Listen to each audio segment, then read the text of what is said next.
Rebel, Sheree, Eugene, Stranded. Good to see you guys. If I sound like a can of smashed buttholes, it's because I feel like one. Oh, God. I'm going to change that title. I think everybody's just cashing in now on this poor man getting his ass beat. I don't want to be one of those people. Although I will be talking about it behind the scenes with the Raja Jackson and Psycho Stu. Yeah, I'm taking that out of the headline. Go to something else that was equally as abhorrent. Let's change that to.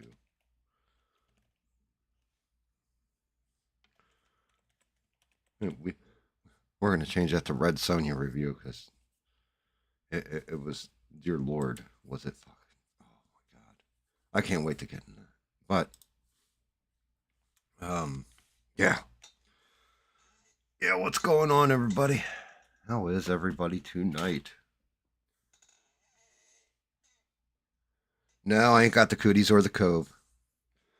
I pulled off 17 hours of gaming. I think we figured it out to be me and David on Tuesday. And then last night I played with Smurf, who ended up falling asleep or almost falling asleep. He started to get that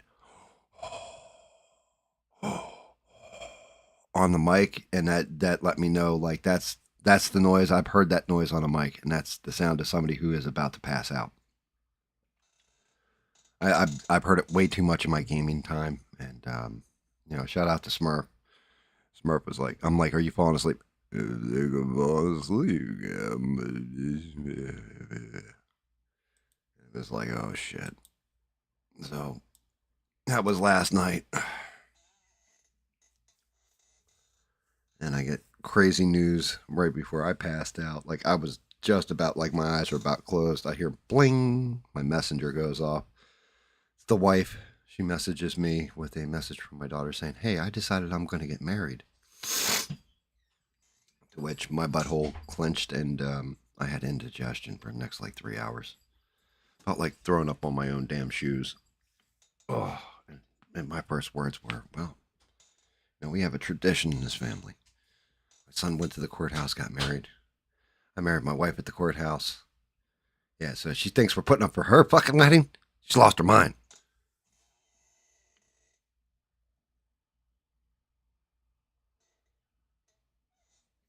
Yeah, yeah, yeah, yeah. Oh, yeah. Like, I mean, I'll get it. I'll get into that because that's gonna have me ranting for a little bit tonight. Yeah, and the gaming streams, like my wife said, she's like, "You're doing your thing and all that. Just be careful. You're beating your own ass." It's like I can tell. And then waking up, I definitely could tell. I can feel it. It's because I've thrown off the hours that I'm sleeping, all that kind of stuff, and not racking out after the game, all that. Have to be careful with it. Like tomorrow's a gaming stream too. And yeah, yeah, I'll probably I may be late to it. I may not. I may go live at like 9 or something. I don't know. It depends. I've got stuff I've got to knock out. Like I knocked out some stuff today, but not enough. So, oh man, is he good, dude? Well, he's what I would call a gnome. He is a little dude. Um, he's not mouthy or anything. Like he's respectful. I can give him that. He's at least respectful. But I think I've told the stories on here about some of the stuff he pulled. Where I basically, I'll be sitting there having a conversation with my daughter, and he'll be like attached to her ass, basically following her around, and I'll be like, "Yeah, you can get the hell out of my room now. I'm having a conversation with my daughter," and he'll like start to look at her, and I'll be like, "Don't look at her. Walk," and he'll just be like, "Yes, sir," and just leave the room.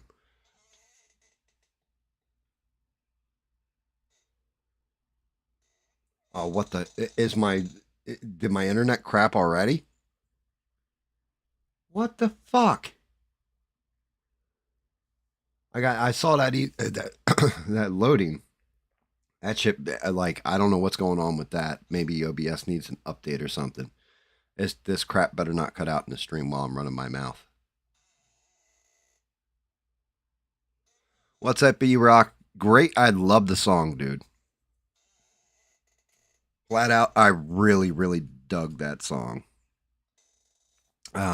It sounded like something that should have opened to John Carpenter. Well, I don't know about opened, but when they start getting into the creepy parts of it, of like a John Carpenter, like Prince of Darkness, God, what's the rest of the In the Mouth of Madness, something like that. It feels like something that should be the foreboding music, and I dug it. Like I really did. I enjoyed that, E-Rock. You should have told me last night while I was on stream, hey, I'm putting this up. We would have had Sheree blast that out like 500 times.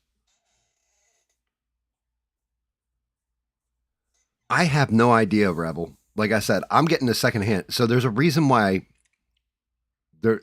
He didn't ask me. Oh no. Oh no. I would have made that little bitch do like 200 push-ups or something. I've been like, drop and give me 200. You mean 20? No, 200. You fat little midget. Because he's like a midget too.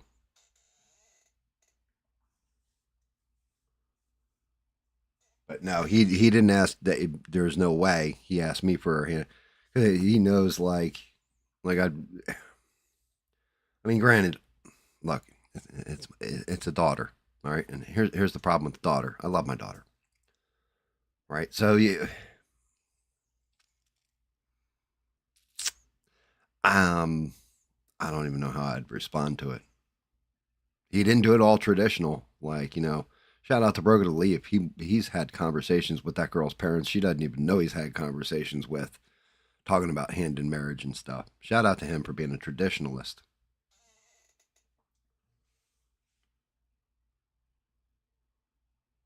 Yeah. Oh hell no. No. All right. So I've had very few interactions.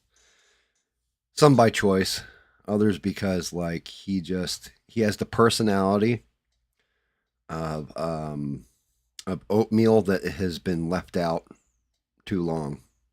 Like that's his personality. He's boring as all hell. Um, no excitement to him, no nothing. So I always see it as, something.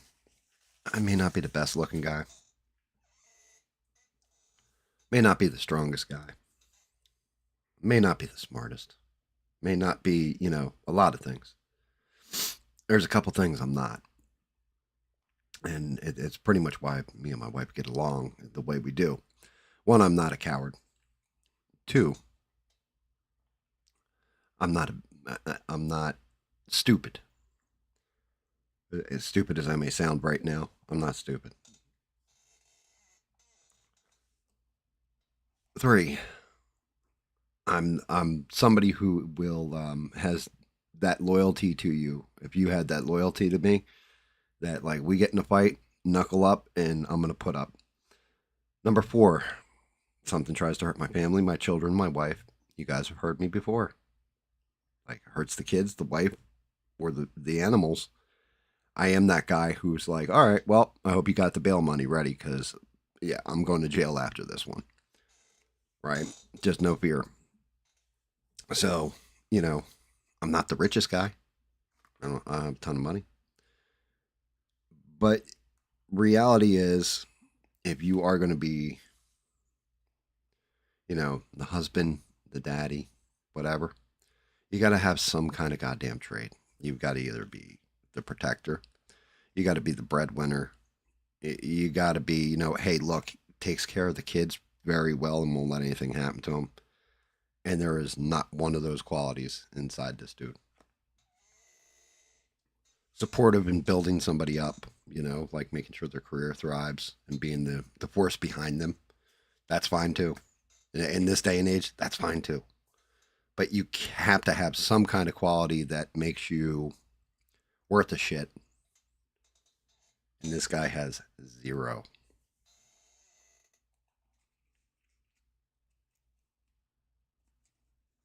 No, I mean there's no that's the other thing. There's a reason why I had to hear it by proxy from my wife through a text message. And as a matter of fact, I'm pretty sure my wife heard it through a text message.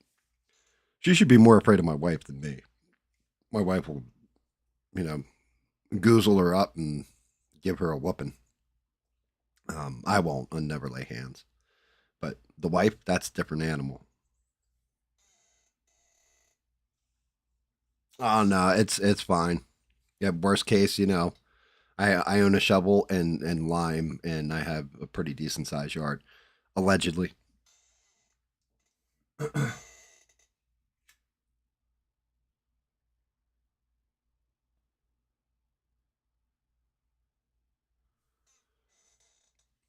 But yeah, he I've told this story because I watched the damn commercial on YouTube uh, half a billion times, half a billion times. But the commercial, like, are you still using this soap? This soap is, and they bleep it. He says, like, this soap is, and then it beeps, and it's for Doctor Squatch soap. Yeah. So Doctor Squatch soap. I saw that commercial so much. I told my wife, I will tell you now, anybody that advertises like that to me, especially like YouTube, because I don't have premium. Like I refuse to pay for premium. And I didn't have the ad blocker running at this time. So I saw that ad, I'm going to say, just south of like 150,000 times. I said, if you even suggest getting me Dr. Squatch soap, you and I are going to have a problem. We're going to have to take it outside. So Amazon misdelivers and delivers this box to us, and we open it up. And inside are 3 bars of this Dr. Squatch crap, not addressed to us. So we do the responsible thing. We call the post office. What should we do with this? I said, I don't know. You got to call Amazon. They're a separate carrier. So we call Amazon, and Amazon basically tells us, like, just keep it. We've already sent a replacement. The person had already filed the claim that it was lost in shipment. Like, you guys can keep it. Like, bet. So it sat there in this box for, I'm going to say, 2 months. She comes to visit. She brings this knucklehead with her. Well, my wife, knowing that I'm not going to use the soap, it's like, I don't want to go into waste. I'm not going to do some bullshit where I'd return it to like a Walmart and try and get my money back for something I didn't buy to begin with. Because, my wife's honest like this. So she says to my daughter's, boyfriend, here, you can have this. He said, oh, really? Cool. Thank you. You know, very polite response. He then proceeds to pull out his cell phone, scan the barcode on it with a barcode scanner that he has on the cell phone, and see how much it's worth. In front of my wife. My wife's like, but what?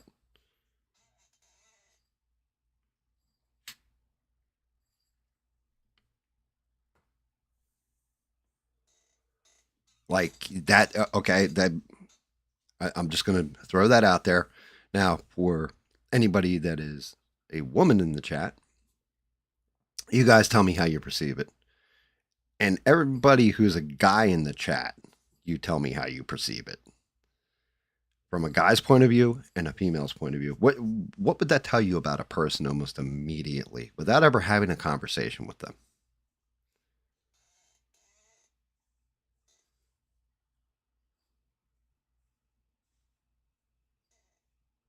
Damn it, Rebel. Me and you's fighting. We'll drink beers afterwards. Well, I don't even drink. I'll drink a Coke. You can drink the beer. But goddamn it, yous and I fighting over that fiance comment there, buddy. It may be true, but goddamn it, I don't like it.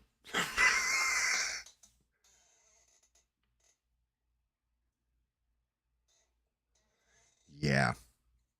Broke, ungrateful, bold. Right. Well, that's just it. What if I told you the bold part that you just mentioned, Shirai, isn't a bold part? It's an oblivious part. Oblivious.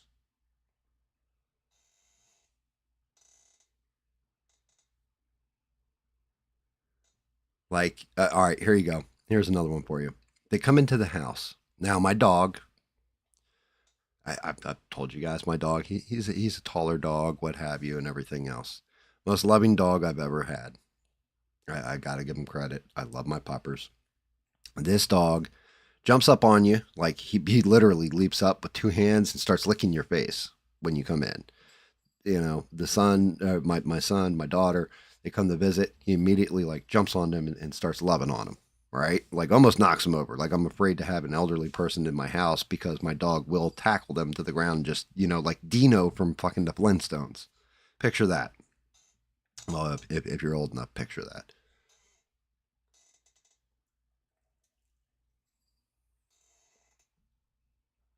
And they come in the house. He jumps up on my daughter. Daughter's like, like, hey, what's up, puppers? Blah blah blah blah blah. Give him his lovin's. He hops down and he sees her. Well, god damn it, fucking rebel fiance and well boyfriend at this time. And he goes over and he starts to jump up like he is going to like lick him and love on him. Instead, he throws both paws on him around his waist like his belt line and starts humping him. And like my wife's in shock, daughter's in shock, and to his credit, he didn't like try and hit the dog or smack it or anything like this because that would have got him killed because it's my poppers. But well, and plus the puppers is probably would have taken a chunk out of him at that point. Puppers hasn't had nuts since he was a baby. We had him neutered right away. So a neutered dog immediately greeted you by humping you. Basically, I was like, even the dog can tell this man's a bitch.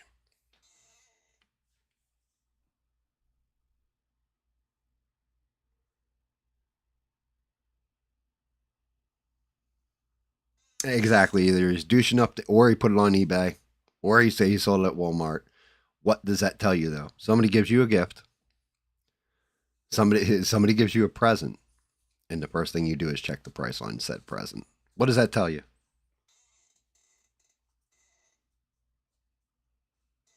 Yep, there you go, Rebel. That's kind of where I was at. Like that's what went through my head.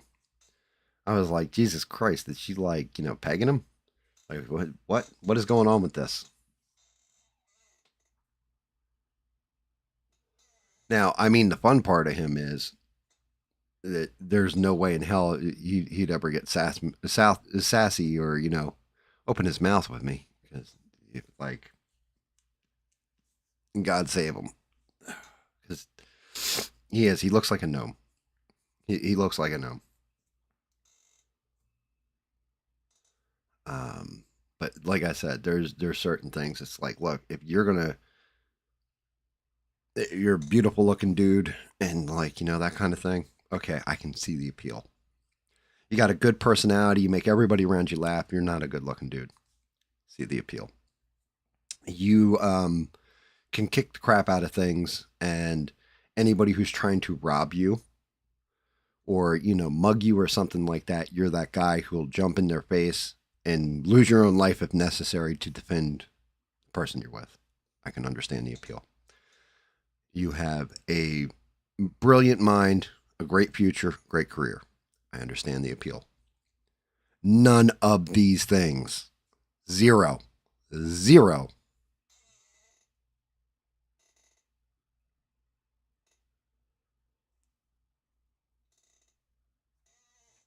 Yeah, I just like shake my goddamn head. Shaking my head, And like I said, that doesn't matter to me his social status. I, I was poor when I was younger. I was fucking dirt poor in a neighborhood where, everybody had two parents. Everybody had the nuclear family. My house was broken from the time I was a little kid. Um, all this kind of stuff. So it's not about stock and where you come from and all this kind of shit. My father-in-law famously didn't have indoor plumbing until he was about 11 years old.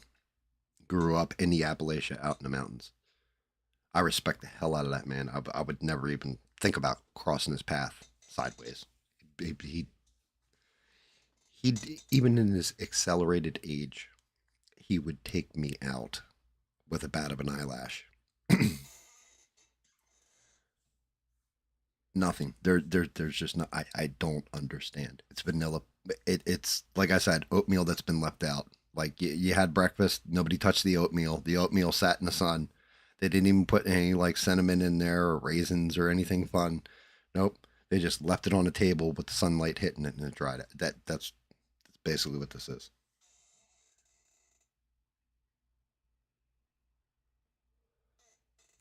Different set of skills. It's different. Like okay, here you go. This is one of those things, and you guys might remember this.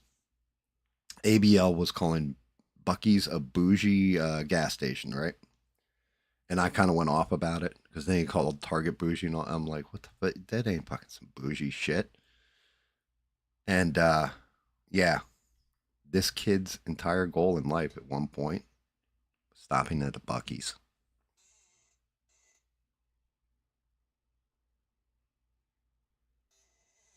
Going to Bucky's was like his entire goal. Like what the what the fuck? What? Yeah, your entire goal in life is to go to a Bucky's. Man, you could do. I was a teenager. Wait, one time we were in New Jersey. We're drunk. It's like 2 in the morning, and somebody gets the brilliant idea, like, "Hey, I want waffles for breakfast." All right, well, we can go to the diner. You know what? Let's go to Virginia instead. We hopped in a car and went to Virginia. Ate waffles and came all the way back. Like, if you wanted to go to Bucky's, just go to fucking Bucky's.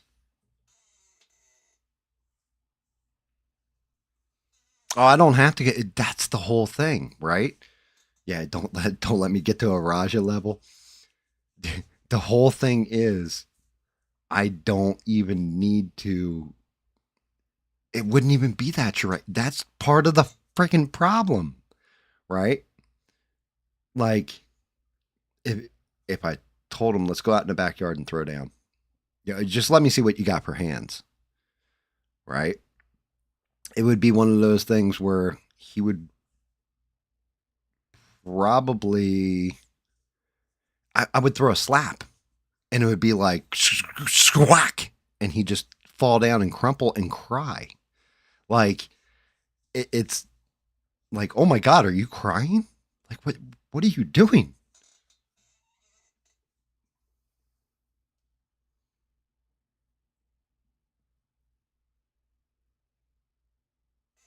110% stranded. Hacky is a mother.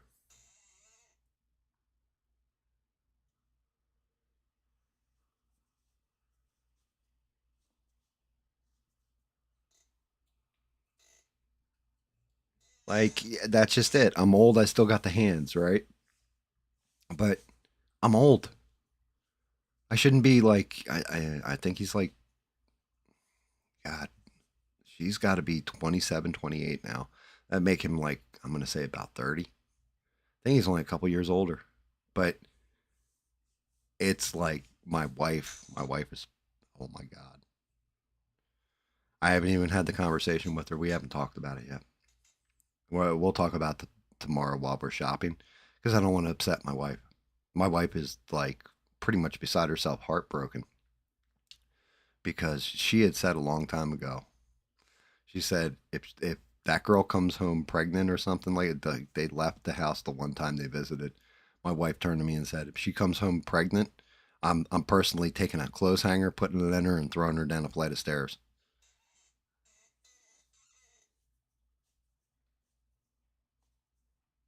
Man, I am old. I'm old. I'm realistic about it. I still got three good whoopings left.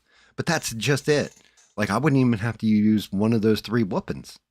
Like that again, that's part of the problem, right? Like my job is to protect. That's where I'm good.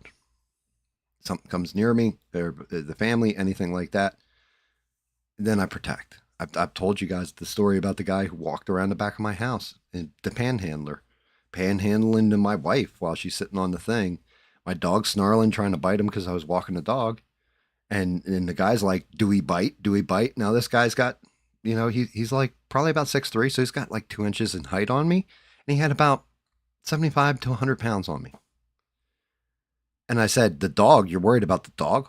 And I turned to my wife. I said, "Hold my dog," and handed her the leash. And then I started to slap him.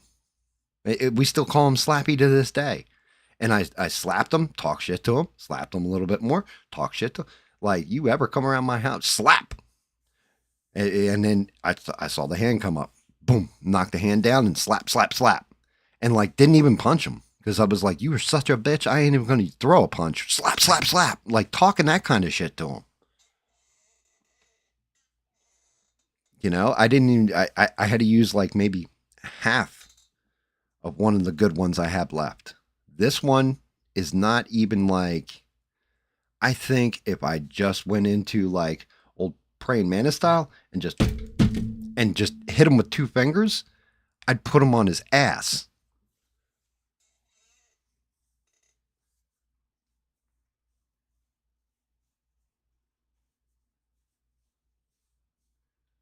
I don't know. I'm sure there's love there, but the whole thing is, and I've told my wife, she goes, "I don't see the appeal." I was like, "I don't see the appeal either." And of course my wife's like, "Well, maybe he's got a huge dong or something. We don't know." Right. And I was like, "Nah, nah, that ain't it. Guaranteed that's not it." Like, and it wasn't, because my daughter-in-law and my daughter are really close. She's even said like, "Yeah, that's not the case, right?" I guess she told my wife this on the side. But yeah, I figured it out. I figured out what the deal was almost off the rip. My daughter has this habit. You got to remember, she took over a company, like a multi-million-dollar company. She's very smart, like redonkulously smart. You know, most people, I think you can do 33, or no, 3 rooms of memory. She could do like 45 or some ridiculous 57. I can't remember. Something stupid. Like, she's actually like, like almost autistic smart. Like, she's just brilliant, like Elon Musk brilliant, right? And I realized, I was like, the whole thing is, she's choosing somebody who is inferior to her because he will do whatever the fuck she says. Like, just stand right there on that spot and don't worry about the anvil hanging above your head by that rope. And then she'll pick up a pair of scissors and cut the rope and drop it on his head. And he's not going to move. And he's going to be like, "Something hit me."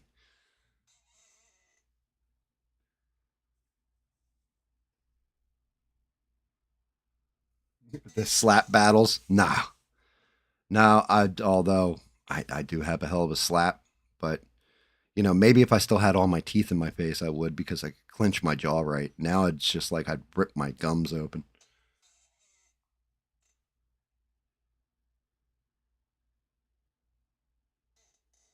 Yeah, and that's just it. Maybe she's just like, "Hey, I want to put this in your butt," and he's just like, "Yes, dear." I don't know. I can't figure it out. So yeah, that definitely happened today.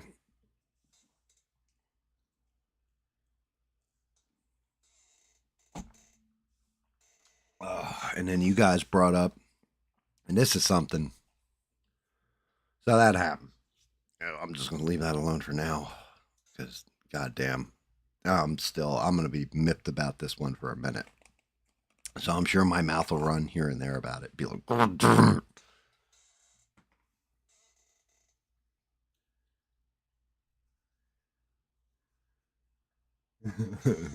you have no idea who the fuck we're talking about. That's a good thing, because if you knew the dude, you'd be like, "Yeah, fuck this." Like, yeah, you'd look at him and be like, "Yep, if I drop my toast in a bowl of milk, pulled it out and threw it on the floor, and just let it, like, slowly dissolve into mold and scum." Yeah, yeah, there you go. They, All right, let me get the good points out of the way, though. So he does do whatever she says, right? Like I said, she basically tell him to walk out in traffic like a robot. That's that's good. No challenge there though. Like there's nothing challenging mentally. Um, then the other thing I can say is this: when it comes to animals, he is very kind. So, like, say there's a lost kitten, he'll take it in and take care of the kitten, make it and try and treat it and everything. Like a bird falls out of the tree, he's that guy who will take it in and nurture it. So I can say like his love for animals. Like I said, my dog humped him. They basically like you my bitch, and the dog grabbed a hold of him and started going to town on his leg. And he didn't like immediately smack it, push it off him, kick him or anything else. He just looked around like until somebody grabbed it, until the wife grabbed a hold of the dog by his collar and pulled him back. Right. So because he didn't want to hurt the dog. Now, granted, if I had heard my dog yelp, because I was in the other room when this happened, if I had heard my dog yelp, well, that would have been a death sentence at that point, allegedly. No regrets. Yeah, except for he looks like a gnome. Like he's short, fat, and has like he has a gnome beard. Like he looks like a gnome. Even his nose, his ears, everything. He looks like a fucking gnome. Yeah, the regrets tattoo. Like what was that? Meet the it's not Meet the Robinsons. What the hell was the name of that movie? Meet the Smiths? No. God damn it. I know the movie. Jennifer Aniston and dude who looks like Sid from Toy Story. Meet the Millers. That's it. The Millers. No regrets.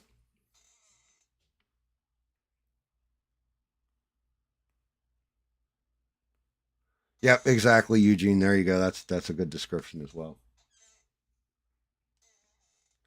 But yeah, I'm pretty sure like most of us being older guy, granted like my father-in-law, he looks at me like kind of like, "Yeah, you ain't as tough as me. You ain't the." He was a Vietnam vet. He was a Golden Gloves boxer. He like he's a man's man. Like he's that dude, had every type of American heavy metal car possible, you know, like he would go out and just buy a car randomly. Ex Fed, like just badass, like just that dude you don't want to be in it with. And he at least respects me to the point where we're cool. You know what I mean? Like you can't beat me, but you're not a bad dude, and you will defend my daughter till the day you die, like kind of thing. Like I can respect that in you or whatever.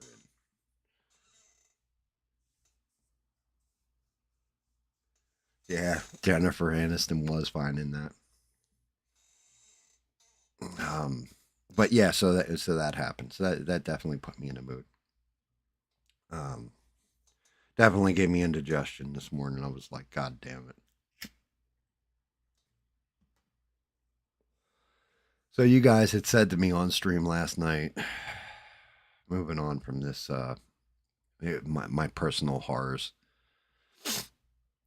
You guys had told me about the Catholic shooting, and I was like, okay, cool. And once again, it's just like when Rebel jumped in here, my roving reporter. Shout out to you, Rebel.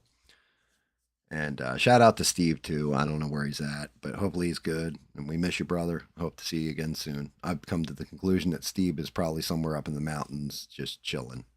And he'll be back when he's back. But he'll be back. He'll be back.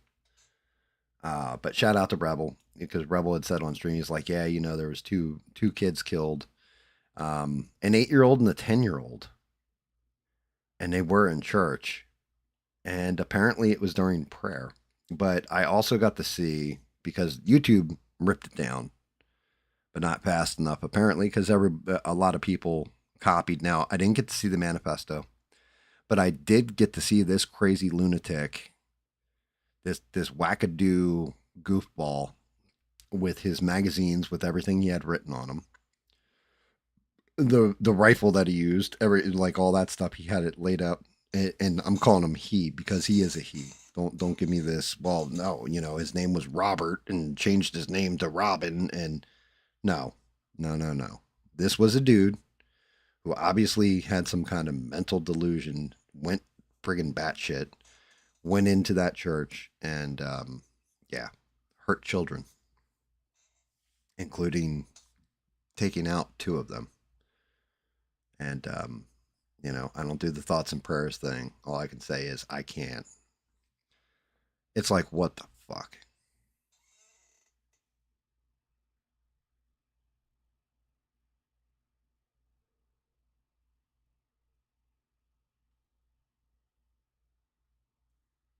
I appreciate that, Ian.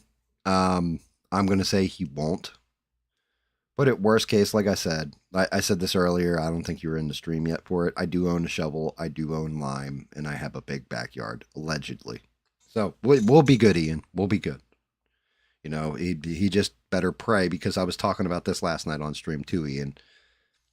The one thing you don't want to hear is one of my children or my wife say to me, "Do it." I'm just gonna leave it there. Just gonna leave that right there. Dude's like in his 30s, like early 30s. Eat rock. But yeah, so I don't know if this thing, the he she it, was going through a transition or what. But when Rebel was telling me about it, my immediate thought went to, wait, that's an old story because didn't this shit happen at another like some kind of Catholic facility where the same exact thing happened except for it was a girl that was going to be a boy and she went in there and you know just went hog wild. I'm like, isn't this the same kind of thing? So I'm starting to wonder what is the deal with that? Why are they focusing like, okay, anybody can commit an act of violence. Why does it feel like trans that do it, right? So a white guy, a white guy will walk down the street, blasting off rounds, stuff like that, or go nuts, go into a school. White kids do this all the time, right? Go into the school, fire up the school. Why is it that it seems to be they are aimed directly at Catholics? Somebody out there has got more brain power than me and understands religion a lot better than me. And it's a shame Devon's not here. Shout out to Devon, because maybe she could tell me. But why do they target Catholics? It looks like specifically. Like both cases have been Catholic church, Catholic school.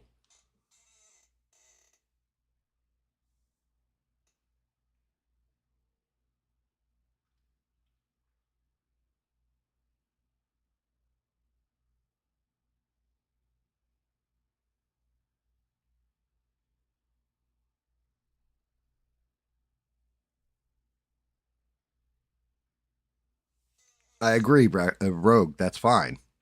That's well and good. If this person had gone into a mosque and shot it up, right? If this person had gone into just your local high school and shot it up, you had one that went into specifically a Catholic school they attended. So something had to happen in there, right? This other one went into a church and did the same thing. Like I don't know if it's part of the school, it's an offset and it's church. I don't understand the layout completely. But they went into a church and they did it. But in both cases, that is your linking factor is it seems like, and I think if I remember, this person's mother worked at that school at one point in time. Do you think there's something behind the scenes that might be setting these fuckers off outside of the chemicals they're using to alter their brain chemistry, their physiology, everything else? Do you think there's something else?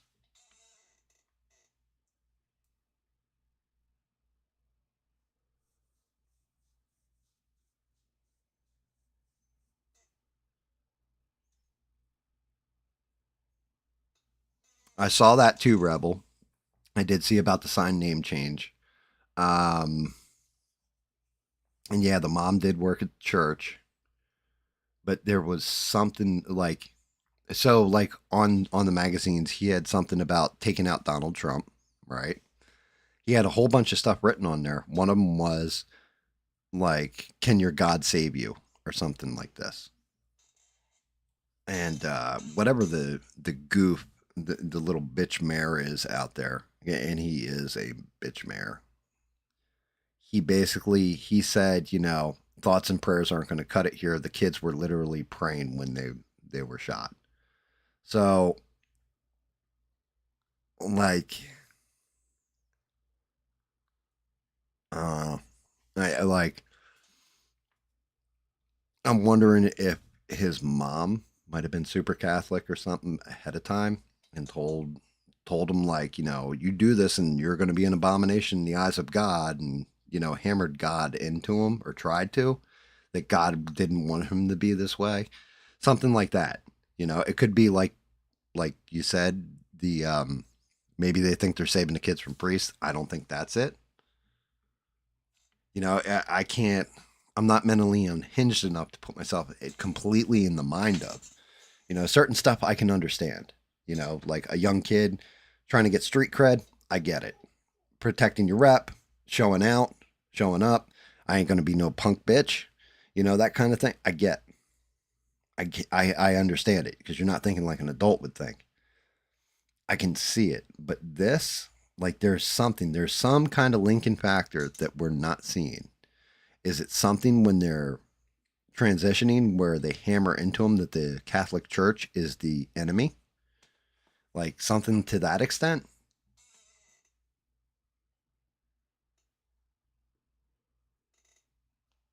Sponsored by BlackRock.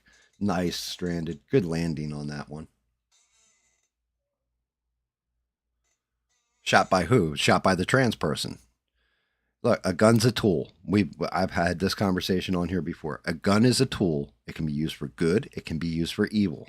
This was used for the darkest of evils, which is hurting somebody who's innocent, who has nothing to do with the world yet.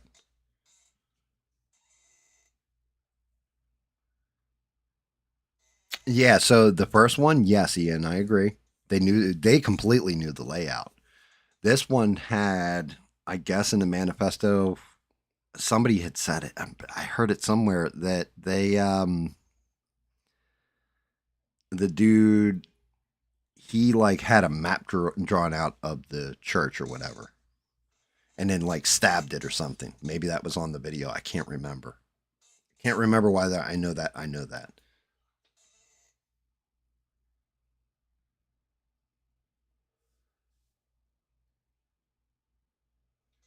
Biblically speaking, Rogue says, biblically speaking, it literally says that the world will hate those who follow Jesus and will always be prosecuted. So, in that sense, it's something that was foretold in the Bible. That was a terrible accent, but I'm fucking tired, so deal with it.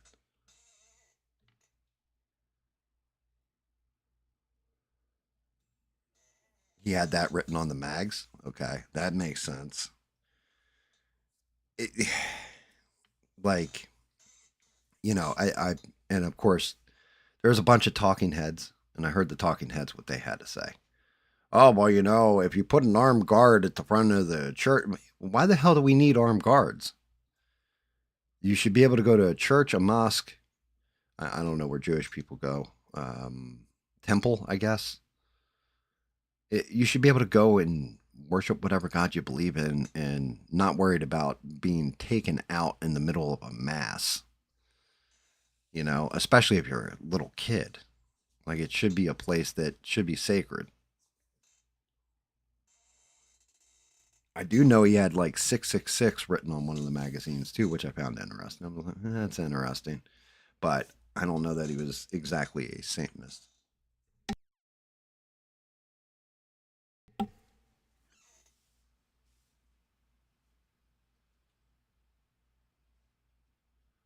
Dude, that's actually pretty funny, Eugene. But yeah, I just people doing this heinous evil shit. And I mean,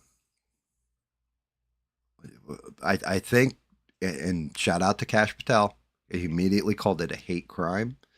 And I can't remember what else he said about it, but the FBI got immediately involved in it. Now, I can kind of tell you where this goes because, like, I'm sure there are people out there. Look, we can all agree, not us, not our cup of tea, anything else. But there are people out there that really do think they're in the wrong body. Body dysmorphia has been a thing for a long time. There are people that are transitioning. More than likely, they are, I think their suicide rate is through the roof. I don't even know if I'm allowed to say suicide on here, but I just did twice. So kiss my ass, YouTube. Um, but their rate is higher than everybody else, right? Like way higher. So it's obviously something in the mental. Where do you guys think this goes from here? Because, okay, yes, there are plenty of deranged people that don't have to be transitioning and have all these, they just do shit and hurt people on a mass scale. Look at what was the one kid down here in South Carolina went into the church. His name was Brandon Roof. Yeah, it's Roof, Roof, and he went in and he went into a black church. They invited him in. He sat with them through mass, and then as soon as the stuff was just about done, he stood up and took out a whole bunch of people in there. And he did it. His statement was that he did it to start a race war, right? So he was obviously not all there either. Wasn't transitioning or anything else. He was just a piece of shit. And this person's a piece of shit too, and a coward. You know, wasn't like he walked into a police station like, "I'll be back," and then just came back in with the gun and all that and went out in the hill. But to me, it's something where now is it going to be on a background check? Are you currently transitioning? And they're going to keep your gun from you because of it. Like, is it going to become, well, okay, now if you are transgender, you have a gun, are they going to strip you of your guns? Because obviously you have a mental health issue. We can prove it, and you're going to get stripped of your Second Amendment right.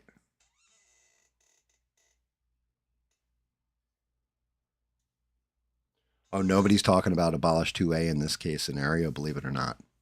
I have not heard anybody say, the problem was they could get their hands on. I haven't heard any of that. This shit happened in Minnesota. The bluest of the blue with good old touchdown Timmy Waltz is the governor. And they basically have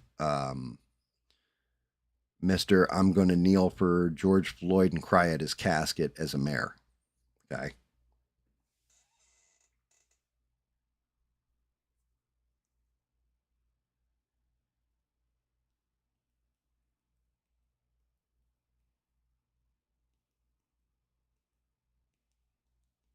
Yeah, I agree, Reb. Like you don't put much stock into it, but the whole thing is it's not just the stock. So, have you ever seen? And unfortunately, I have seen somebody have like a mental breakdown where they go kind of wackadoodle, and they'll keep like a journal. Most times they keep a journal. In this case, they call it a manifesto or whatever, but a journal, and they'll write down their thoughts, and they'll have like all over the thing is just like all different pictures, all kinds of different, like almost like when you were a kid in school and you used to scribble in your notebook when you're bored in class. They keep stuff like that, and it gets crazier and crazier and more unhinged and indecipherable as it goes. It's weird. It's really weird. Like it translates. It's like they're trying to get the bad thought out of their head and putting it on paper to an extent. But I'm sure if we look at his manifesto or its manifesto, however you want to say it, you're going to see it gets more unhinged as it goes. I don't think we're going to see the manifesto. Well, we might, but if this had been Biden in office, we would not see this manifesto. But because it is like Patel and everything else in there, I think we're going to see the manifesto. Plus, it's a good distraction from other news like Russia, you know, really going full court press and knocking the crap out of Ukraine over the past couple days.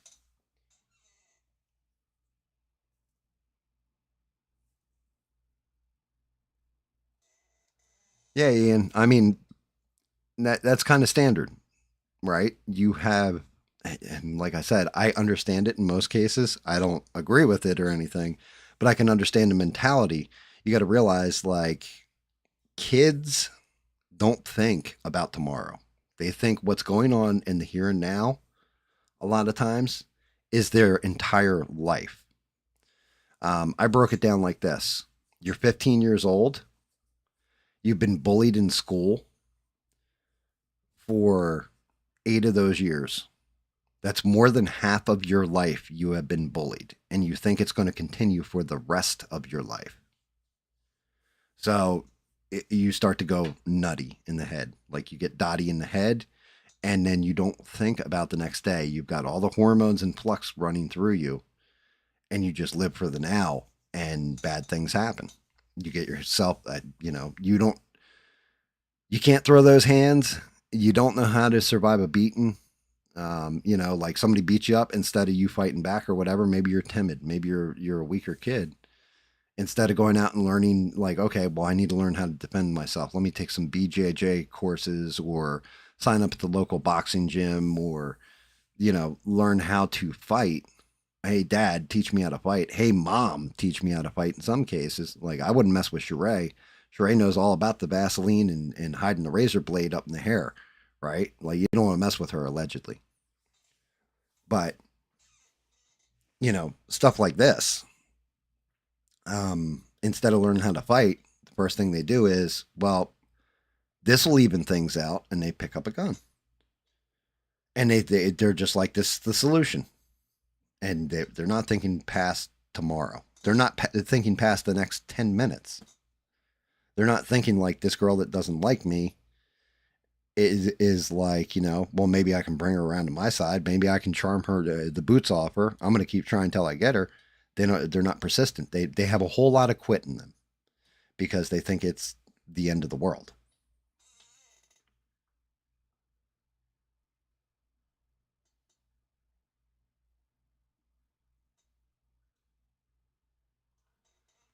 What's the Vaseline for? So the Vaseline, they're like, actually, it's a boxing trick. It's so that the punch slides off your face.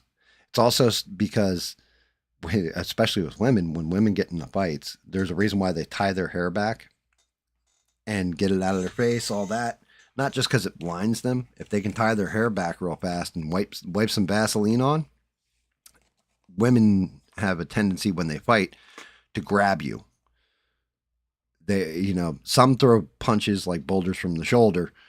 Others simply will grab you and scratch you and grab for the hair, and that's why you always see like the hair shaking and all that. But the Vaseline, you can't get a good grip, and if you throw a punch, it doesn't stick to your face; it slides off you. And yes, it stops bleeding too, but that's what it's for.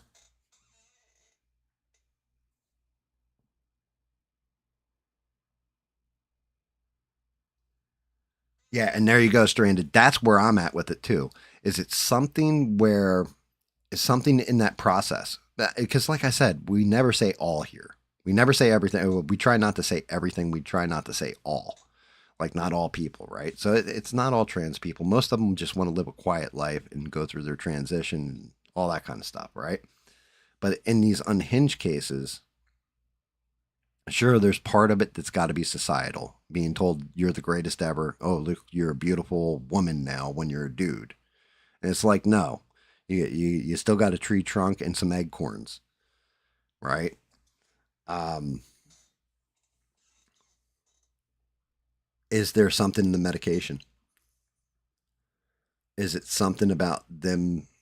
losing the testosterone and going to an estrogen? Is it something from them losing their estrogen and going to a testosterone that makes you aggressive or more savage? You know what I mean? And you don't know how to mentally control it because your body's not going through it. It can't process it right. You already clearly have a mental issue that you haven't addressed, and maybe you did address it and came to the conclusion like this is my only way of doing things is to transition or whatever. Don't know. Um, I know that, like I said, I'm not. I can't demonize people like that. Everybody's got their own mental issues, but at the same point in time, not everybody goes and does what this individual did. So there's got to be, there might be an extraneous factor on top of just plain out, oh, they were just crazy. Was there something you put in them that made them go crazier?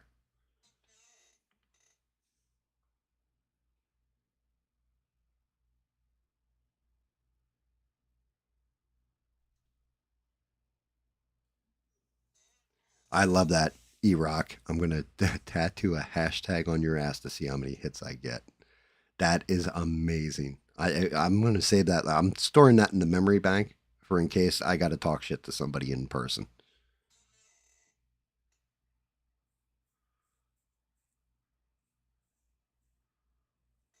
Yeah, see, and you got that too. There are people that regret it. I've definitely seen detransitioners that regret it. One thing that hit me in the head was I remember Mike Pence, and I swear to God, I've seen an interview with him where he's talking about not transgender, but just gay people in general. And Mike Pence is notoriously a very staunch Catholic. And like I said, I really wish Devin was here because she could kind of defend her position, but then she'd probably, take offense and think I'm making fun of her religion or something. I don't fucking know. Religion should be celebrated, not treated as like, a punishment and fear of life, in my opinion. But that's just my opinion. Um, but she definitely has like the inside track. So does Rogue. Rogue's pretty good with it, even though he's not like Catholic or anything. But he understands a good deal about religion. So I like bouncing stuff off him too. But I know Mike Pence was talking about like shocking the gay out of people. Like, oh, if your child is gay, then they need Jesus in their life to change it, and you need to send them to special gay camps where we're going to shock the gay out of your kid, like literally electrically shock them. Could this be a factor? Could this be something where somebody who's transitioning is like, you know what? If you're seeing me as evil, I'm going to be the most evil son of a bitch you can ever see.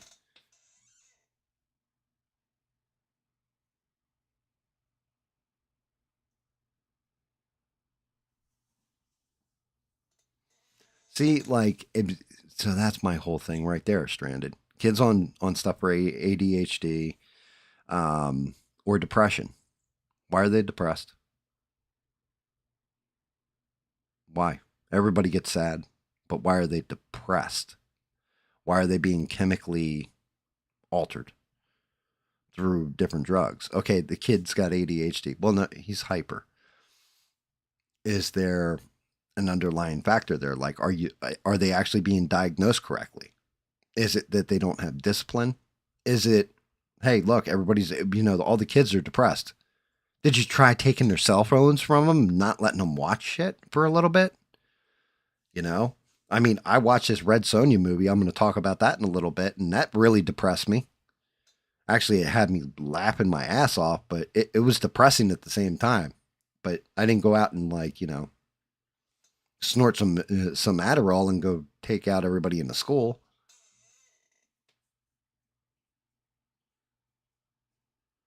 Some messages are going to get deleted, E Rock. That's YouTube being YouTube.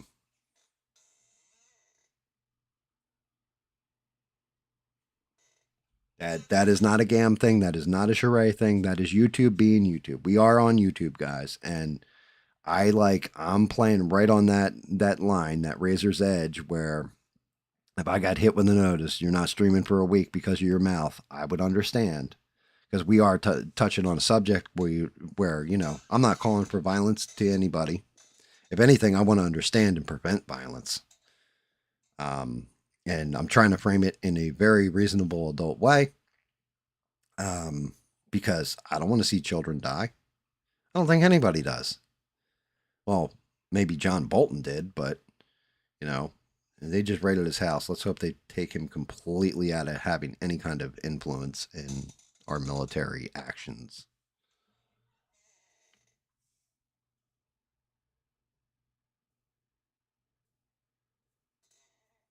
The meds comment from Stranded got deleted. Really?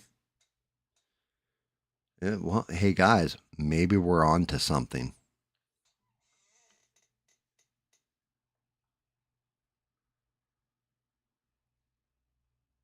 Good for you, Ian.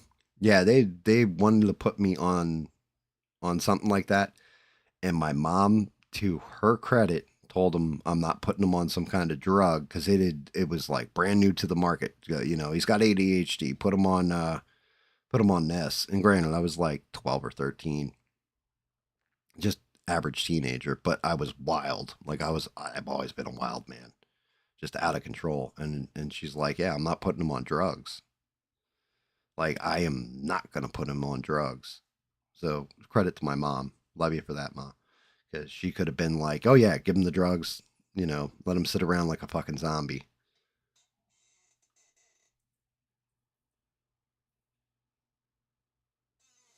So the autism thing, now either it could be misdiagnosis, like you said, stranded, but that's the whole RFK thing that people always like bitch about with him, but he thinks it's like environmental. It's either environmental or something that has been put into like the whole Alex Jones argument. Yeah, they're putting chemicals in the water, turning the frogs gay, right?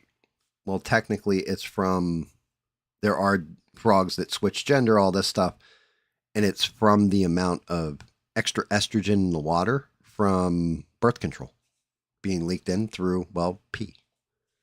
And the pee evaporates, and then the chemical stays behind, gets rinsed, wash, rinse, and repeat. And it's been in people's drinking water for a long time, and that's where they think like feminization of men and all this. Now, do I know that for fact? I don't. It's woo woo. Like, where's Beans? We're talking woo woo. She could help here. She likes being the queen of woo woo, which we all enjoy that. And shout out to Beans too. I'm teasing, but legitimately, it's just one of those things where I kind of want an answer that we're not going to get.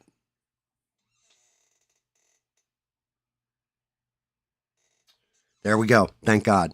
Welcome aboard, Beans. I knew I started talking woo woo. You would show up and give us some skivvy on it. Because everything she just said, I 100% agree with. So, yeah, you're not woo woo.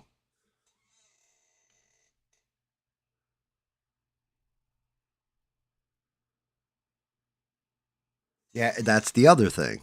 How is it? I don't remember getting like 72 vaccines or something before I went to school.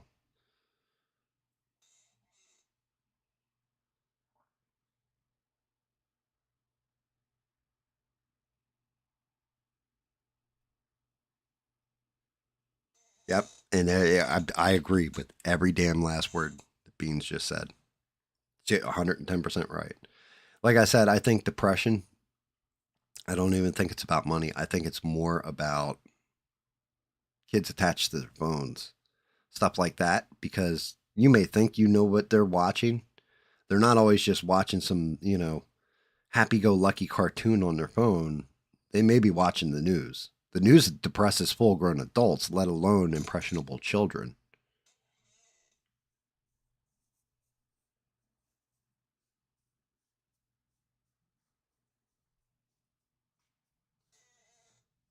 It just, but with this one, like this one was weird. So was but the other one it seems like both people that did this have been building up on something, and then I've heard people when they are really overly high or drunk and tripping balls too.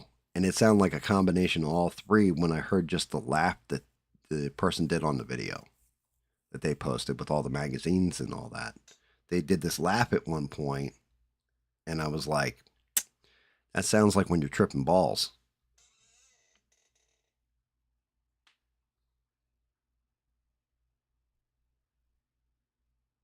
You think high concentration of soy? I mean, I don't know. I don't see Japanese people going nuts, and they probably consume more soy than everybody else. Allegedly.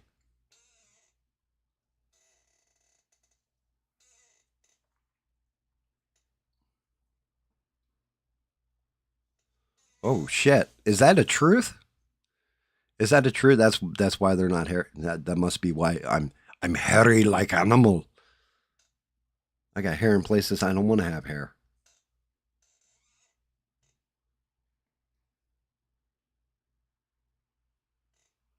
Eugene, I can understand that. I try to. I want everybody to be formed about news, and it gives me something to talk about.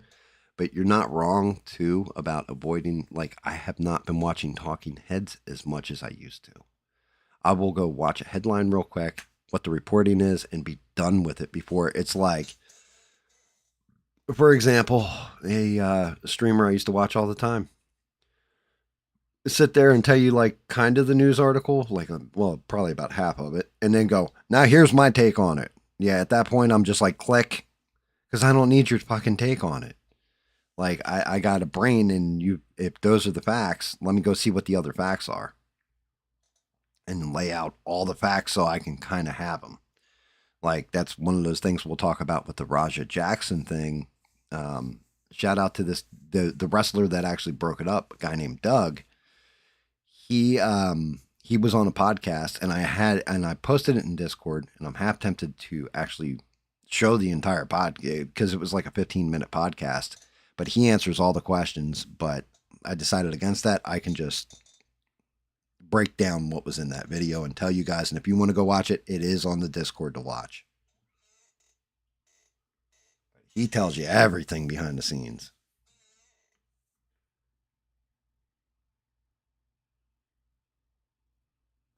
That's just it, Rebel. I don't think it was an impression.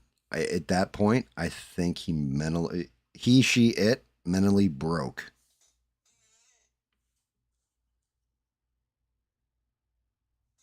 He had ass cancer from pegging. That's what it was.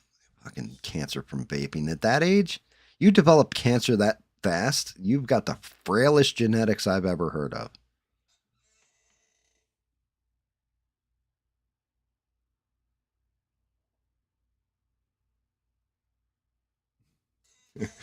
Here's my bad take.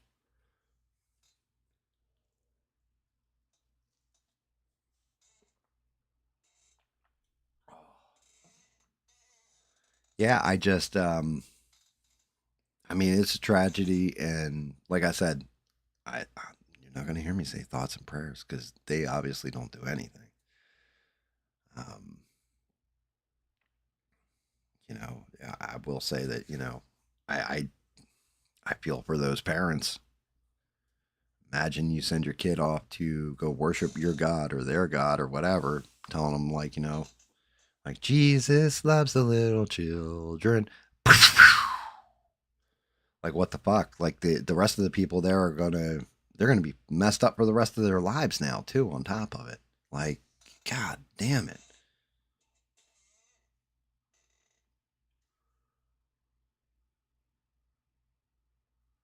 Yeah, exactly, Rebel. Maybe the pigtails were too tight. Maybe the battery in his butt plug died. I don't know.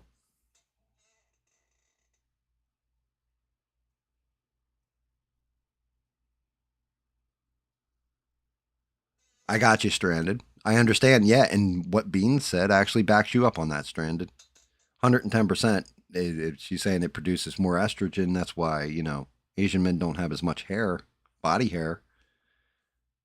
That makes sense. I always just thought it was that Asian men had tiny, tiny huevos. We'll say it that way. We'll say it in a kind way. Smaller huevos. So therefore, it doesn't produce as much testosterone. Allegedly.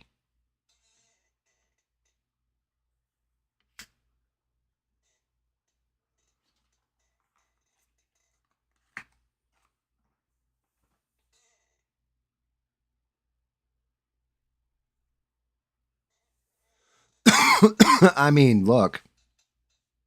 Oh God, this is a terrible story. Not my story, but I definitely saw this once. And it was one of those things that just made me go, yeah, that's really jacked. There's an old HBO special with a guy who was a hitman for the mafia, and his name was the Iceman, and it was called the Iceman Confessions of a Serial Killer, right? And he, like I said, hitman from the mob. He showed up. They asked him, "Is there any that you regret?" And he said, "Yeah, there's actually one that I do regret that I did." And he proceeded to tell the story that there was a guy, and he showed up, and he was going to, well, end his life. Had the gun on him and everything, and pointed at the guy. The guy dropped to his knees, started crying and praying, "Oh God, please help me! Oh God, please help me!" And snot coming out of his nose, the whole 9 yards. And again, this is not my story. This is his. This is the Iceman's. And he said, "I looked at my watch and I said to the guy, 'You have an hour to pray as hard as you can. You have an hour. And if something happens within that hour and God stops me and intervenes, something happens, well, then you live. If not, well, then I'm going to do what I was sent here to do.'" And he said that man prayed for an hour straight, hard as he could, crying the whole time, screaming, praying, begging. And an hour ended, and he pulled the trigger. And he's like, "Yeah, I shouldn't have done that one like that. Not like that." Thoughts and prayers.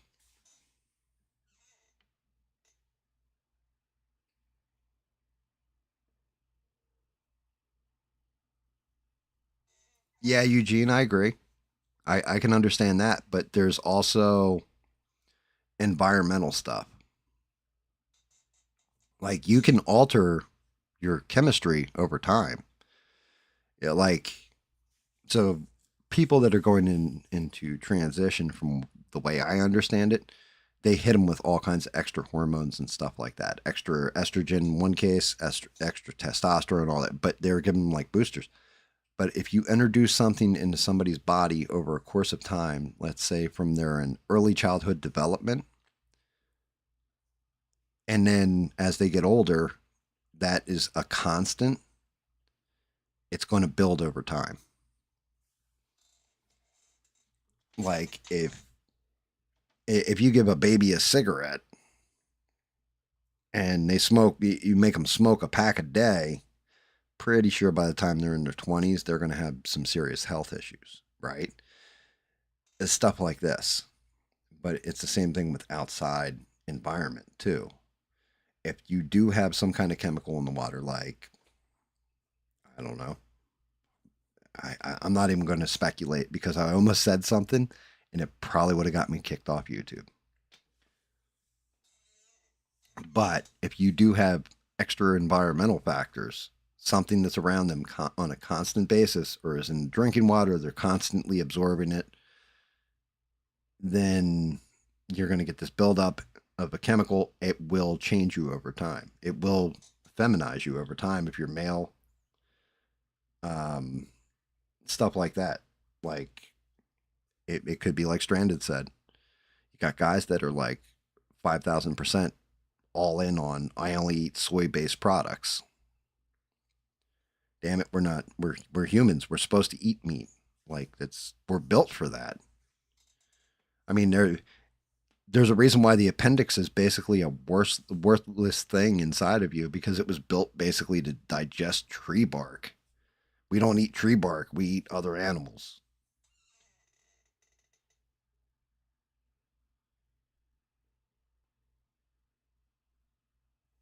I mean, I don't know. Is there a right way to pray? I'm not sure. I'm not an expert on that one, Eugene. I'm not actually not an expert on shit, so I I, I don't know. Is there right wrong way to pray?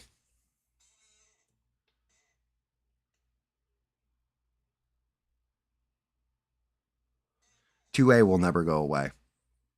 You would have to do a.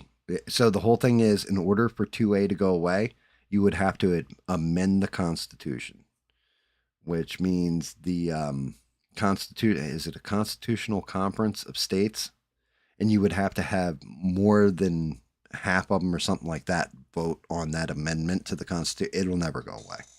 They can try and limit scope on it, but it's always going to come down to a Supreme Court decision. And with the current Supreme Court, the way it's stacked, that ain't going away because most of them are constitutional scholars. The other problem is, just like anything you pretty much try to outlaw, unless the majority of the public is against it, it's impossible to make things like that go away. Right? Like there's like I said, allegedly there are 3D prints that you can print out. Ghost guns, allegedly, that still exist on the internets.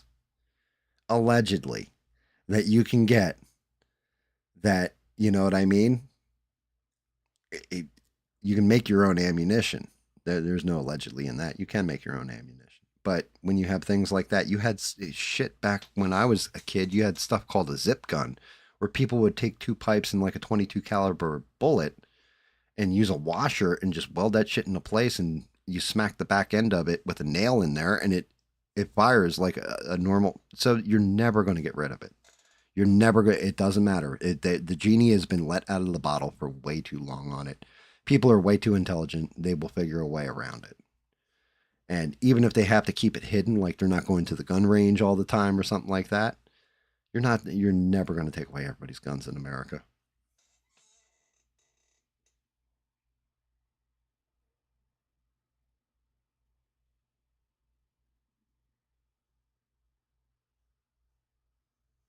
I mean, cigarettes stunting your growth.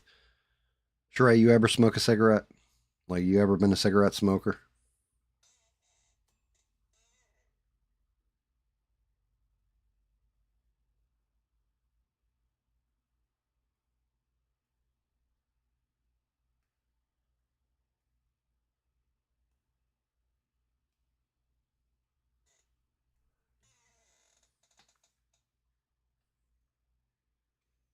Yeah, we see how well burning books. Exactly.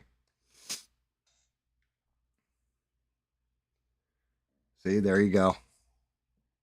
Yep. See, you guys would have been like, 5'7", but you're both 5'2", but you guys smoke cigarettes when you're younger. See what happens? Stunts your growth. I don't know if there's truth to that or not. I have no idea. Maybe there's medical science to back it up. I'm not sure. If there is, I don't know about it. I've smoked cigarettes since I was 14 and I'm 6'1". So I I don't know. Would I have been like 7 foot tall then? Like I can't tell you. I can't tell you if there's actual medical science there or not.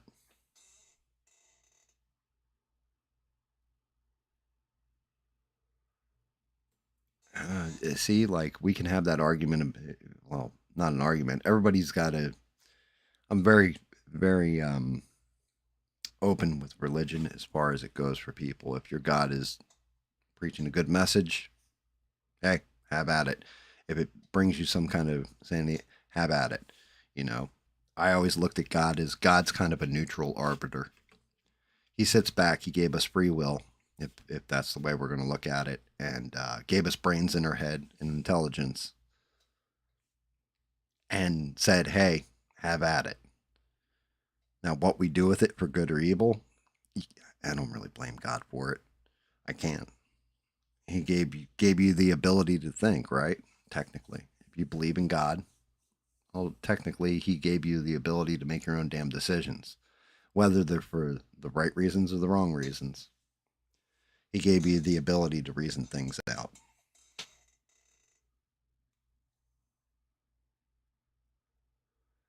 It's the cloves that did it. That's it.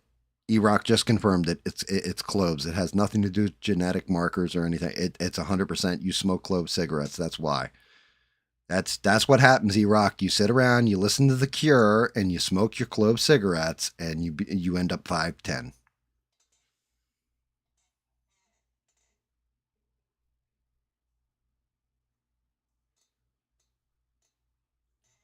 You trust the science. I mean, that's one of those other factors too. How many people got those shots, and what are the after effects? We'll find out in another like 5 years. You need case studies, and then you need a round of children born where the parents had the shot back in 2020. So you're looking at about 10 years, really case study on it, and we'll know everything that shot did. But that's another factor. Maybe the shot that plays into it somehow. You don't know yet. Yeah, that one, I for another 5 years, I couldn't tell you one way or another. I need to see like actual medical journals and all the bear stuff and everything else to see exactly what that thing did.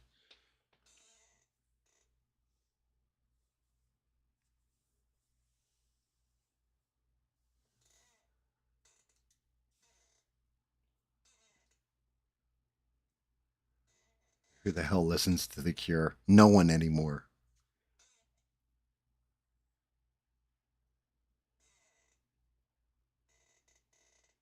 It's smoking clove cigarettes, drinking Merlot, and listening to The Cure. I, that I could see. Well, no, I can't see it. I was gonna make a whole joke about that was Mister's lifestyle when he was younger, but yeah, I can't even make that joke. He was listening to "Should Have Been a Cowboy." He was definitely listening to that kind of stuff, and I mean, he's pretty much stated as much. So I'm not talking out of school there.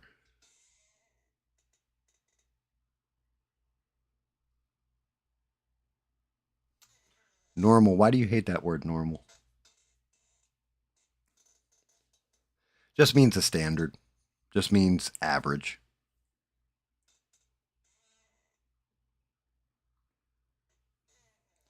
It's fine to be normal.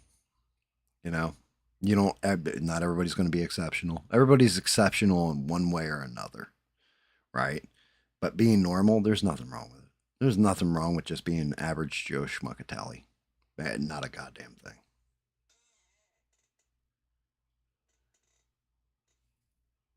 I mean, what's the alternative to being normal? Being extreme? Taking it to the extreme. I do love that Captain America shield. See if I can't get that in shot. I love the way that looks. All ripped in half and busted. I'm not normal. No, oh, hell no. I'm Abby. Abby normal. I am far from normal.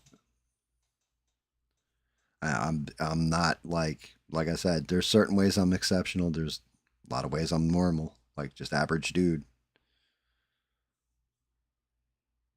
I've got a list of issues, like National Geographic, but I maintain them and I handle them and I grow and I get better.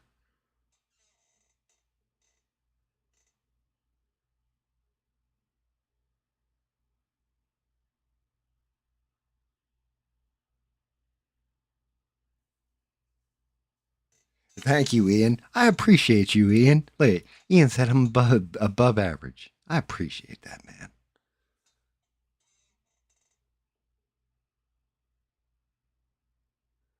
Women do have high expectations. Well, guys have high expectations too. If we're being fair, it's hand in hand.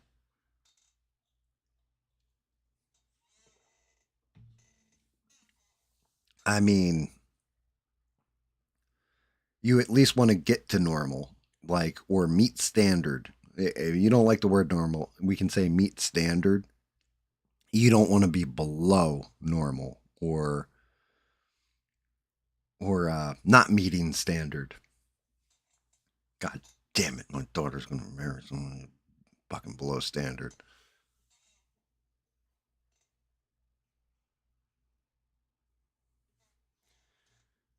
Yeah, I mean, well, guys, you can't knock all that stuff now because I want you to think about it.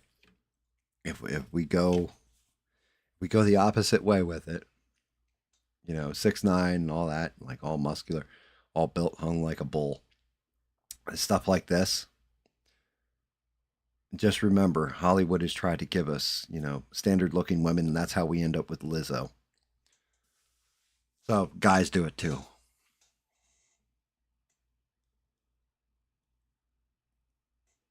You are going through the quality assurance department. Are you serious?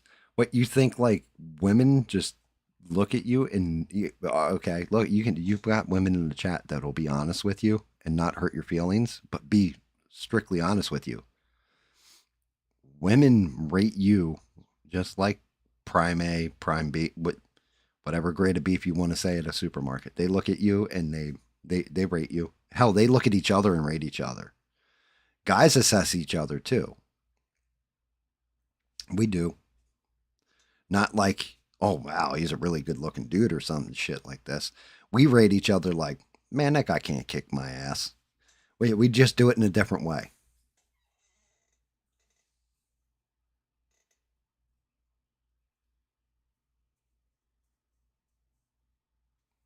I don't even know what I said there, but okay.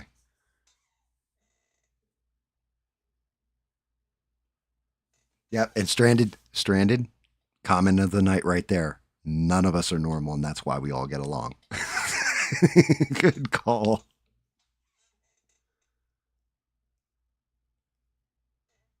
I can say women because I didn't say all women. I didn't say specific women. I said I can say most. I didn't say all though. I'm sure there's plenty that are just like, hell, my daughter must be one of them because I still don't know what the fuck she's doing.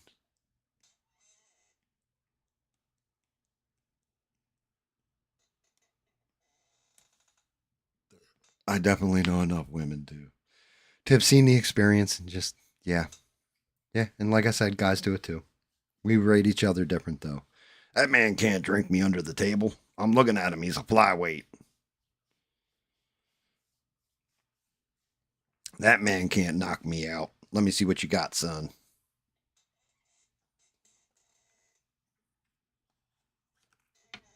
Yeah, high expectation. Yeah, I mean, like I said, but shouldn't we all have high expectations? Not unreasonable expectations, but high expectations.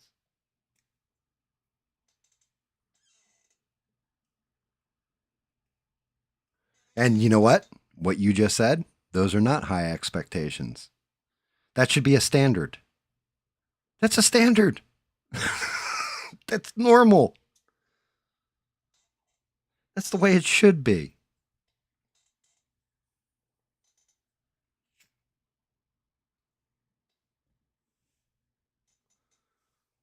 I do. I think there's an ideal and then there are expectations.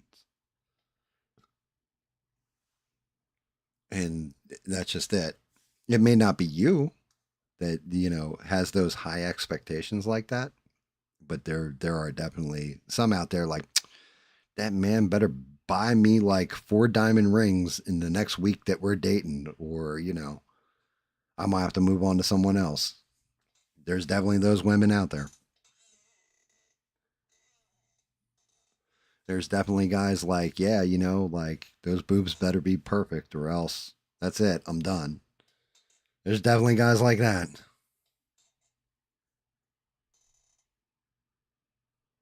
Kind of a balancing act, guys. The part of the problem has been social media too. There's a reason why they put beauty filters, quote unquote, on like pictures now and shit. Like, oh, you can use this filter. Why? Because you don't want to, like you're a woman, you don't want to show your wrinkled ass. Like, oh, you got wrinkles on your face. Oh, well, that just means you lived a bit. That's what it means to me. But there's other people like, oh, well, she's not as hot as Sally over there.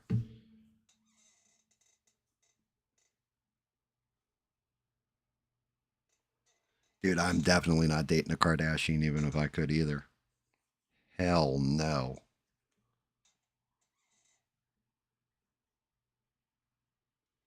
That is like Ian. That is like you're wishing punishment from God. First off, they're like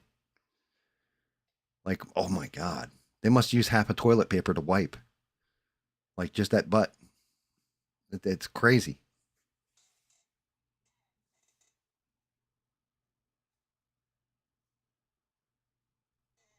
Yeah, well, that's just it, Eugene. Um, that all comes that all that kind of stuff. It all falls in the realm of what's realistic expectations, right? I think that was put together nicely. Don't cheat, treat me well, have a job. Okay, that's realistic.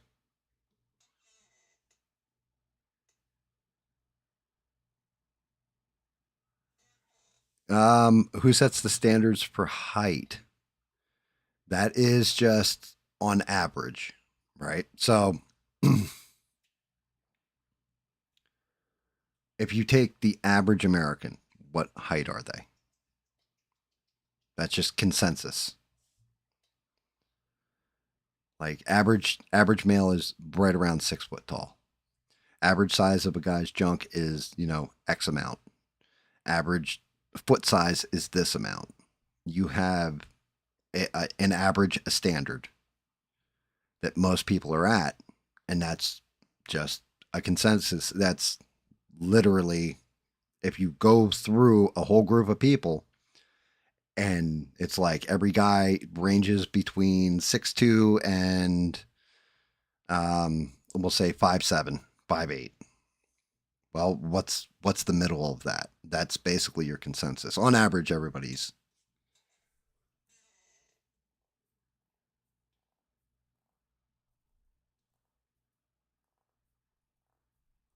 Social media is not real life. I agree.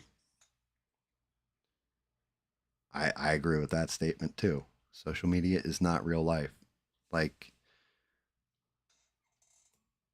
people can, a picture, people can fake that shit. Hell, AI's making that shit even worse.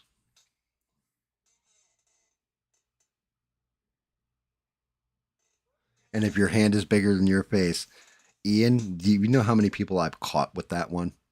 They say that you can tell by if your hand's bigger than your face, your penis is this size. Like, I don't know, we'll say like 10 inches, right? And then they put their hand up to their face and you just immediately smack it into their face. Like, you smack their hand, make them slap themselves right in the face.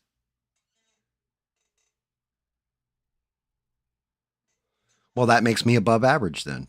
Bob, Bob's 5'6", but that's because Bob, when he was in the military, was trained and they kept him in a small box and they put the target dummy up in front of him, and all he did was just work on one leg. Like, he's got one leg, it looks like Arnold Schwarzenegger's leg, and all he did was just kick the nuts. That's all he did for like 4 or 5 years, and that was his whole training.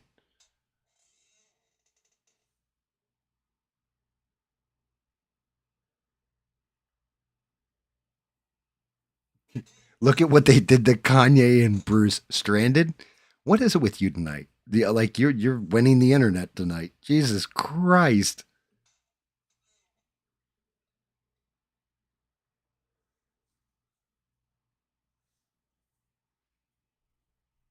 Average height for a woman is 5'3". Wow. That's crazy.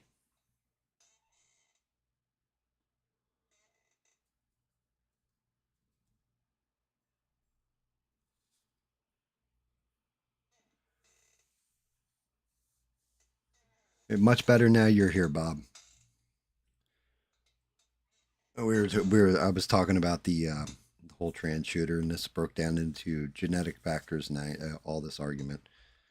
I'm tired, so I'm gonna work on rocks. I think in these little things that go on this damn display first, just because I'm tired.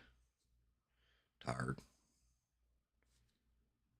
How the hell? This thing has This thing goes on here somehow. How do you go on? God damn it. I'll figure it out.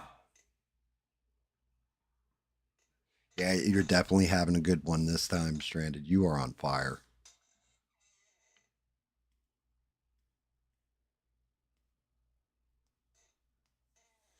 They call him short sack Bob. He just cracks you right in the short sack. Like short kick right to the balls.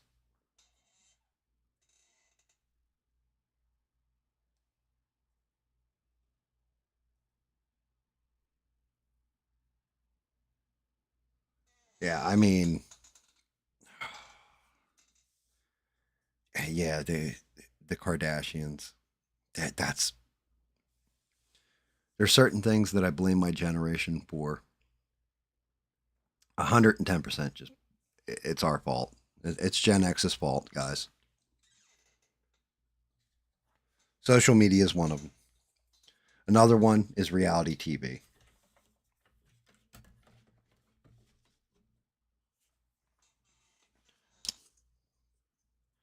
Definitely reality TV.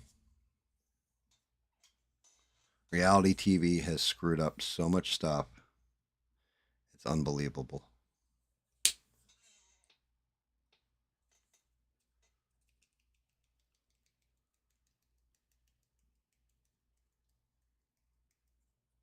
Well, of course, well, what do you expect? I mean, like I said, maybe they are. Maybe Eugene's right. Maybe they are Armenian witches.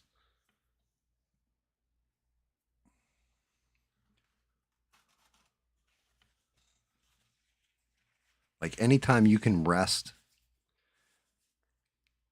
I'm gonna say, and I'm going out on a limb here, guys, but I'm gonna say, anytime a woman can balance a champagne glass on her ass and then pop a cork on a champagne bottle and have it land in that glass over her head, there's something wrong there in that build.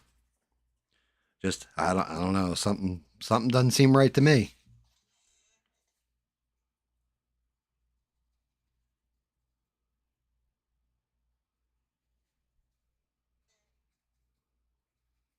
It's always one big split. It's about rich and famous.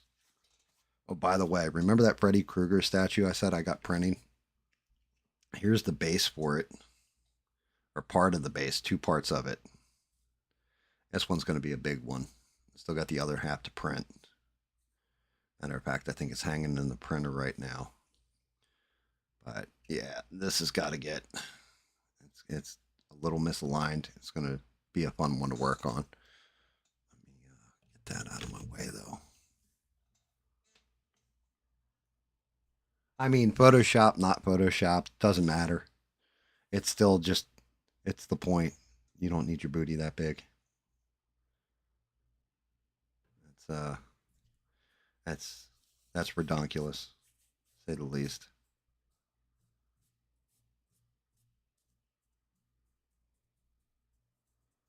Definitely like what the hell is this? So, moving on from all the craziness of the school shooting and all the speculation and all that. Everybody's seen the Raja Jackson story, right? At this point, don't know if you guys have all seen the video. If you do, I'm not going to be showing it because I don't want to see some poor guy be beaten unconscious the way that man was. The psycho stew, that is. You guys are going to have to tell me because I was streaming last night. I flipped through ABL. He had that shit in his title. What did he cover on it? Because if he did, I legit just scanned through his video real quick and I couldn't find where he actually discussed it. Did he actually discuss it last night or was there no discussion?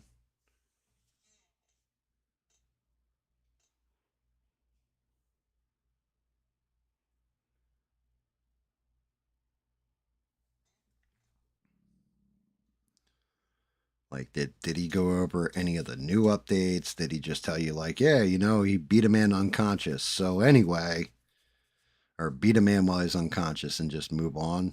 It wasn't even discussed. Because, like I said, I didn't see the stream. I have not a clue.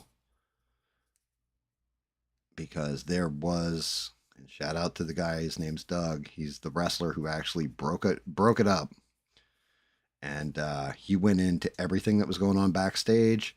He went into the whole 9 yards of it, and there's definitely some interesting shit with it.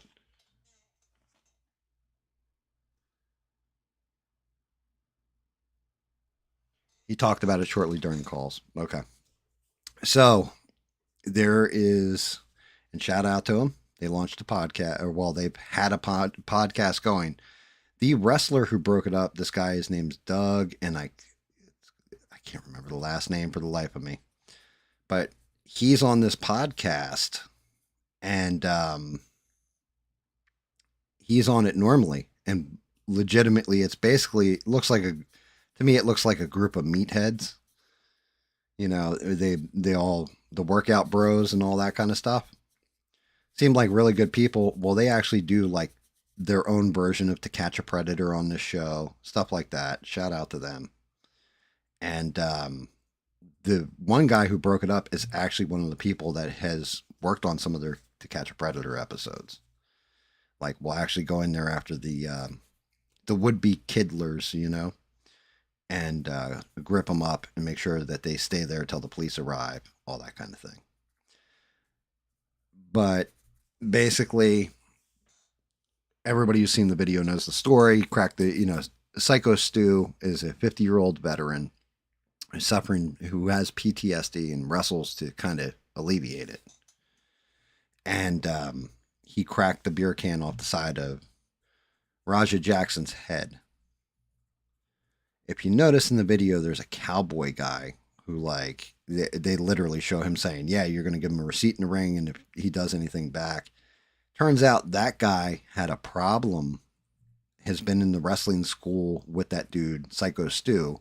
Raja Jackson was actually there on his invite. So they're like friends, I guess. And he had a problem, so he had to have a reason, which is why he was kind of winding up Raja Jackson. Now, Raja Jackson is responsible for his actions. It was cowardly what he did, everything else. It's really his fault. You're a grown-ass person. You're 26 years old. You should know better than to let people on social media get you worked up that hard. But saying the cowboy guy didn't have a hand in it, I'm going to say he's an accessory after the fact, because he really did have a major hand in it. All tuned up. Well, according to the wrestling guy, he was in the backstage. He had wrestled his match, and somebody came in. He didn't name who. Came in and told Doug, like, go out and watch this match because I have a bad feeling that something terrible is going to happen in case something happens. And now Doug, he didn't say exactly what he was good in, but I'm guessing it. I think it's boxing. It's probably boxing and the martial art. And Doug was sitting there watching. Of course, the whole thing happens where Raja Jackson hits the ring and picks Psycho Stu up and slams him.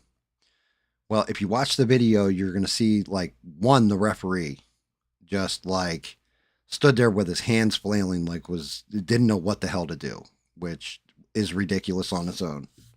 That referee should have gotten involved way sooner. And I'll get back to the ref in a minute. If you look, there's a guy who comes in and tries to stop him. The guy who did that, he's only a 17-year-old. The first guy who comes in, like, tries grabbing his arm, he's 17. He was scared shitless, apparently. Didn't know what to do. And then you see Doug come into the ring. The rest of the wrestlers, not one of them budged ass. Every one of them was afraid to get in that ring. And Doug was the one who came in and grabbed him and pulled him off. Well, when he pulled him off, if you watch the video, Doug even said he immediately tried to double leg take me down. And he's like, and I blocked it. I know what I'm doing. I'm actually a fighter. So I blocked that shit.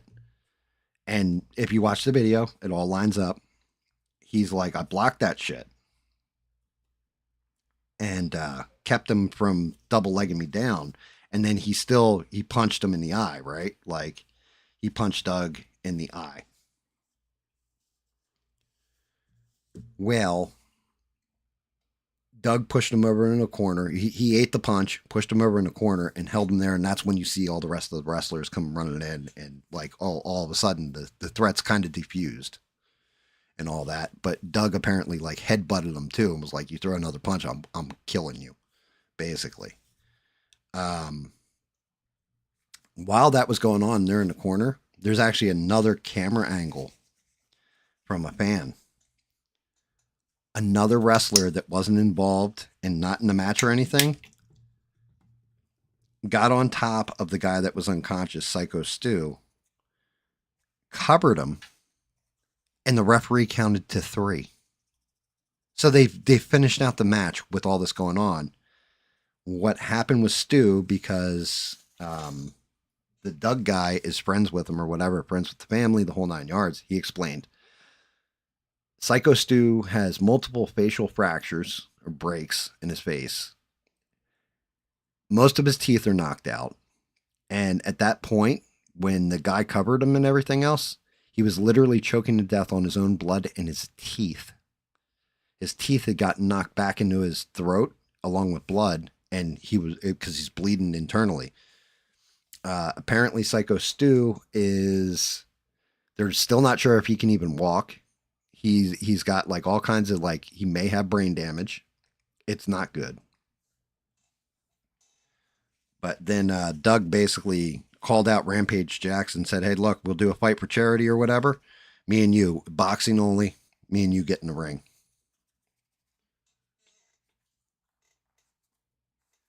And then, yes, that's the next thing that happened. There was another wrestler that had quit wrestling for that company. Now, Doug, to his credit, said, "I'm never going back to that company again.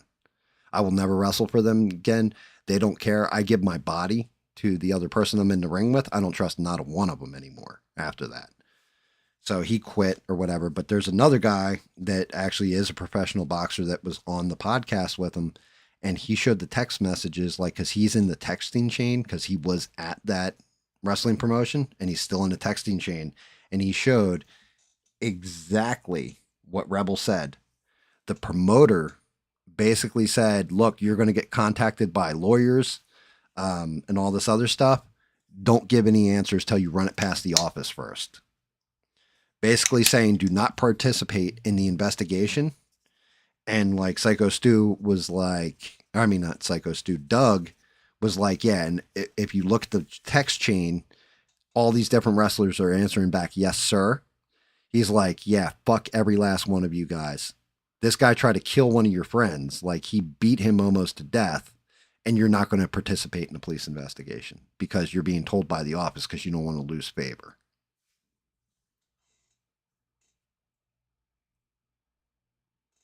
So, yeah, Rebel, that's the other thing, right? 23 punches were thrown.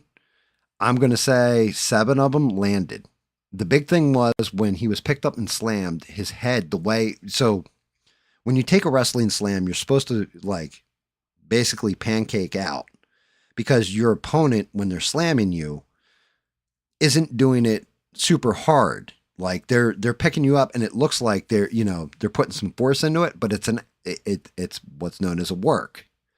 So they drop you, and it hurts. Like the impact hurts. If you look at the way he slammed him, he picked him up and he threw him down almost like you would a sack of potatoes or something, like a sack of wheat. But the whole point to that is in MMA, when you slam somebody like that, you're trying to get their head to hit the ground because it knocks them out. And that's exactly what happened. He threw him down so hard. He was already out cold when he hit the ground from just the slam. So the first, I think it's like 6 punches landed. And then he started throwing them so fast, he was like just basically nicking him. You know what I mean? Like he was catching the chin a little bit here and there, but he wasn't like full on landing. But those first 6 punches did all the damage.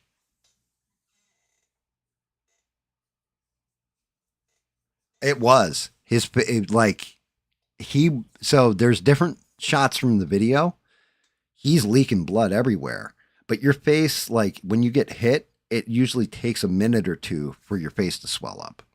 Like you can get caught in the mouth or whatever, and maybe a little blood flies out. but you give it 20 minutes and your lips like looks like you ate a beehive, right? So the damage he landed was it was devastating. He fractured bones in his face and he knocked his teeth out.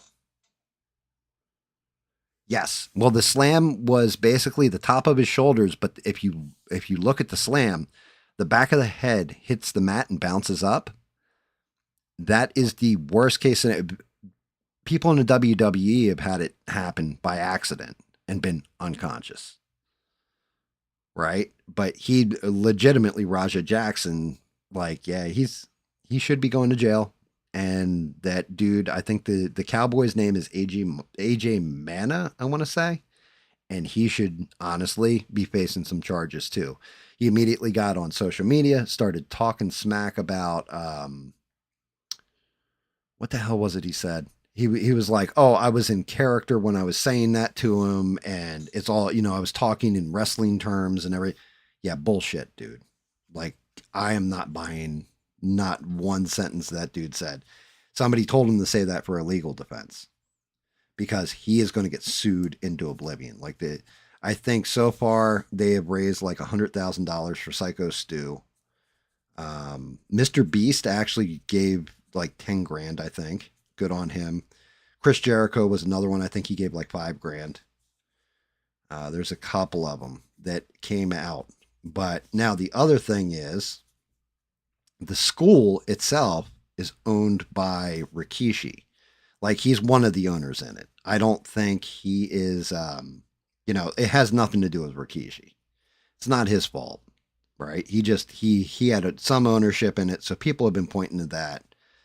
One of the things, though, that was really pointed to is WWE just did this thing. It's called the WWE ID program for independence, right?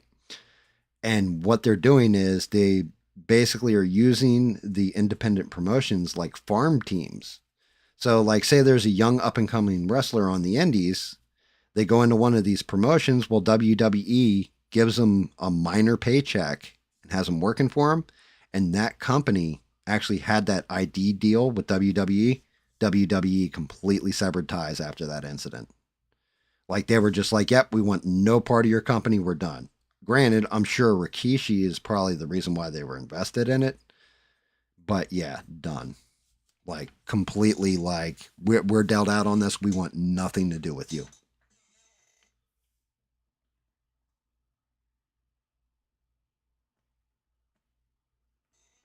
So the beer can, right? I could hit you in the head with a beer can in the same way. You would barely feel it. So people were saying this all over the place. It's a beer can gimmick, the beer can, all that. It's not a gimmick. The beer can itself is not gimmicked. It's a real beer can.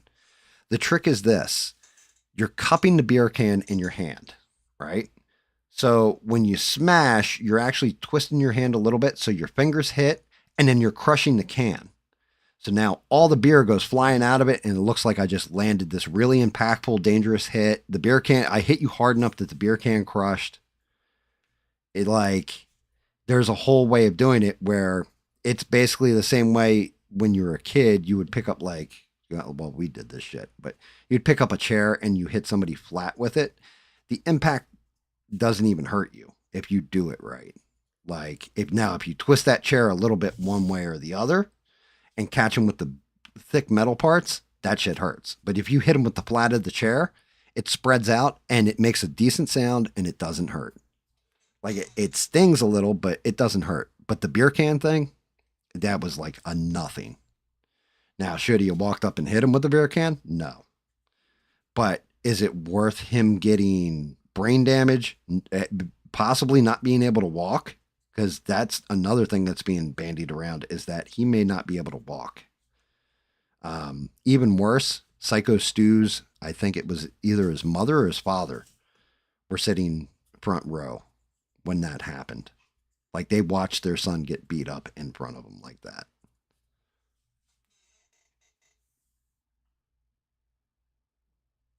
Yeah, I agree. Like, that's what I'm saying, is not knowing if the guy was working or not. Like, actually, in on it.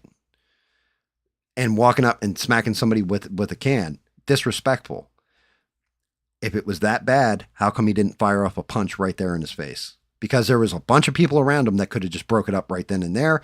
If he got the shot off, that's where Raja is going to end up in a jail cell.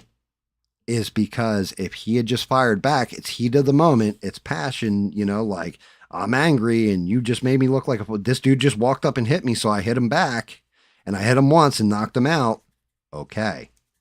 He didn't. He waited and waited and waited for 2 hours, picked his spot, and then, the other guy thought it was part of the show because they told him it was part of the show. Look, he's going to come into the ring, he's going to slam you and hit you with a shot. And he was all right with that because of what happened earlier. Like Psycho Stu apparently was okay. He was just told it's part of the show. So that's why he let him pick him up. If you notice, he's not fighting him when he picks him up. He just lets him pick him up and slam him because he's like, oh, okay, this guy's just going to give me a slam, give me a shot, and then that's it.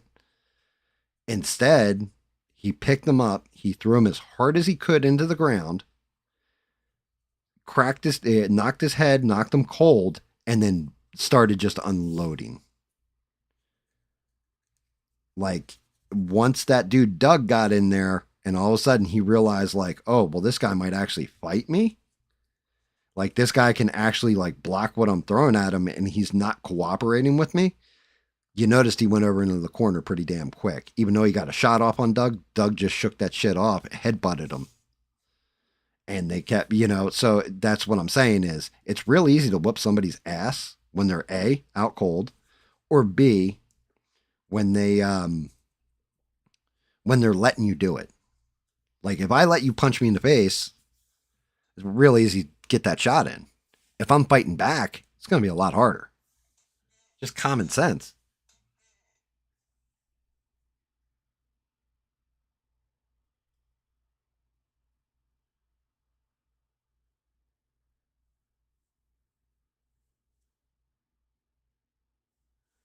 Well, that's the other thing is somebody in the company had said they're always working. So like anytime there's a camera on, they're they're trying to be in character and talk smack, which kind of helps the Cowboys case that AJ Mana's like thing, but it's bullshit because apparently behind the scenes, and that's one of the things that came out um, with the Doug doing his little thing on the podcast. He said that Stu and AJ do not like each other at all, and they had a prior beef between them. So if that's the case, AJ might have amped Raja up and been like, "Oh, this is my chance to whoop this man's ass. I can't whoop his ass physically, hand to hand. So I'll have this dude do it, and he's got a spot to do it in." It could have been something like that.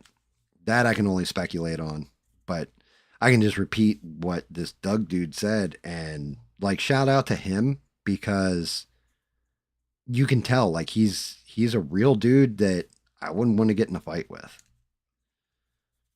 But yeah, it's a damn the whole situation is a damn shame.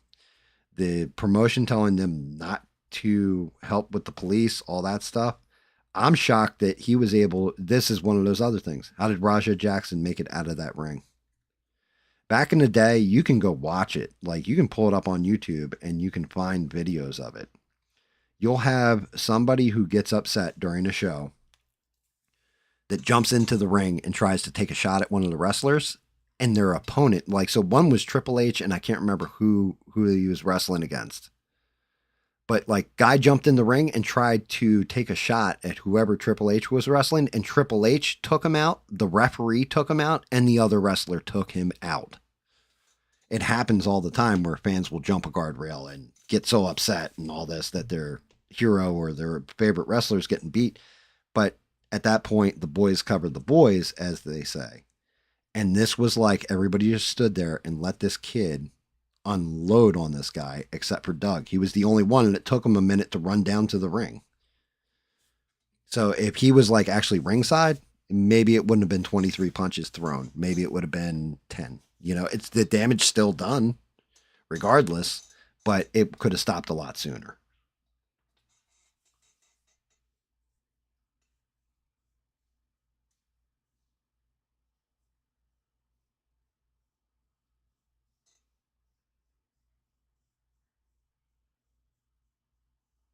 because it's nothing nice. But yeah, the whole situation is jacked. Raja Jackson, I'm telling you, if he doesn't go to jail, it's because it's in L.A.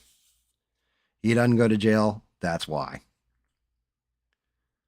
But yeah, that whole situation is a giant ass mess. Shout out to Psycho Stu. I hope he recovers. I never saw one of his matches, so I can't tell you if he was a great wrestler, a terrible wrestler, or anything like this. But the fact he's a veteran deserves our respect for that. Um, and then, of course, nobody deserves a beating like that. Nobody deserves once an opponent hits the ground, if they're especially if they're out cold, unless you're in a fight to the death. That's one thing, but man, nobody deserves what happened to him.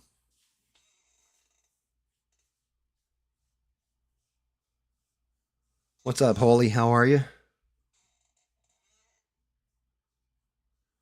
I've been in a lot of fights. Somebody went out cold. That was it. Didn't didn't matter. You would have just the people standing around pulling the guy off. Nobody's going to stand there and well, I can't say that nowadays apparently, but it used to be back when I was younger. Like you'd have 10 people jump on you and be like, "Whoa, whoa, whoa, he's out, he's out, he's out." And you would think somebody who is actually professionally training and trained to be MMA like that, their opponent goes out, the ref usually tackles them if they're really like going ham and don't realize they're out. But he clearly saw that guy was out after the first like 2, 3 punches he threw. He didn't see him moving anything. He knew he was out. There's no way he didn't.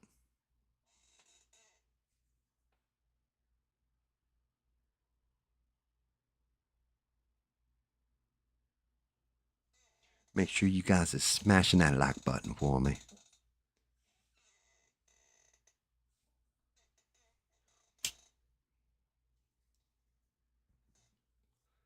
But yeah, it's that whole situation is jacked. But I didn't know if there was a follow up last night where he explained, like, seeing this other video.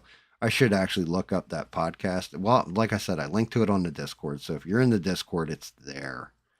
Check it out because it is definitely worth watching that interview. And you'll see what I mean by real recognizes real with that guy. He's real deal. Like he's definitely no bullshit.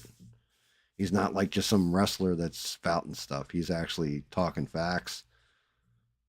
Um, Everything else.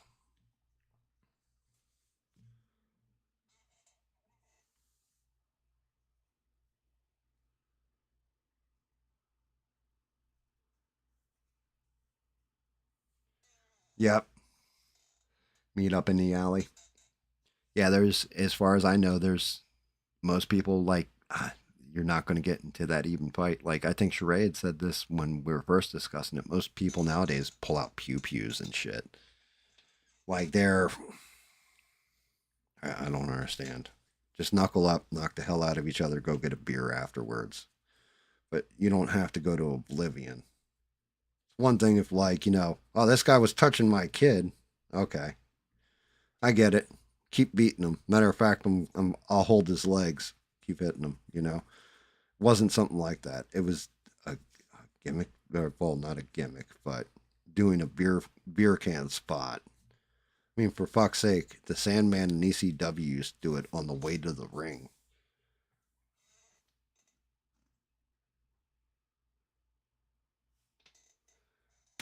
One, two, meet me outside. Meet me outside.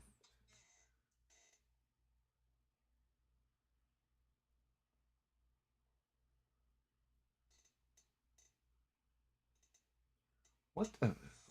Wait, hold on a second. There it is. Apple. Yeah, you're not wrong. There are all those beers.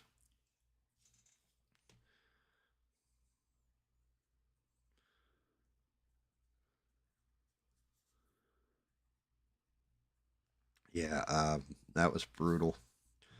And then the Probably, that was all tragic and brutal. Everything else, the shooting with the Catholic Church. But let's talk about the most brutal thing I saw. Oh God. Have you ever seen a movie or started watching a movie and you're like, my God, this is fucking awful, but I got to see where this train wreck goes? Like, you're watching it and you're just like, yeah, this is probably one of the worst fucking things I've ever seen. But I need to know how this is going to play out and how bad this is going to get. Let me introduce you guys to Red Sonja 2025. Holy shit, was this bad? The CGI was bad. It looked like AI was done. I've put better AI pictures in my in like Smurfs video than they had the AI in this shit running. Like it was beyond the generic chat GPT fantasy background. Um they tried to do it. She couldn't fight. She didn't know how to fight. She was not trained to fight. It wasn't the Red Sonja story of like Bridget Nielsen's character where she was a priestess and they came in, they raided her village and they did all kinds of naughty things to her. And then she picked up the sword and learned to fight and just got powerful and was like, no man will ever dominate me again. Ba ba ba ba ba, and like went and sought revenge. No, this starts off with the girl and her village gets taken out, and she goes into the woods and makes friends with a horse, and then lives out in those woods and is looking for her if there's any of her people left, and never learns to fight. Yet she is taking down like people that are. There's one part where she refuses to fight. They put her in an arena. This other girl, she refuses to fight, so they shoot the girl in the neck with a crossbow and take her out. And then three armed knights in full armor come in at her, and she kicks the ever loving shit out of all three of them, like without even batting an eyelash.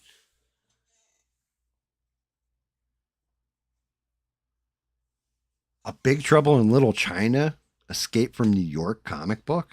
What? I've seen Big Trouble in Little China comic books, but I've never seen Escape from New York comic. That's crazy.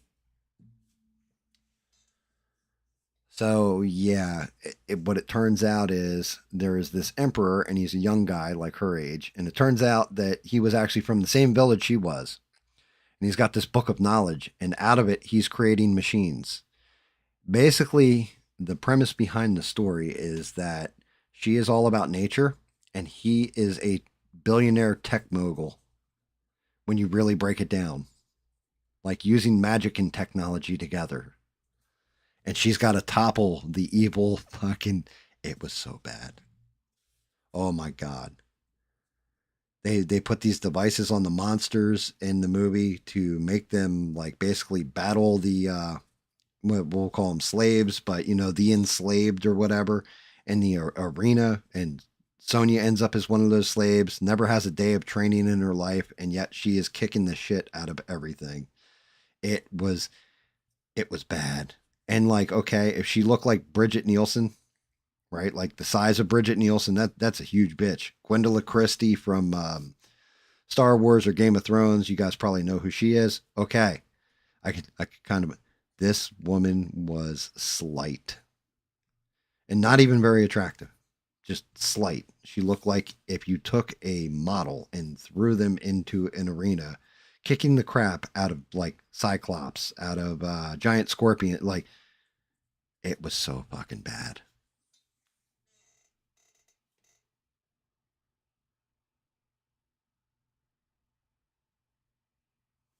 This movie was like it hits my.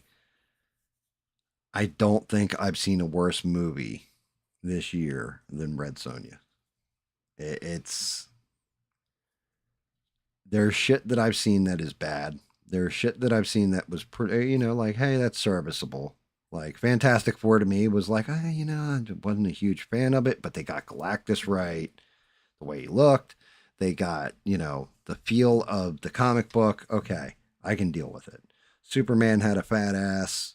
The weakest part of Superman, in my opinion, was Superman. They went the whole Boy Scout route with him. Good on them for that. This is by far, there was nothing redeeming in it. I mean, zero redemption to this movie.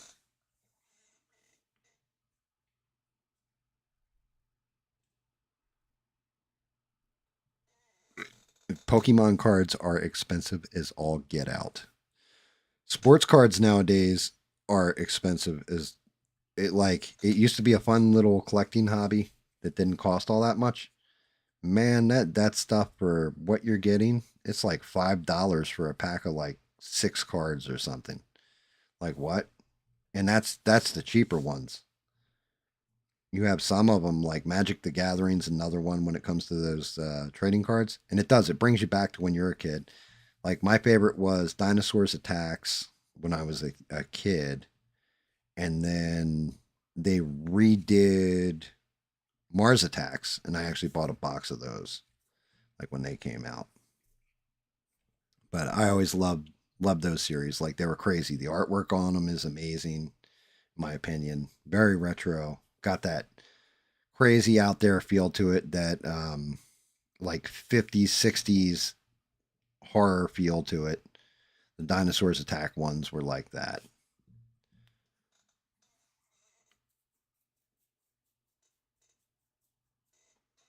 Dude, this movie beat War of the Worlds, in my opinion, as far as the worst movie of 2025. Like, I mean, it War of the Worlds, at least they tried to do something like with it, and it made a little bit of sense. No, this beat it hands down.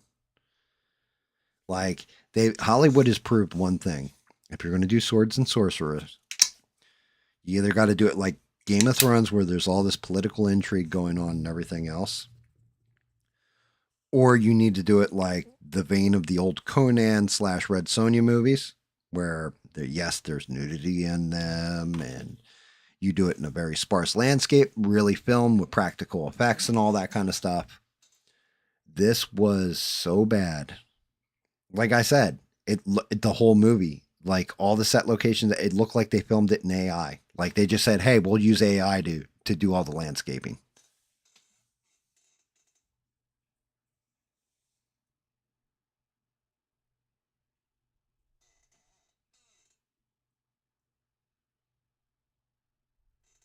Does Garbage Pail Kids? Garbage Pail Kids were amazing too when they had come out. Um, that's like I don't know about you guys. Yeah, I mean everybody's kind of we're all older, right? You guys remember when you were a kid having a sticker book? You would collect stickers, and you had the scratch and sniff stickers. I always got a kick out of it. Like some would smell like popcorn, some strawberry, all this, and they had like googly eyes on them, like those stickers. They made two that I remember, especially as an adult, and being like, "What the hell did they sell to kids?" One was cut grass, and the other one, and it smelled like cut grass. The other one was gasoline, and it smelled like gasoline.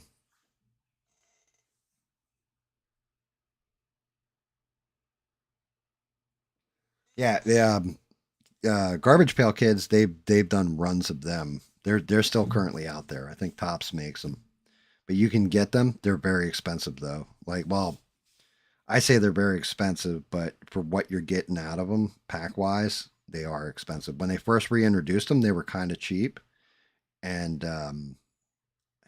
'cause that's got to be like 13 years ago. Because when I first got married and we didn't have much money and all that, that was one of those fun things we'd do as a family. We'd get a box of cards, sit down and pull the packs open together and see if we could get a full set, stuff like that. Like you'd order a box for like $50 and it's something to do for a couple hours and then see what kind of chase variants you get, all that. 'Cause they had chase variants to the cards.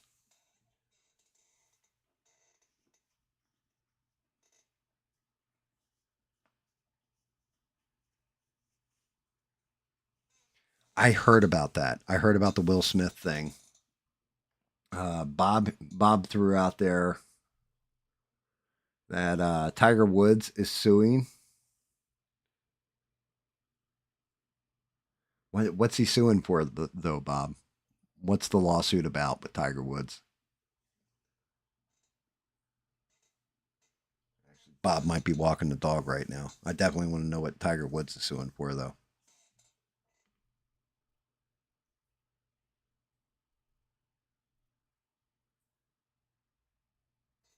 I mean, I don't know why you get it shipped to store. Just ship it right to your house. Pretty much usually free as well shipping because Amazon and Walmart are definitely competing in that market.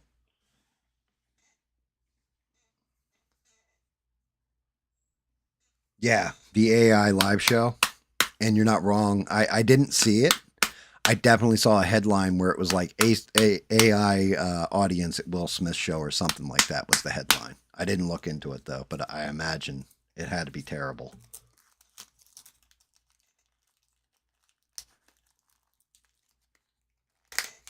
I mean, not gonna lie, they probably did have to have like an AI audience because if somebody in the audience had yelled something about alopecia or Jada Pinkett, then he would have had to slap the shit out of him. So they were probably safer. They're like, yo, we're gonna hedge our bets here, make sure he doesn't go around slapping people.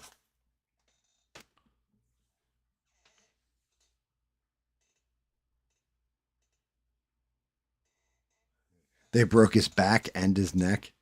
Definitely blew his back out. I've heard that story.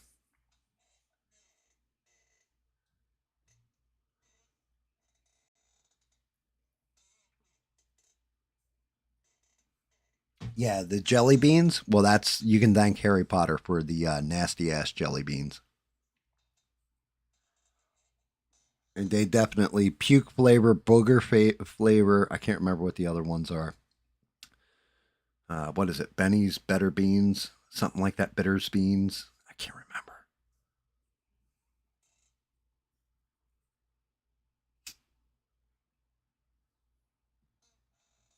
So you're telling me the audience isn't getting jiggy with it? Nah, nah, nah, nah, nah, nah.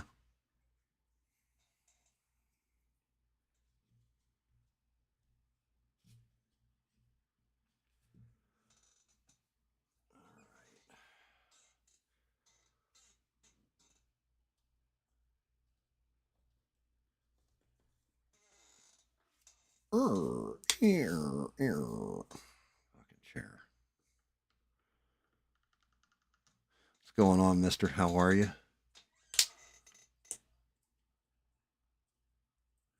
Skittles. Skittles. I don't know how I feel about Skittles. They were never one of my favorites. I used to love Jelly Belly jelly beans, but they're fucking ridiculously priced.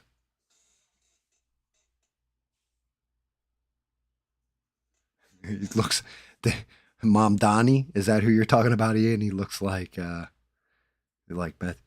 Dude, that guy, like, I watched that video and I was like, if any one of my misfits, anybody in the crew of misfits that is going to be upset about this video of him trying to lift weights, I was like, it's got to be Mister because Mister's looking at it going like, bro, that ain't 135 pounds.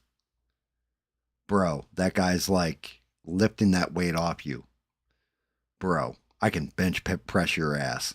Yeah, I was like, Mister's got to be like the most pissed off out of everybody about that video.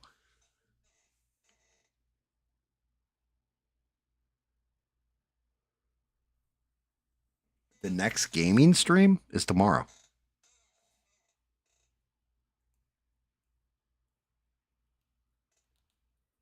Yeah, we do the gaming stream tomorrow. It's shit. I'll probably be I may be late for it. I got to do shopping tomorrow. Try and knock that out early. But yeah, it's gonna be tomorrow. It's gonna be me. Probably I'll probably be doing Hell Divers with David and Fax. Fax Machine is actually like starting to become a staple on that game, and I'm happy about that. That's great. We added another brother to the list of people that want to play a game and jam on it.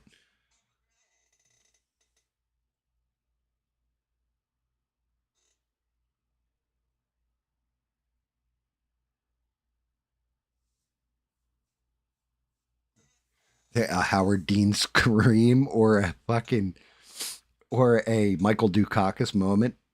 Wow. Wow. I love Helldiver. Like, there's something about that game. I'm telling you now, and it's a shout out to Smurf, but it's definitely like at first I was like, damn, I should probably buy a copy of this, send it off to Smurf. And then I remembered, like, when it comes to high anxiety games like that, like where we're getting overrun by the bugs and, whatever it is, Smurf, like, it gives him physical anxiety when shit like that's happening on screen. And he, like, it's not good for his heart. He likes to kick back, chill, and play a game and kind of build the nice castle, all that stuff. When it comes to like that hardcore in your face, like, oh shit, we got to keep moving, keep moving, keep moving. Like he gets like it gives him actual physical anxiety. We used to play Conan and shit would give him like he thought he was having a heart attack at one point and found out it was like no, it's just stress induced from the game from being so intense.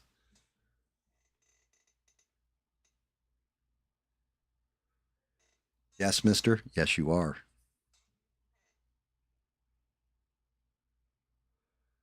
Yeah, exactly. The relaxing games are like pickleball for gamers. Like they're chill. Like so Valheim I like because I can watch the chat. Helldivers, I'm catching every a message here or there because the whole time I have to have my head on a swivel. I tried reading the chat while playing it, and you guys watch me walk into like David's minefield like 10 times, or a turret will gun me down. I'm like, fuck, I'm looking at the chat.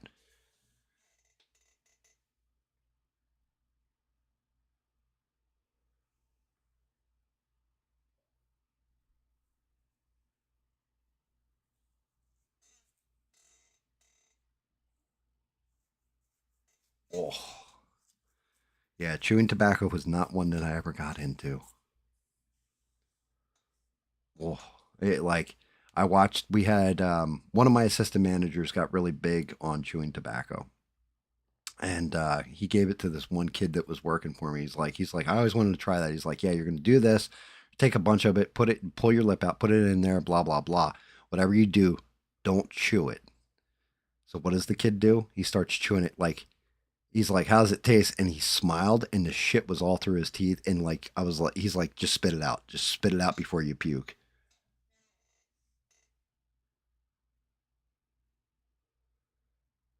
You want to get an Xbox? Xboxes are like 500 or 600 bucks at this point. Like they're expensive as shit. I don't know why they're up there that high. I figured, older technology, it would drop in price. That seems to not be the case. It seems like it's going up, not down.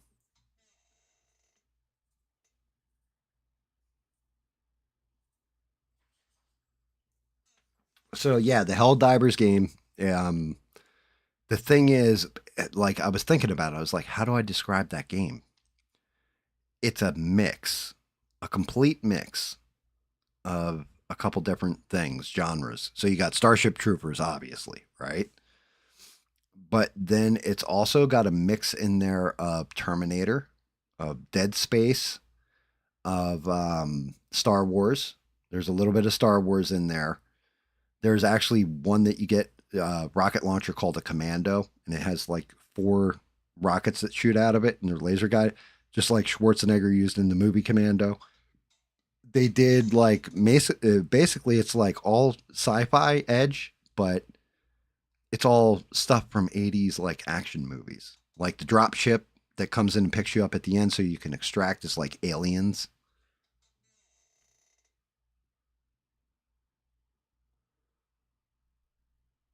Oh yeah, I also need a TV. Jesus. Stranded's like, oh yeah, we need to like set up some kind of like here's a big screen and all this. So, like here's a game console, big screen and all that. Like they used to have when I was a kid, you had those ads in the back of a magazine and it was like fill out this crossword, mail it in, and you could win this like entertainment system. And it would be like the big hi-fi speakers and stereo and everything else. and like a Nintendo or some shit to play on it.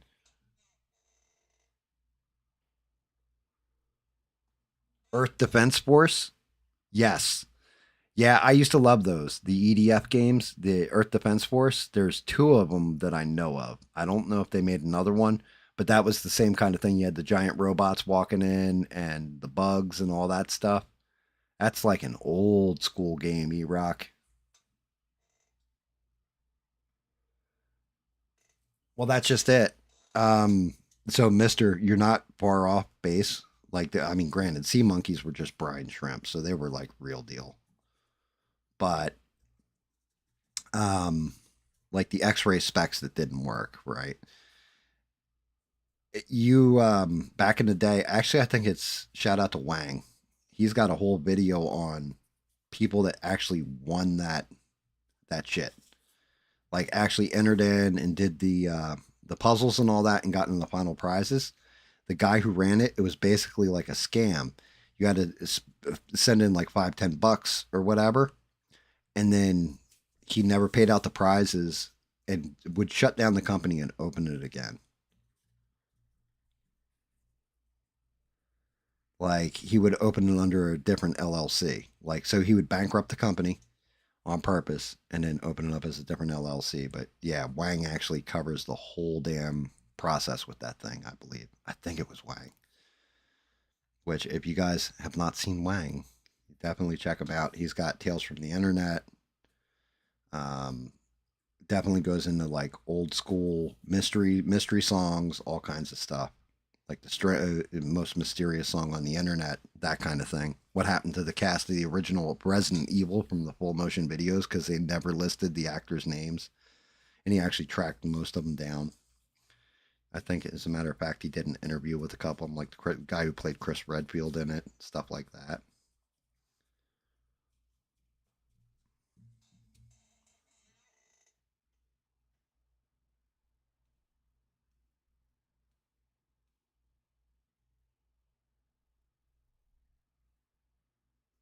Hey, if you win that Powerball game, Bob, that's when I'll allow you. I'll set up the PayPal to allow you to send me money because you got $1 billion at that point. Might as well have fun with it.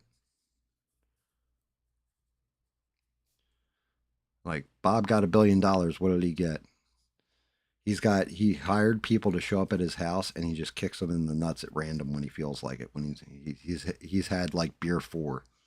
He's just like line up guys, just kicks them in the nuts. Pays them like $10 an hour.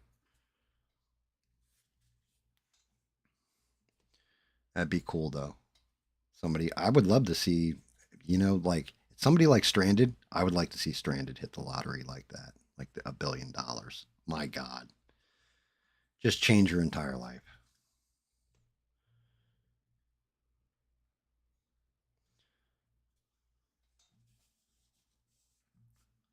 Definitely want to see like good people that would do smart things with the money hit it.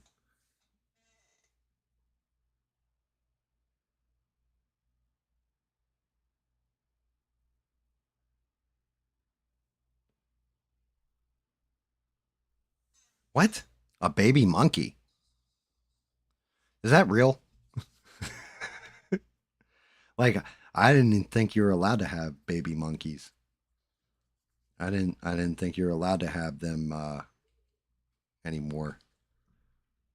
I'd be afraid to have any kind of like I don't care where it came from. I'd be afraid of a monkey. Like oh shit, I saw that old movie with Dustin Hoffman called Outbreak. Ever since then, fuck that with the monkeys. I'm good.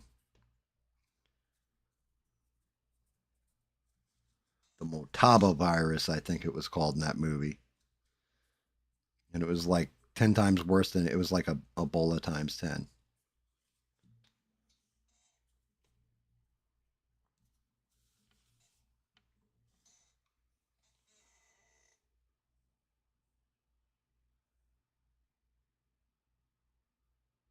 I could believe Michael Jackson did, but he probably recouped every chunk of that change back that he invested in that because yeah, let's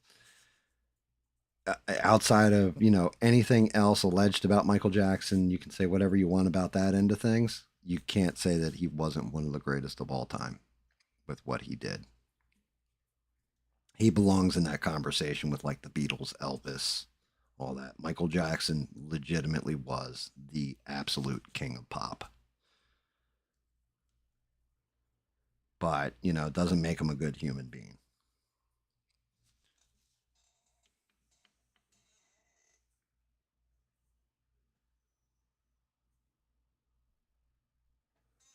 A billion is not okay. So,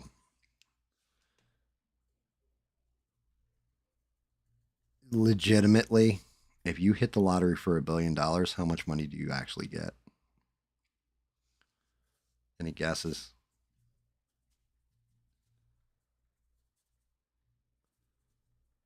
If you take the cash option on $1 billion, how much do you guys think that's worth? Like reality of the situation. How much money do you think?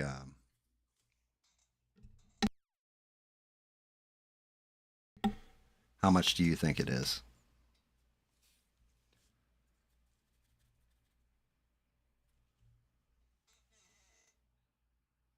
250 million after taxes sounds about correct to me, Bob.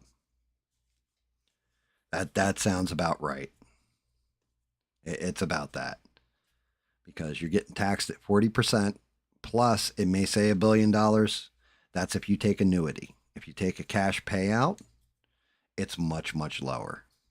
So they already cut it down, and then taxes kick in, and it's like 40% or something you get taxed at. And as Mr. will probably point out here, if he hasn't already, I'm going to look at the chat, but then they're going to hit you with state taxes on top of it, depending on the state you're in.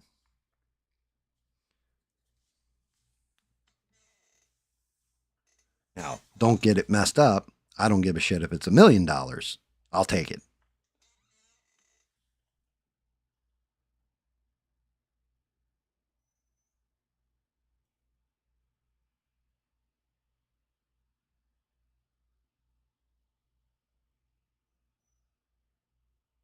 Mister, that is, dear Lord, man, you are on point with that.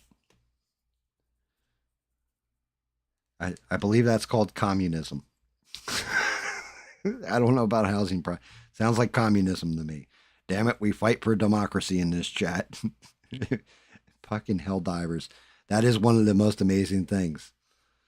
Like, I don't know if they come up on screen when I'm loading in. I think they do. But if you ever read the training tips that they have, some of them are hysterical. Like they have one, it's like if somebody on the enemy side tries to negotiate with you, end them immediately with extreme democracy because they're just trying to play tricks on you.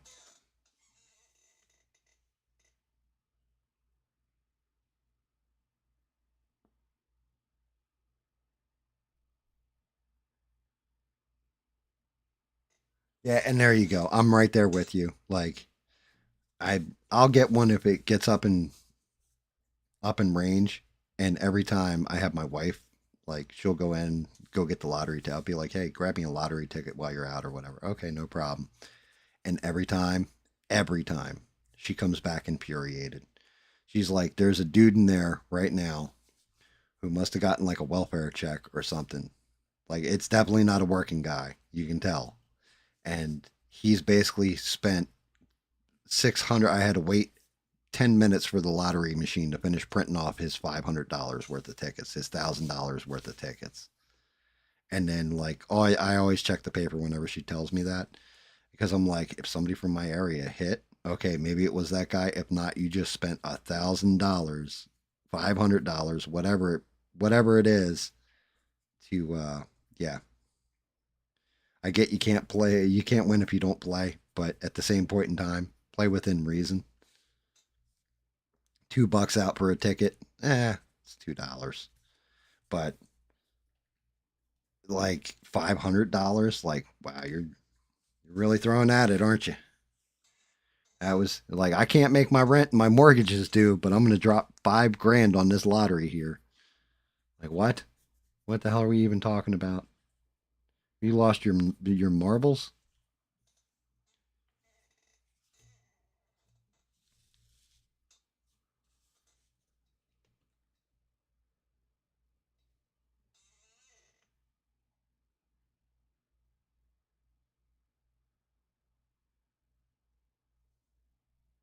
Exactly, comrade. Nice.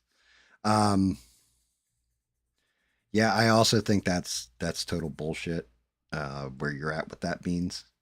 I think they should let if you own the land, it's your land. I mean, I can understand certain restrictions, but not ones where it's like, yeah, I want to put up a house and live a comfortable life and all this, and I own this land, and they're just like, yeah, no, you can't even do that if you want to. Like, what? Have you lost your mind? Give me 1 second, guys.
Sorry, guys. Hearing the dog act a fool.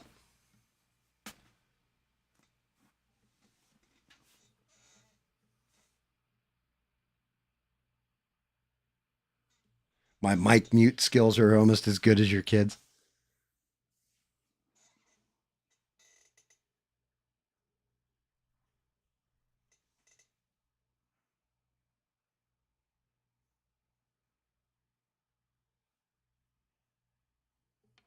Wait, you can't hear me now? You guys should be hearing me loud and clear now. I had to yell at the dog. He's being a dick. The wife's sitting there eating something. She's got the door closed or whatever, and he's like outside whimpering. I'm like, what are you doing? Like, you gotta go to the bathroom. What's going on here? And that's what it turned out. I muted the mic so I could yell at him. Like, you suck. What are you doing? Knock off all that evil.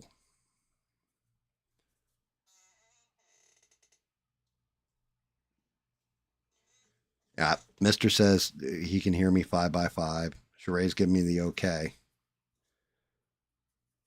That means my pimp hand is strong on the mic button.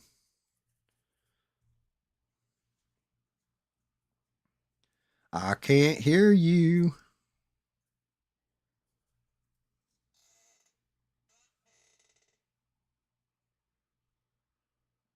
There is a reason why I have one moderator, and it's the greatest moderator on these interwebs. Because if shit's all busted or whatever, she's gonna let me know right away. Actually, Stranded will too. Stranded's just like, yeah, Gam, you're fucking muted. Like, get your shit together, Gam.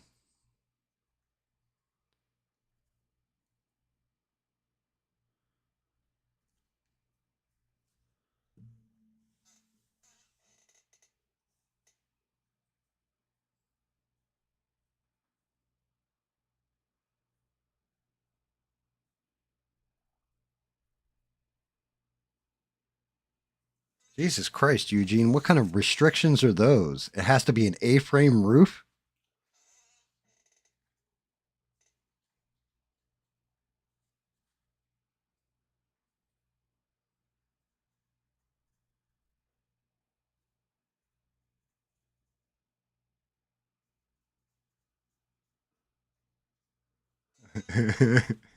You're my boy, Blue. I got that reference.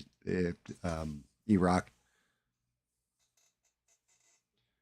Listen up, here's a story about a small girl who lives in a small world, and everything she do is small on the land, inside and outside. Small house on a small piece of acreage. I'm small, da ba dee ba ba da.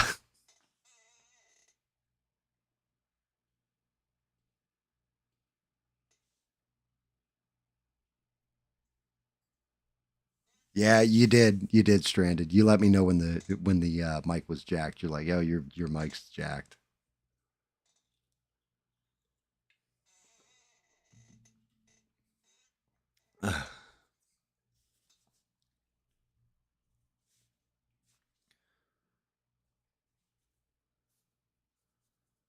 Yeah, my wife always says that. Maybe we'll have to get a smaller house when we get older. Fuck that. I love my house. We ain't moving. That shit stays big.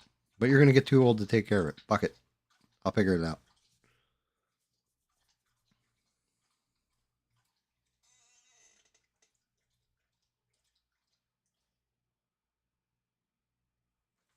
Oh, it's to prevent trailers and such. I got you. Okay, that makes sense. They basically don't want trailers moved in. I mean, that is out where I live. That's a big thing. People will buy a piece of property, just drop a trailer on it, have the septic put in, have the electric run, or what have you. But that's usually the way it's done. Like the guy across the street from me, he bought the lot, and we're like, because we were going to buy the lot, and I'm like, yeah, if it's like 20 grand, we'll just tack it right on the mortgage. And they sold it for like 45,000. I'm like, Jesus Christ, this guy's going to get a house built there and everything. And sure enough, there's the trailer. But it's a nice trailer. He maintains it, and he's a good neighbor. He's actually a really nice guy. Older guy from actually Chicago who retired down here.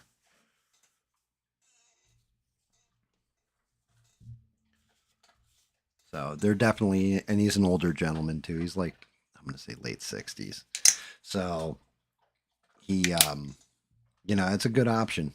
You get older, or your kids have left the nest, all that kind of stuff, and it's just you by yourself. And you might as well get a small house.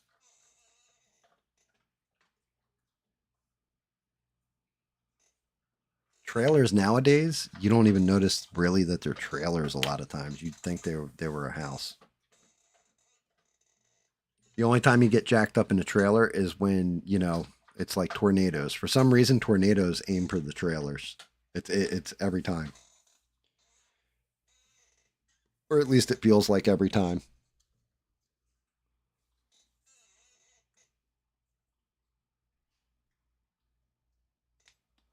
Yeah, that's true. I mean, my community, they allow everything. You got the money and you bought the property, it's your shit.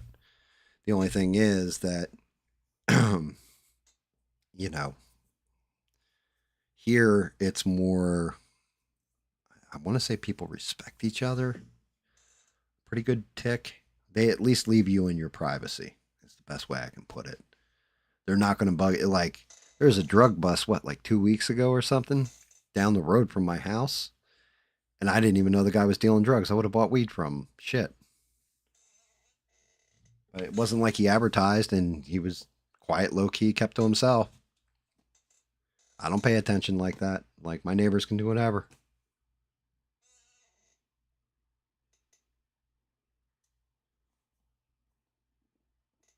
Yeah, Mister trailers are bad. You're supposed to cook meth in RVs. Didn't we learn anything from Breaking Bad?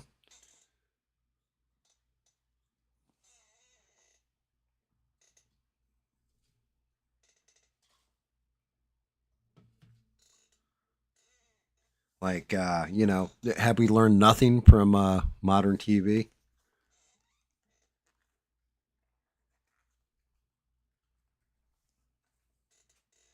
I mean, are you going to go out? Are you like, when you say you're going to build a house? Are you like planning on constructing the thing kind of yourself? I mean, that's I'm not being a dick here or like making funny or anything. I'm dead serious. I know, like my buddy Twisted, for example, he actually like laying foundation shit like that on shitty builds. Like he's an actual contractor. So, but you know what I mean? Some people actually, when they say they're going to build their house, are you building your own house? Exactly, mister. Like, I think that would be awesome too.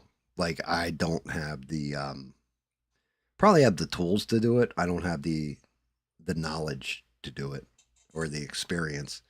There wouldn't be a square corner in the house, for example.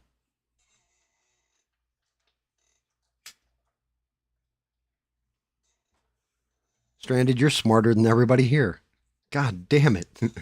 Do it in a U-Haul. That's brilliant. You just rent the thing and return it.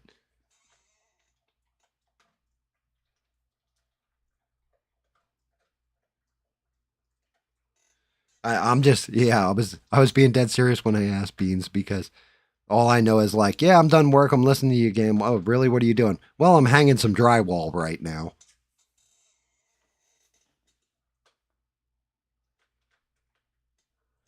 Yeah, I mean, there were when I used to say I was building a computer. You're right. You are more assembling them, Mister. Back in the day, though, when I used to have to actually like solder chip sockets to boards and stuff, then I was actually building a computer. But I definitely didn't build the chip architecture that fit into that chip slot, and put it. Although I did used to do EEPROMs and stuff.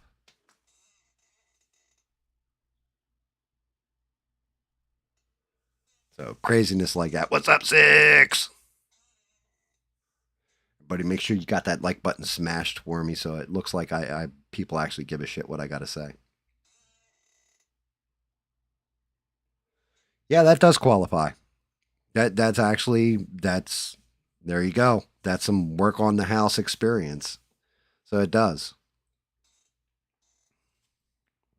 like stuff like that.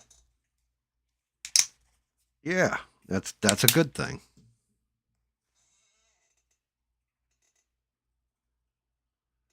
If you put down the carpet, well, it depends. If you put down the carpet and you stretched it and like nailed it down and all that stuff, then I'd say that qualifies.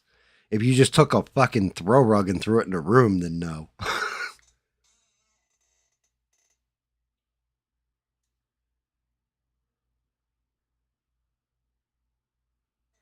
See, like Bob did all that kind of stuff.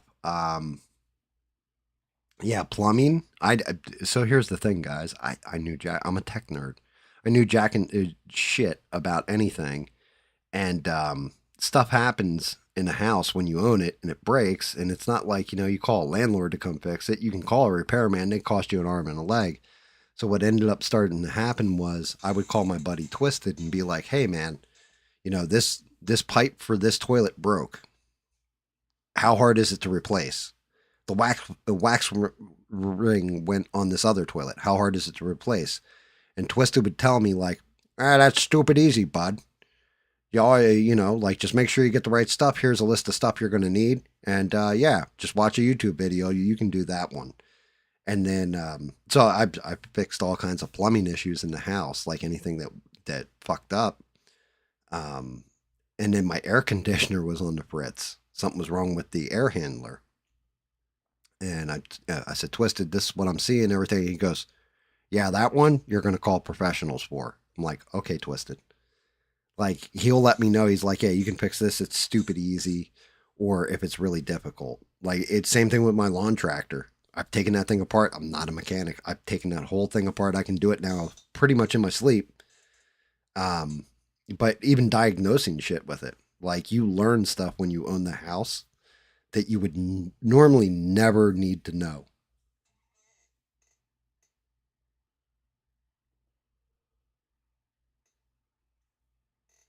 Yes, mister, you're 100% right. Toilets are easy to fix. They're very, very easy to fix. It was not difficult. The harder parts when you get like, I had a pipe break that broke off at the wall or whatever. That was a little bit more intense. But even now, like I got lucky because I have PVC in my house as far as the piping goes. So I'm just like, okay, just get piping up the code, do a couple here, make sure I glue it proper. Okay, turn the back water. Okay, the water's flowing perfect. Set everything back up.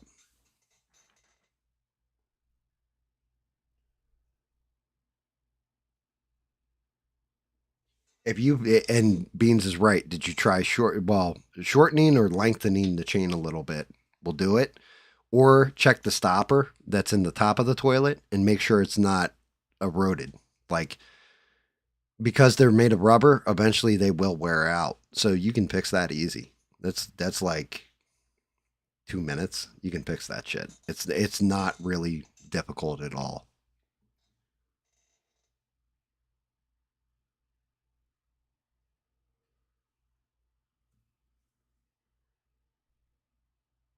Lengthening fixtures, yeah, that would make sense. If your chain's a little too short, then it's basically like a plug. It's just picture it like a bathtub plug on a hinge, and it drops down and raises with the chain that goes to the handle. Just be careful though when you're pulling the chain off because you can snap the arm because it's made of plastic. So I definitely may or may not have had the whole replacement kit or whatever, and had to use the arm too because I was like, oh shit, and broke it.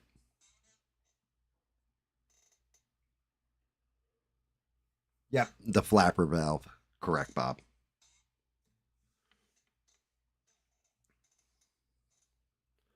That is correct, sir. You win the prize, Bob. I don't know what that prize is, but let's hope it's $1 billion in the lottery. Well, actually, let's hope that $1 billion actually goes to Stranded. But you can get second place where you get like half a billion. How's that sound?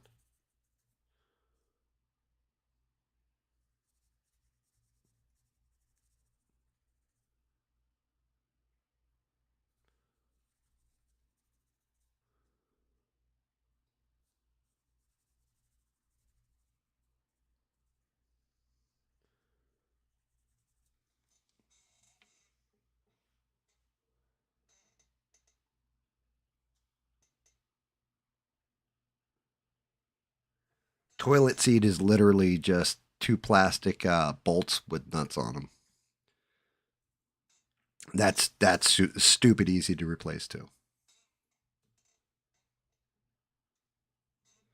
The harder stuff to replace on toilets or whatever is the flange at the bottom because like you have to make sure you're flat even or your toilet won't sit right on the floor. And some flanges protrude from the floor, some are inset, and you can get a whole kit and adjust it. But I had the flange wore out under the wax, so the wax ring got a leak. From the leak, it rusted out the flange that's under the wax ring that bolts the toilet to the floor, and I had to like pull all that out. I'd used certain concrete screws to replace the flange, everything else, and just my impact drill.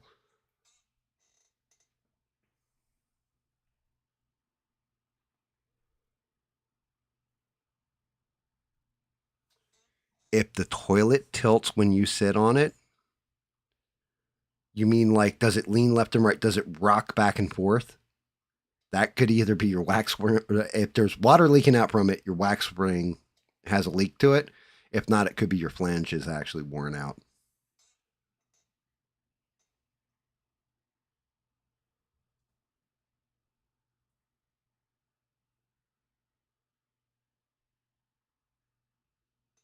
That's correct, mister. That's correct. Matter of fact, I have one probably sitting here in a bag. I could pull out right now, like the extra parts I didn't use. And laying floor under it, well, as long as you shut off the water coming into the toilet, drain the toilet, and move the toilet, and then lay the floor, cut it all out, and everything, it's not that difficult. Pain in the ass, but not difficult.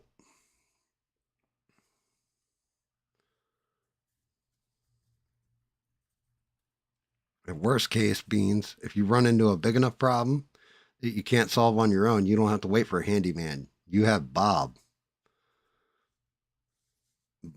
Bob can get shit done. Matter of fact, they based a cartoon off Bob. It was called Bob the Builder, and he'll help you out.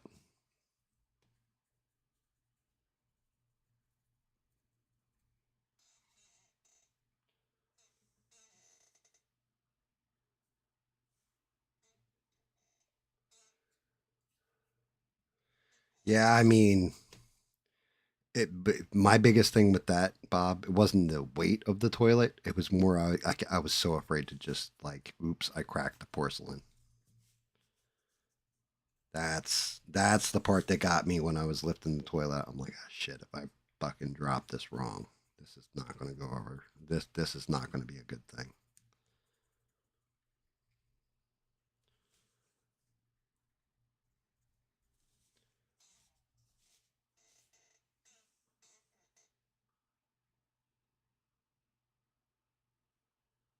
You asked, oh, you meant Bob.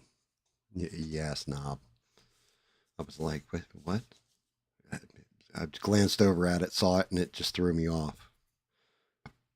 Yeah, that's what I'm saying. Like people that do that kind of like home repair. Like I said, I'm an idiot when it comes to it, and my buddy Twisted will legit just yes or no. But as long as you got somebody that you can ask, like how hard is this to do? Like, well, are you a complete idiot, or can you figure things out? Yeah, I can figure things out. Okay, let's start with that question first. And then, because if they're good at it, they're going to walk you through step by step. If you really are like an idiot at something, if you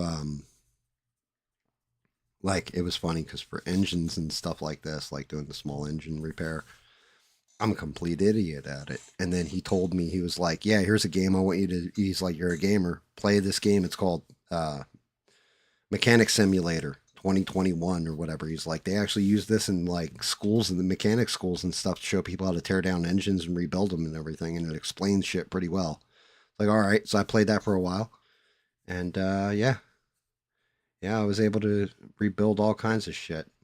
Like, oh, that's a straight V8. Like, all of a sudden, everything made sense. Like, I started putting it in computer terms in my head because I can rebuild a computer from scratch, you know, and diagnose it and figure out what's wrong. But when it came to mechanics, I was never big on mechanics. But yeah, shout out to my buddy Twisted. He did. He definitely helped. He helped me with that shit.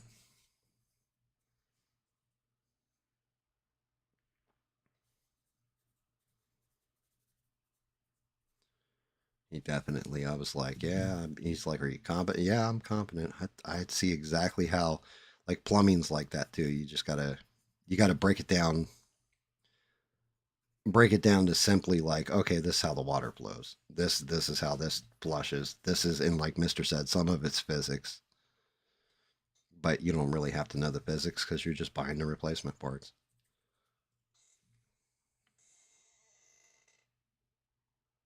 Yes, YouTube does have a lot of epic how-to videos.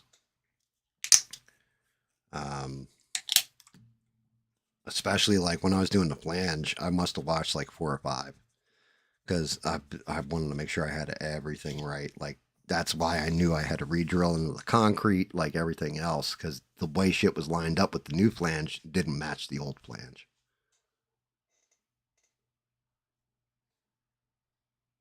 Yep. Yeah, the what you call it, that that designed at the bottom of the toilet.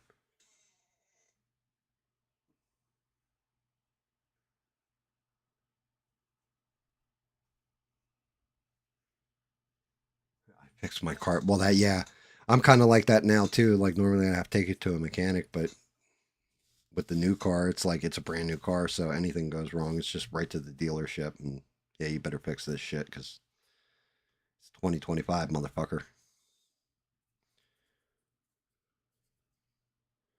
But I've had zero issues with my car so far, and it is like I love the damn thing. I highly recommend it. I can actually highly recommend that car. It's comfortable as hell. And I bought American, damn it. I just wish I had bought American under Trump versus Biden because now I would have gotten, I don't know if it's retroactive, but then it's like you know tax on what you're paying out for the car built in America and all that stuff.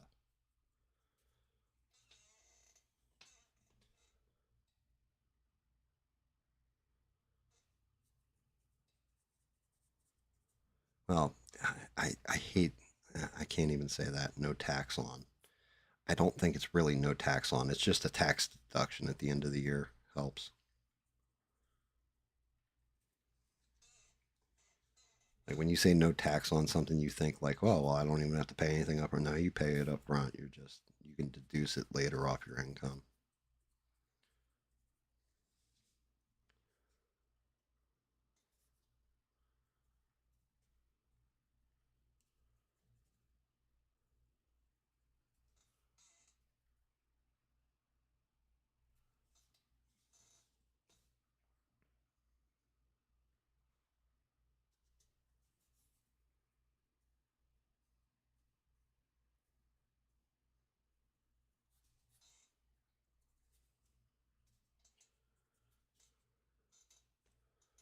Let's see, how does that look?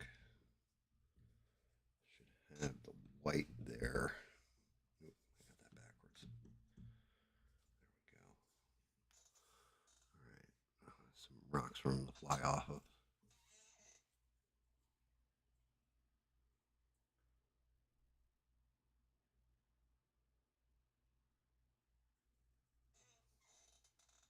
A P trap. P trap, an S trap, a G trap.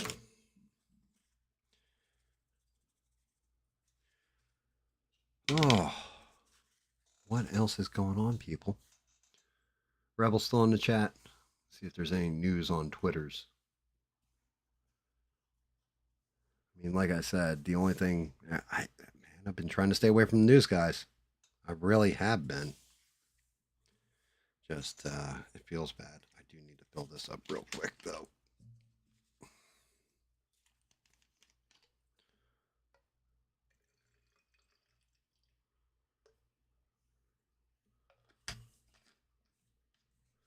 Let's get a good mix in here. Where's my alcohol? Where's my alcohol? Not the stuff I drink. Oh, what the fuck? Oh, no. No, I have spilled my Windex. Shit.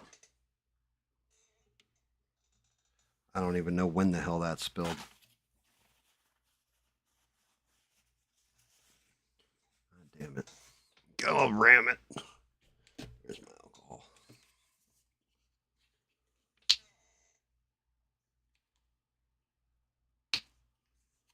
Dude, the kitchen sink is a pain in the ass.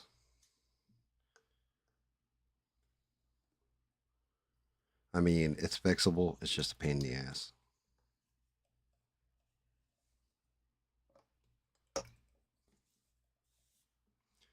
Fuck. I'll be right back, guys. I gotta see if I can find Windex. I know I got another bottle around here.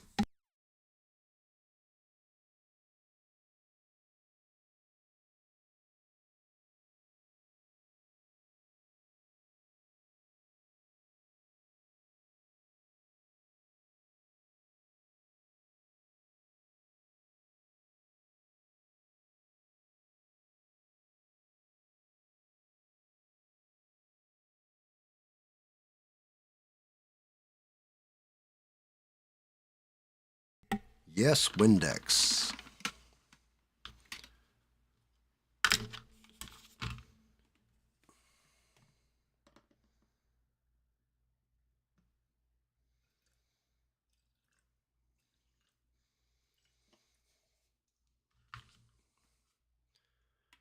Oh, fun, fun, fun. Actually, let's get you empty too.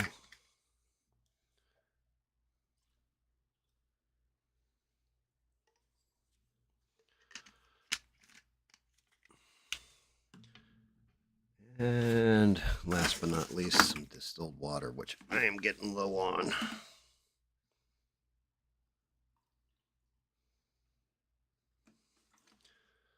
Shit. Oh, cool. I got another jug of distilled, though, next to my workbench.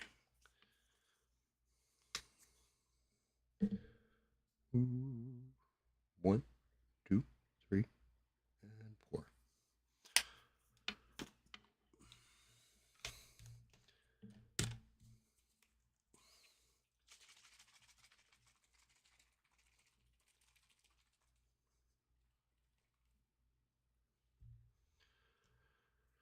Might as well load up both bottles.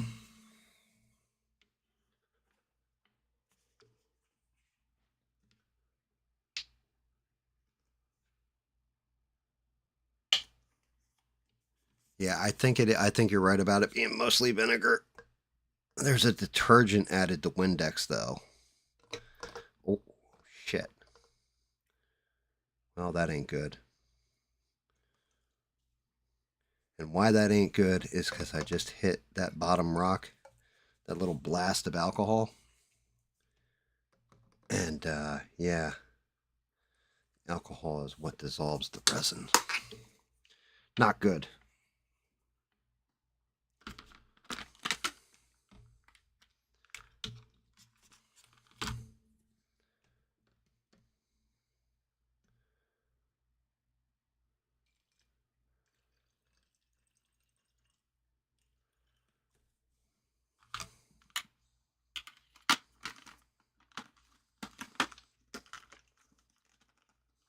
Make sure that shit's on tight in case it gets knocked over again. And get distilled in here.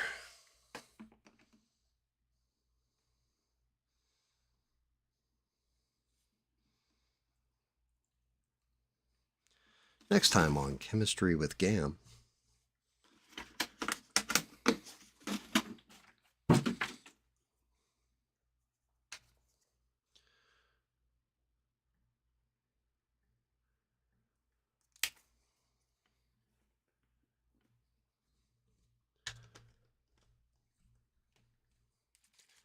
Crazy. I've had these chemicals for what, 3 years now? All except for the fucking Windex. Still can't believe that spilled. Alright. Instant airbrush slash paint thinner.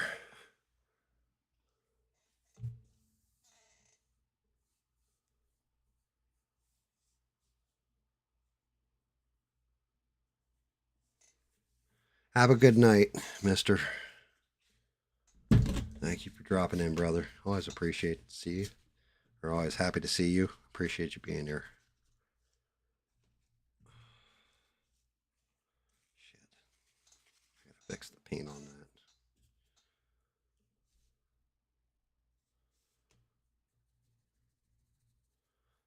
See if I can't hit it real fast. Now that that alcohol's evaporated a bit.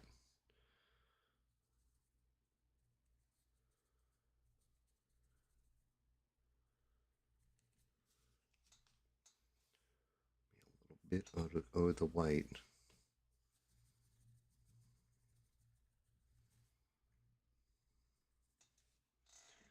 That'll work. Yeah, Trump passed that executive order. You're in jail for burning the flag. The way he got it passed, because I was like, that's kind of protest freedom of speech, but he put it in as if you're burning the flag like that, you're kind of trying to incite a riot. Incitement to riot, I think, is how it'll be charged.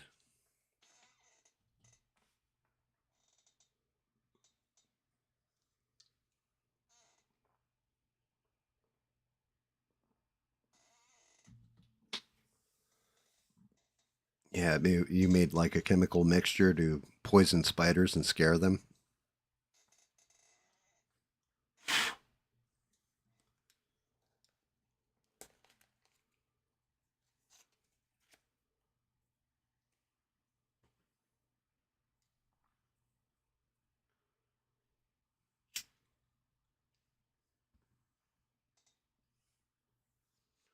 Yeah, my big thing is here we've had it's been recent too because of all the rain and everything.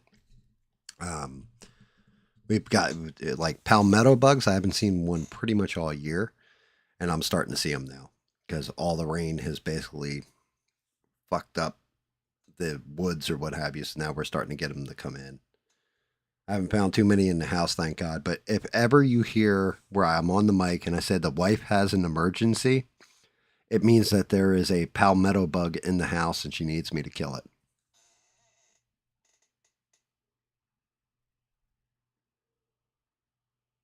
They'll never enforce it as much as you hate it. I mean, I've said my stance on freedom of speech. It isn't speech I agree with. It's speech that I find abhorrent, but it still should be protected. The thing is, burning the American flag, I don't see as freedom of speech, actually, or freedom of expression. Okay, destroying your own property, you can get into that argument, right? For me, I look at it as there are people that died on a battlefield for that flag. There are people that put their entire life service in for that flag. And for some fucking jabroni to be out there that couldn't put on a uniform or didn't have the balls to do it. It's one thing if it's a veteran burning the flag in protest. Okay. That I can accept because you put in the time, you did all that.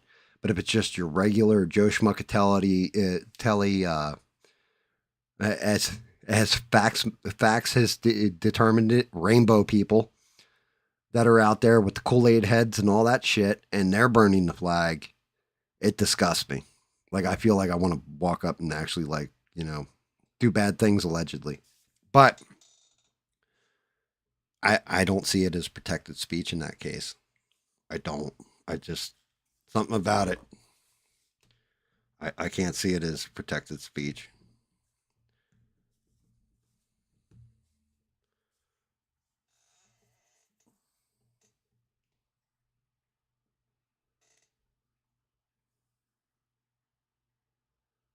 Yeah, water roaches. They're not like roaches though. I've seen roaches where you'll stomp the shit out of those things. They don't die. These things you can throw like throw this popsicle stick here. You can just take one of these and throw it like, whew, and next thing you know, the thing's just like dead.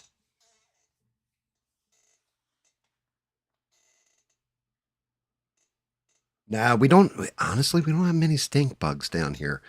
And you'd think because I'm on borderline line of a swampy area, we'd have a ton of mosquitoes. We don't have many mosquitoes either. They actually test out different stuff to white mosquitoes out here. And they have it where the mosquito population, you might see one here or there, but not really. Like, not like you would think.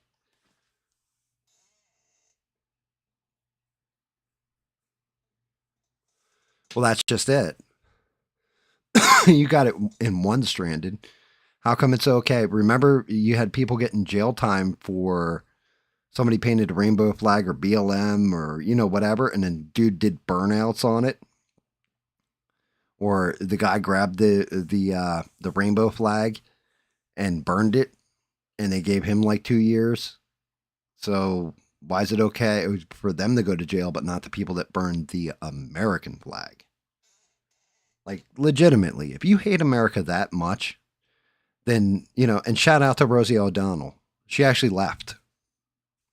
Hey, you know what? You put your money where your mouth is. I can at least respect that. But yeah, burning the flag to me is like abhorrent.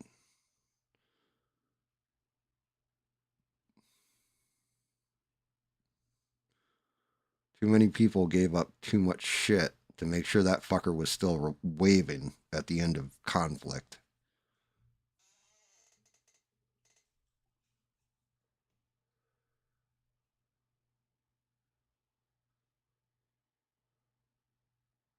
Yeah. Yeah, bugs and that's my wife's thing. However, there could be a rattlesnake out in the yard. The wife will walk up to it, grab it with both hands, and just pitch that motherfucker off into the woods. Like, not two thoughts about it. Just like, oh, yep, whoop, bye. And I'm like, I fucking hate snakes. So she handles the reptiles to an extent. If it's a alligator out there, yeah, no, neither of us will fuck with that. But if it's a like a palmetto bug or something, I kill the bugs. She kills or well, she doesn't kill them. She just relocates them because she believes in kind of the same way I do. Everything has its place in an environment. So, like snakes, for example, I hate them. It could be a black racer. She'll go out there, gank it up, and get rid of it. Like, well, not get rid of it, like kill it, but relocate it back out in the woods. Because she's like, yeah, that thing's going to take care of mice, bugs, all this kind of shit. Yeah, when it comes to alligators, yeah, we don't. Neither of us fuck with the alligators.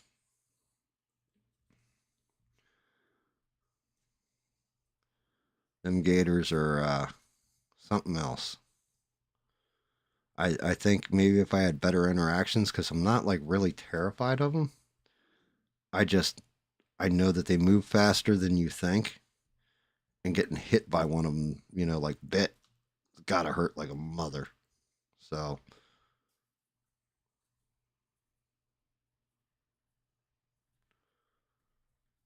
there is that.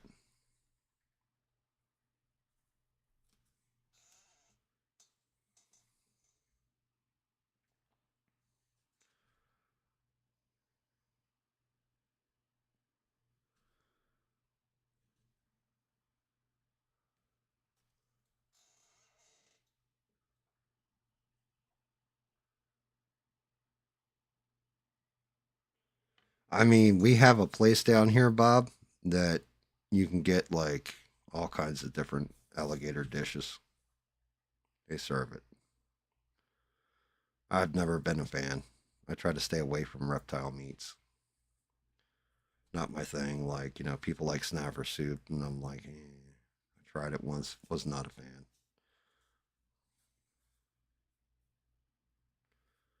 One of the things that always annoys me is when I ask somebody, like, hey, what does this taste like? And they're like, oh, it tastes like chicken. I'm like, why the fuck don't you just eat chicken then?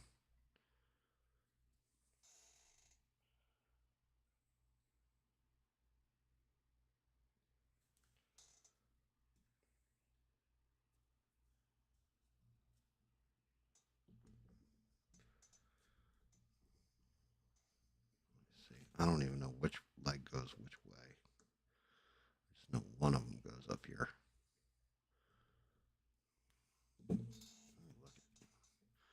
Let me see, Mr. Iron Man. Which leg is which?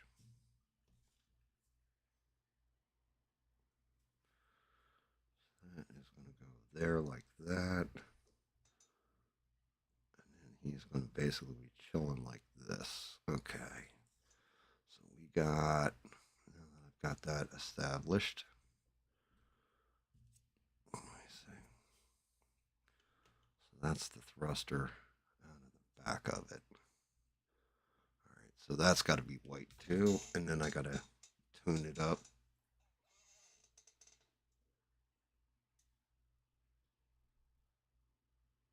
Eating alligator. I mean, kangaroo.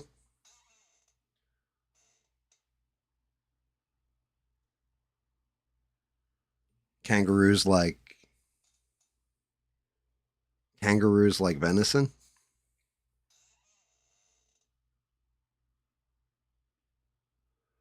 Oh yeah, kangaroos are assholes.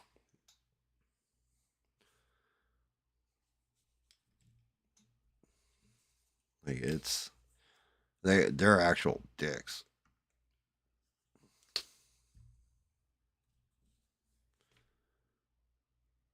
Every time I see a video with a kangaroo, the kangaroo's always a dick. Oh, they're so cute, and they carry the little baby in the pouch. They're assholes. They'll walk up and kick the shit out of you without even batting an eyelash. Little fuckers.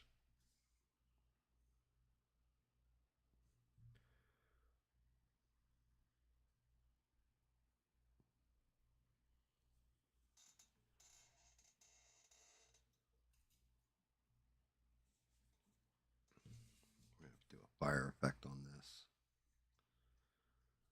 which will be interesting. Paint everything but Iron Man tonight, I think. Save Iron Man for Sunday. I want to see if I can find a better metallic red. I like this red. I don't think it's bright enough. Like when it dries, it comes out kind of dark.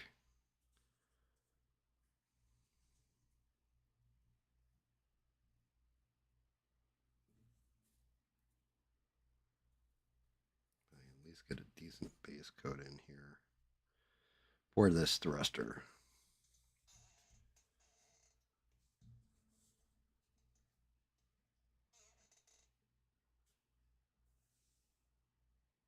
No, I think you spelled it right. I'm not sure. Less gamey.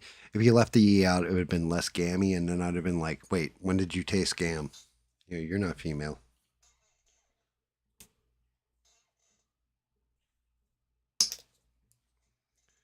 Yeah, I mean,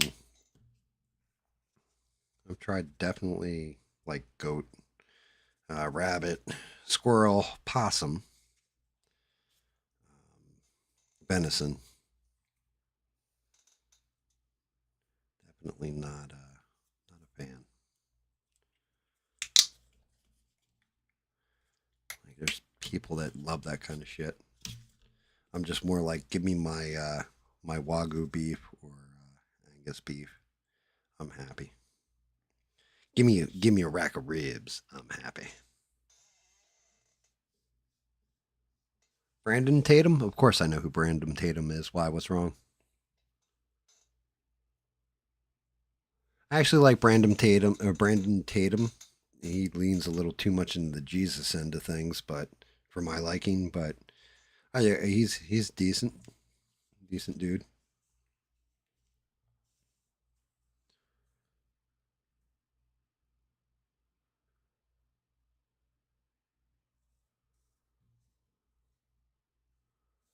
Like I said, I'm more. Is that all smoke coming off? Yeah, it is. Shit. Okay, I'm reading the model right now. Couldn't figure out what this was. Why I didn't paint it like rock. It's because it's actually plumes from the other foot. So the one that isn't a bent knee goes here. Probably like this. Like this, or there we go. So I don't go like that.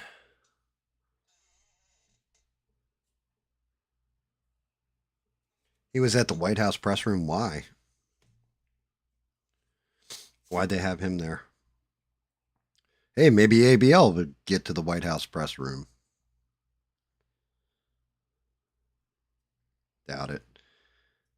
People, well, like Candace Owens kind of is in the doghouse with Trump, but like B Tatum and Candace were always invited to that stuff. ABL was at one time.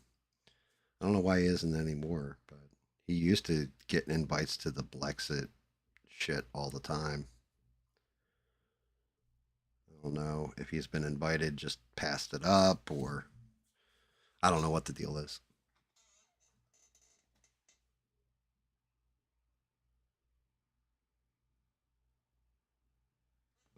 Good night, Strand. Yes, see you all tomorrow.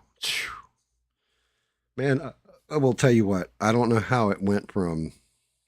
Well, actually, I kind of do know because it's my fault. But it went from yeah, I stream Sundays and Thursdays to I stream Sundays, Thursdays, Fridays to I stream Wednesdays, Thursdays, Fridays, Sundays to yeah, I do Tuesdays now sometimes. I'm surprised you guys aren't sick of me.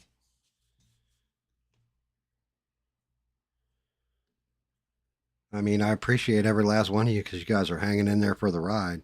Poor Sheree though, she's like, well, new scheduling because I was going to skip Tuesday next week, and then Fax Machine told me that on Helldivers they're actually releasing like a new war bond and more content. So, like new missions and stuff. I'm like, really? He's like, yeah. He's like, it's unprecedented. They usually don't do it this fast, but something with the Xbox players coming in, they're capitalizing off of um, their whole player base basically revived with the Xbox players.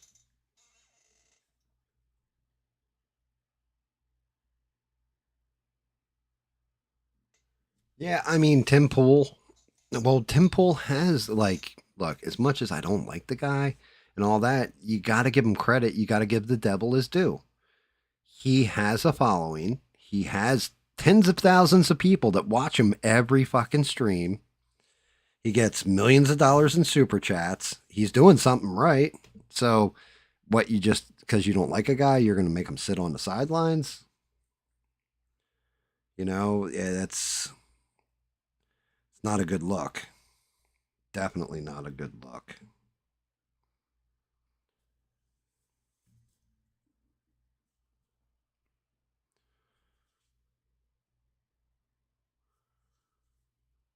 Yeah, that was something else I did watch too. I watched PVD with Netanyahu, and I think PVD is like he's getting close to that.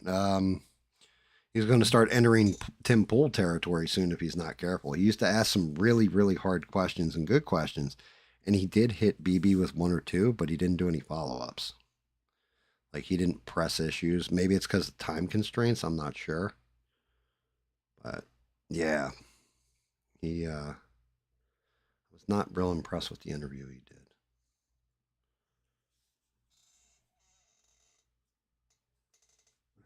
You need to become a grifter.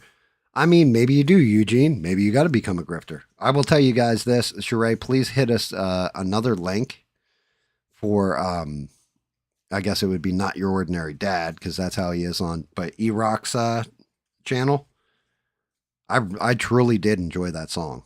Like it, I really liked it. Really, really liked that one. I think you need to do more of that shit. My opinion. You can tell me to stuff it up my ass if you like, but my opinion, E-Rock, keep that shit coming because that was good stuff. Same thing with Eugene. Keep your shit coming. Picking up subscribers. You're growing. Keep it coming. Remember, I was number 50 and you're up to like 66, I think. Last I checked, Eugene.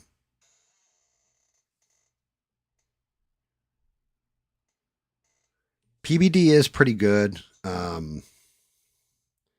Like I said, there's a couple elements with him where I'm like, Jesus Christ, you're trying to make me pay to see a seminar, or you want me to call you on Connect, which you own and you, I guess, created. I don't know if he created it, owns it, what, but he definitely has an investment in it. It's like, I see the game here, sir. And I applaud you for it. You know, it's to me, him talking about Connect is now becoming the hey, go to timcast.com and sign up for $10 a month so you get after shows and this kind of shit.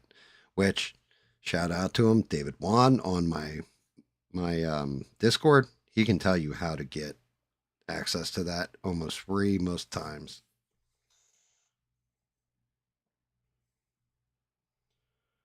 There's a reason we fly the pirate banner, damn it. There's a reason why we be flying the skull and bones. Because why are we going to pay for shit we don't need to? There's ways around it.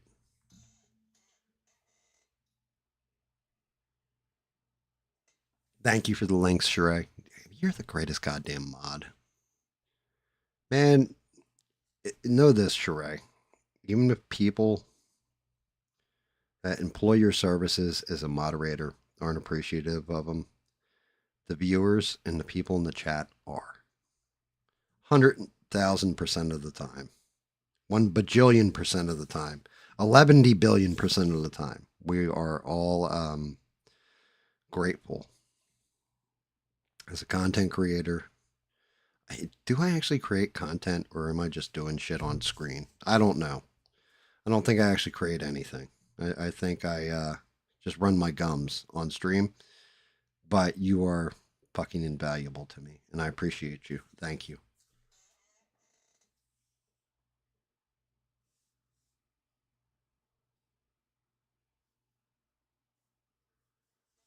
Yeah, yeah, exactly. Paying for shit that should be free. I mean, you guys have heard me say that about super chats here. I get you want to support me, support channel or whatever. I would rather it went through a PayPal account if I'm going to go that route because you're just giving YouTube money basically.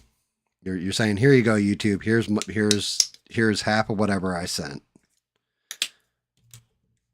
Like half of whatever I sent, and oh by the way, 1/3 of that goes to the government. So here you are, government. Here you are, YouTube. Versus the person who's actually like making the videos or the content or whatever. You're a Jolly Roger. Yeah, it was called the Jolly Roger, and well, how do you know I'm talking about the Jolly Roger? I could be talking about Blackbeard's flag. That wasn't the Jolly Roger, was it? I thought it was wasn't it Rackham? Rackham was the Jolly Roger. But yeah, we all use the Jolly Roger flag.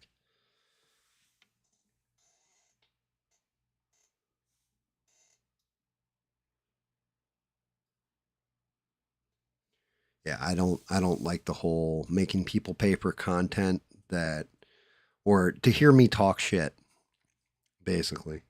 I don't like the idea of that. Make YouTube pay me because, there's eyes on the platform because I'm talking shit. Don't make the average person pay for that. That's just I mean, I can't exactly fault it, but I can. Only because I'm sitting here with a camera and a microphone and I'm doing this shit. So it's one of those things. I love the discussions I get to have with Sheree at times, where it's behind the scenes. Like this is behind the scenes. This behind the scenes. This is what I'm looking at, and I do enjoy that because I can actually share with somebody because I don't have another content creator that does live streaming like this that I can have conversations with. So because she gets to sit behind the scenes of a big streamer, and I'm just a little pissant, I'm happy because I can actually discuss things with her, or like she might have a question, I can answer her question, and be like, yeah, this is what I'm seeing on my end.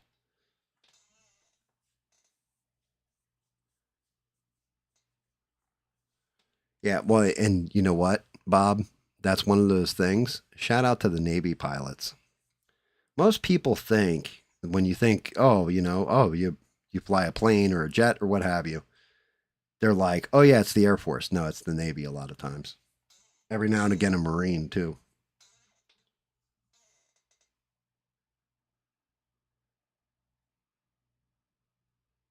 Yeah, like, yeah, super chat supporting the channel, right? That's one thing.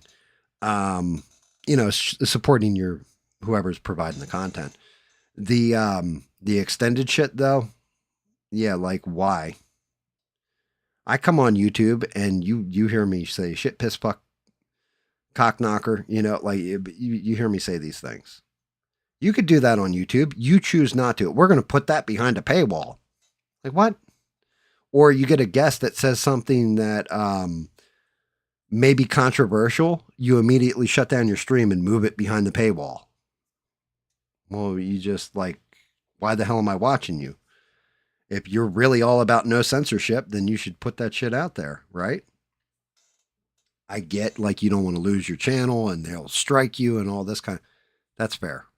I get that fear, but then you have to just inform your guests before they come on. Look, when you're touching this subject, you got to be careful with your words, and if you're not going to be, then I'm going to have to mute your mic. You're going to get my channel taken down.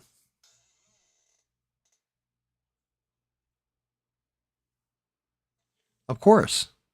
Of course, the Marines are part of the Navy. The reason why they have the leather necks was for ship to ship combat. That's why they call them leather necks. They used to have the strip of leather so they didn't get their throats slashed when they were jumping on board the other ship.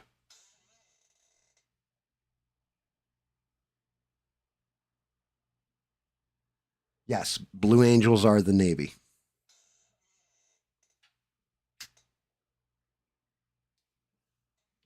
That's for monetization, Iraq. So if you swear within a certain time of the video being up, then it kills your monetization. Like they may not monetize you. I'm not monetized, so I could start the stream every time, and just swear my ass off. I try to wait till I'm at least a minute in before that. And actually, if you notice, I always let the intro run for a minute and 30 seconds. There's a reason for that. So this way, the smack talk coming out of my mouth, in case I do slip up. But like yesterday, I noticed it when the stream cut out and then I had to quickly stop it and start it up again. The first words out of my mouth on that stream is probably fuck. Like, fuck you, YouTube, for killing my stream. So, like, that one would be demonetized automatically if I was actually getting money from YouTube.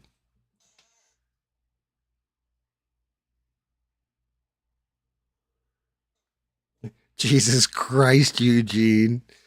Eugene's firing off all the ads from that other show. Yep, and don't forget to connect with me on my neck and buy tickets to my latest seminar where I'll have motivational speakers show up so that this way you too can go from the poorhouse to the penthouse.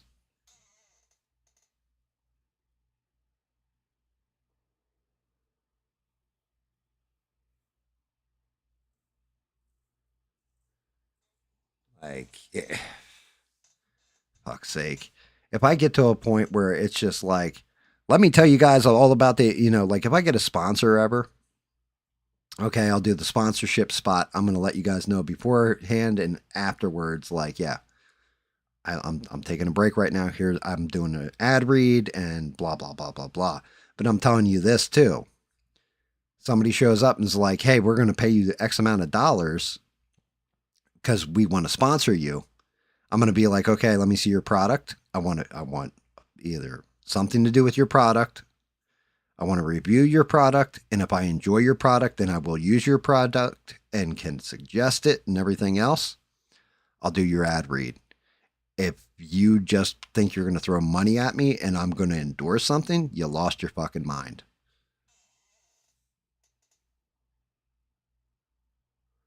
Yeah, like Raid Shadow Legends. I've never played that game a day in my life. Raid Shadow Legends approached me. I'd be like, okay, let me check out your game. Your game is shit, sir. Or it's great. It's a decent game. Yeah, I can definitely use this as I can sell this as a time waster. Something.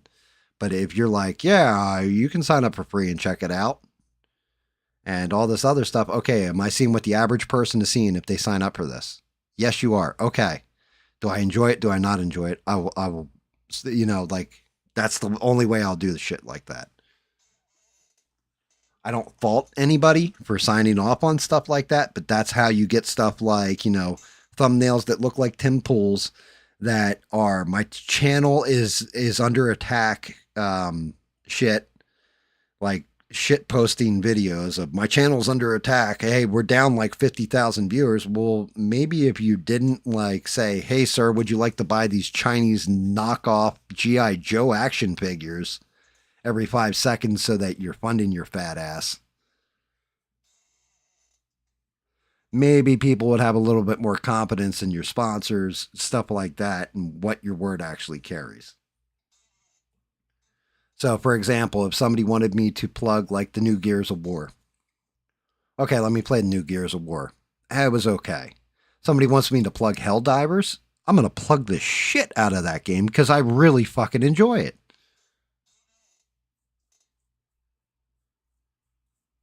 There's nothing wrong with that. It's a business, make your money. That's why I'm not putting any shame on them. But with me, I have this thing. It's this crazy fucking thing, right?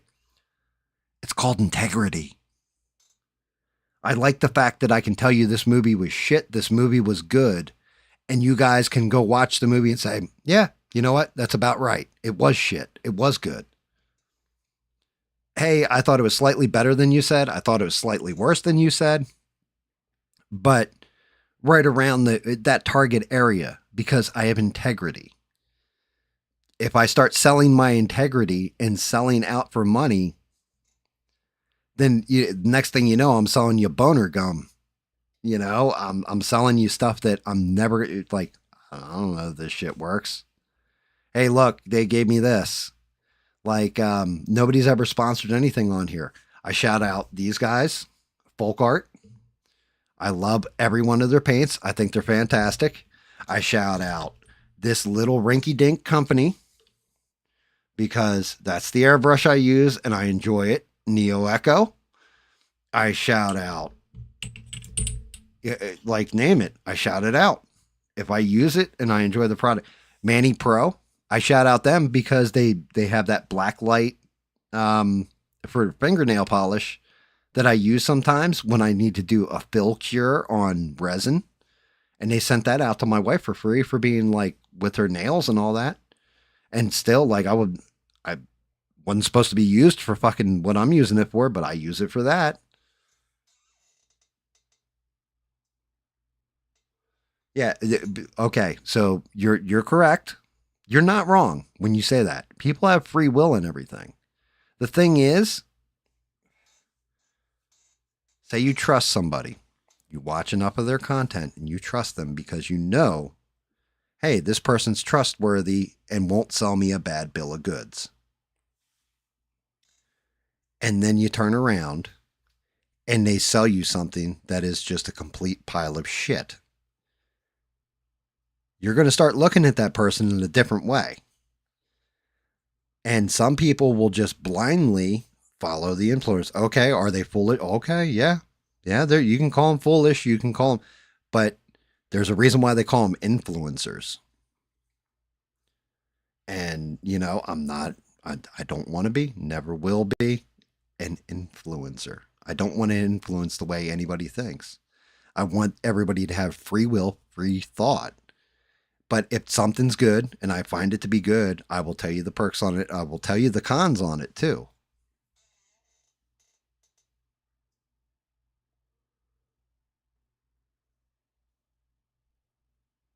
Drink it. Well, yeah. Well, I mean, Adam and Eve. I haven't quite used any of their products, but I would shout them out.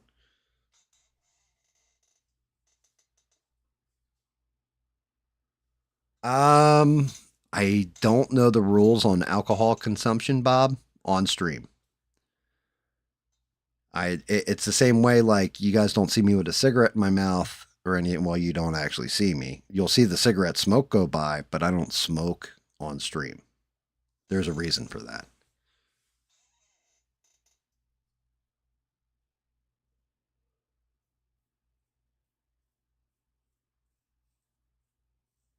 See, I mean, if you're financially unstable, unfortunately, you got to do what you got to do.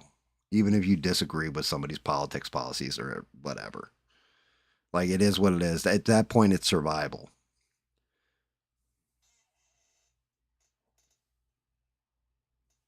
And Eugene's right. Most of the shows and most of the shit that I'm blasting on here about promotional stuff, they get greedy with it.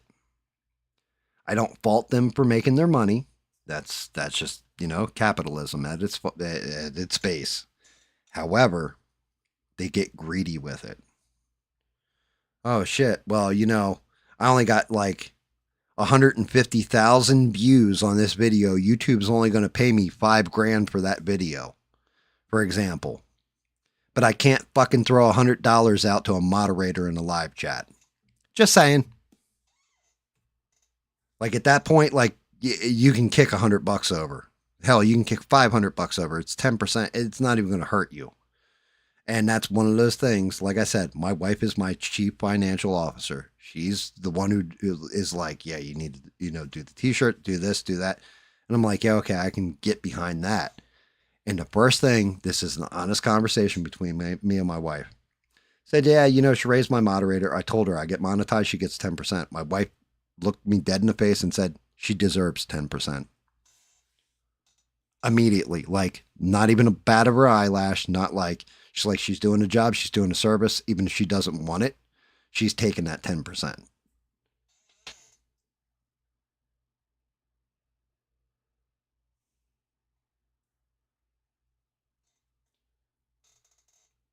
Yeah, and if you shouldn't be going to Target's got, they're a little bit pricier than Walmart. You need to step down a notch. Like what? You think somebody's going to be like, "Oh, you got that at Walmart? Oh, you look at how podunk you are. Get the fuck out of here." It's like the asshole that's like, I'm going to spend 5 grand extra on this TV because it came from like a home theater shop versus, oh, it's the same exact model TV with the same exact stats that they have at Walmart for $400. What? Yeah, you live by image and you fucking bleed out your wallet. Then again, I've said this a million and one times. I'm pretty really bad for this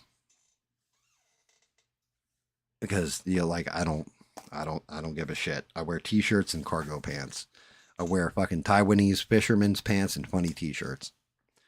I don't have like I'm not upscale of fashion. Hell, even when I worked, it was all even when I did like work and had to be presentable and everything else, unless it was a serious business thing, I didn't ever bust out a suit. As a matter of fact, if there's a funeral, a wedding, whatever, I'm gonna have to wear a fucking suit, and I'm gonna have to get one.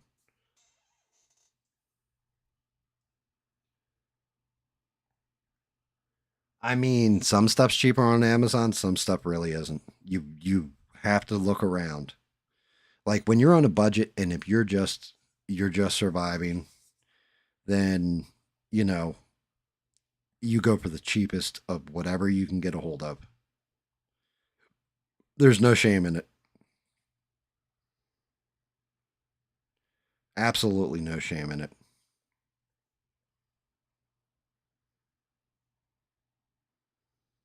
There is no shame in it at all.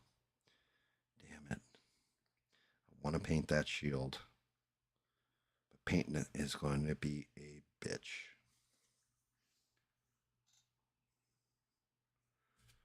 Red, red, blue, and then white or silver. I'm gonna I might as well hit the white on it right now since I've got the white wetting out. That's what she said. And get it marked off so I can hit it with. I think I'm gonna go with the silver on that. Should be white here. Try and hit the white on it.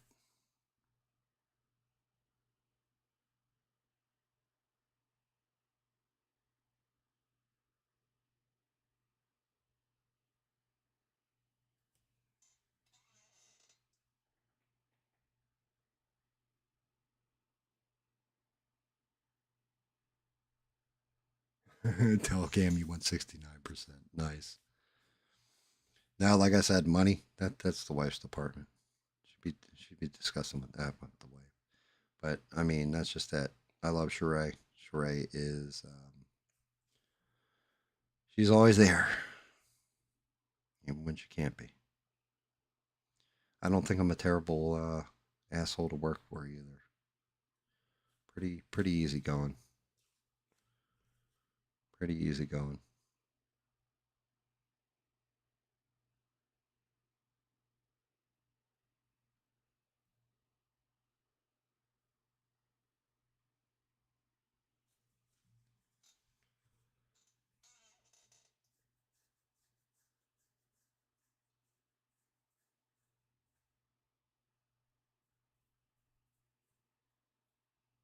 El Guapo. Well, yeah, El Guapo would be the government.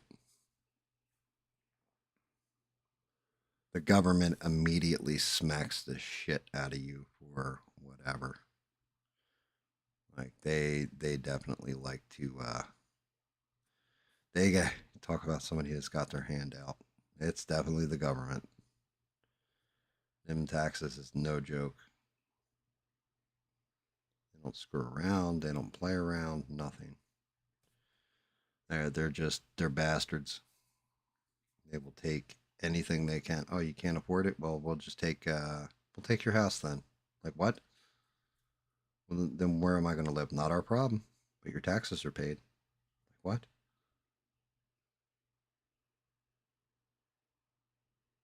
Government is definitely. Wait, Jesus Christ! We fought a whole war so we didn't pay taxes unduly.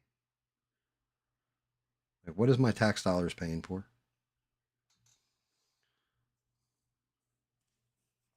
Well, you don't understand. You're getting a bargain here. We provide you with road infrastructure. Yeah, I don't go anywhere. I don't leave the house. Well, actually, the state maintains all my roads. Well, there's other stuff like we keep you safe. I was in New Jersey when 9/11 happened. You guys didn't keep them safe.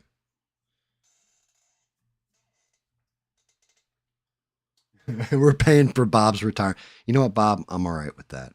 If my tax dollars go to your retirement, brother, I'm okay with that. You put in the time, you earned it. I'm okay with that.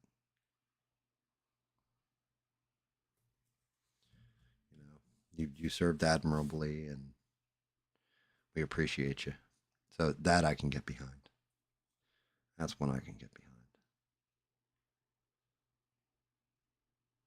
I don't think we should have to pay congressmen's salaries though. I think they make enough money off stock trading and shit in most cases. Some cases not, but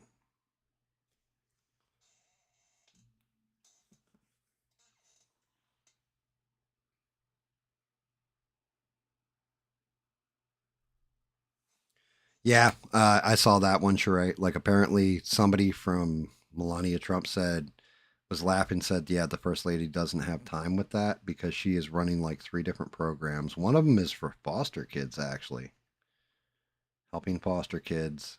Um, said, yeah, I don't have time for that. I mean, good on Vanity Fair though for finally recognizing like, hey, there is a stunning ex super, like supermodel type woman as the the first lady. But yeah, I mean, I always thought like if they really want to raise some campaign funds, get like Anna Paulina Luna, Lauren Boebert, Melania Trump, a couple of the others, and do like a swimsuit issue, like a Republican swimsuit issue. I think they would raise all kinds of funds off that. I mean, granted, AI is going to do some crazy stuff. Maybe Carolyn Levitt. I don't know. She looked all right in a bikini. You could do all these different women that are Republican GOP women, Christy Nome, and just do like a whole layout. Nancy Mace,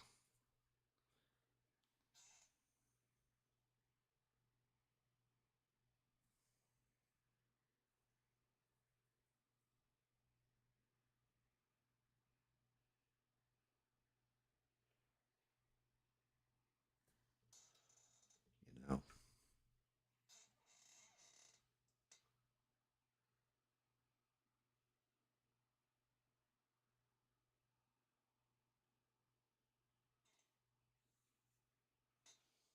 Yeah, and you're not wrong on that one. I don't think servicemen and women. I think there's a lot of stuff they should be offered immediately. Mental health services being one of them. That's just should be free. And like, yeah, I know they have the VA. I know they're working on it, but definitely way too many homeless vets.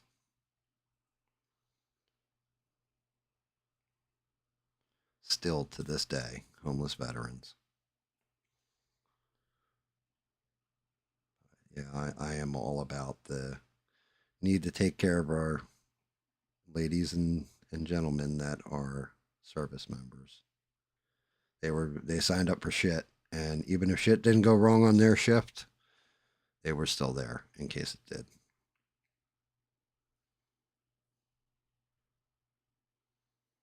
Actually, it's a good thing shit didn't go wrong on their shift either.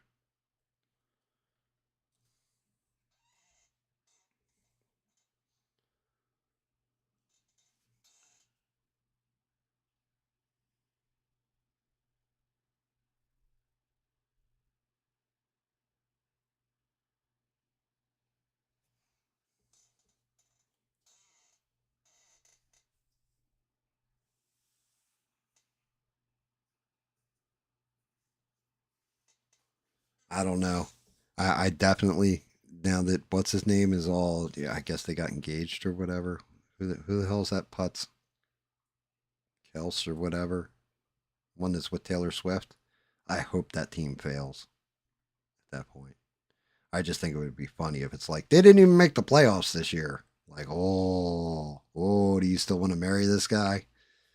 And see what happens with Taylor Swift. I would do it. I would love that just for the comedic value.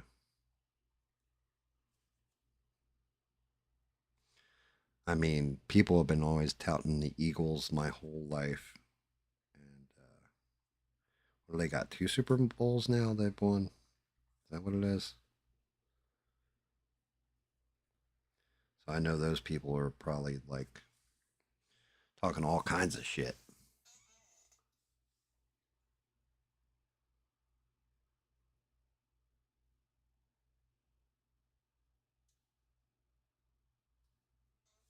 Yeah, oh yeah.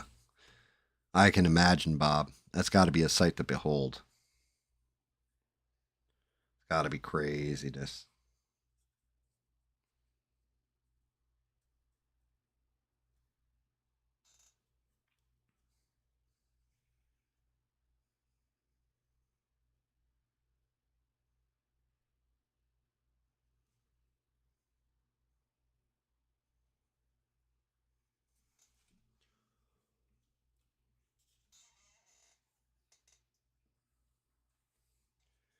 Like that's.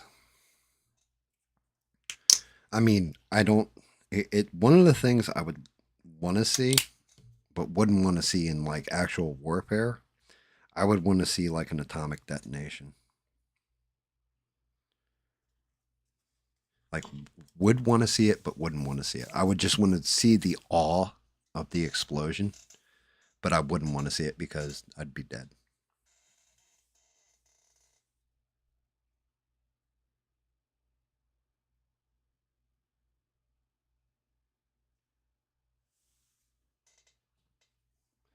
I've seen I've seen trees of green, red roses too.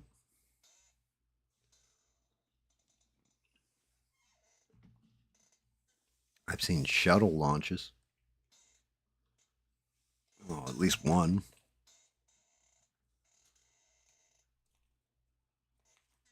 The Chiefs are your home team. So, quick disclaimer: I know nothing about football. I stopped watching football, God, 15 years ago. I only watch shit from the Super Bowl so I can see the commercials. And even that, now I just watch the compilation of commercials because they haven't been super good lately. They used to be a lot funnier.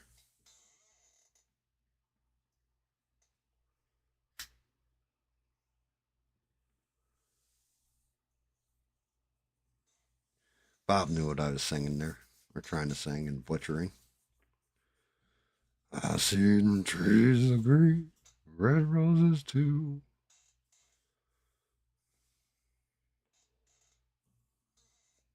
Plenty of guys and children killed by the Kanye West people. And I think to myself, what a fucked up world.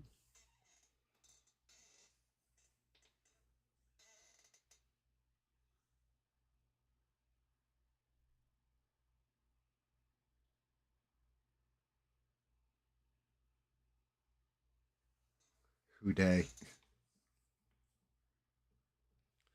I remember Vince McMahon coming out with the XFL. And like you had like he hate me. Yeah, he had all these different crazy ass names on their jerseys. Oh, start getting in there with the gun medals.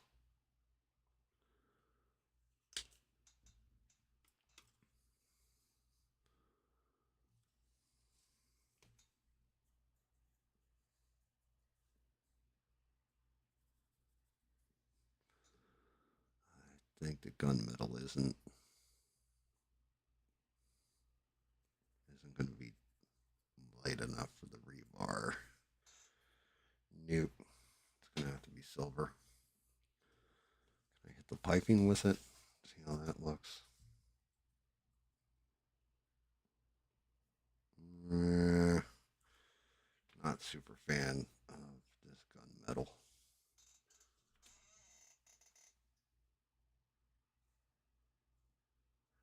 You broke your monitor.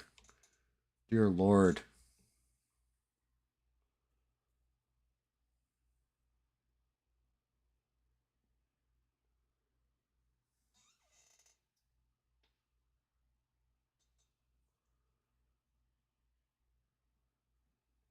You didn't stop anything. You sat on a couch and cheered for people to stop things. God damn it. That's why I stopped watching sports.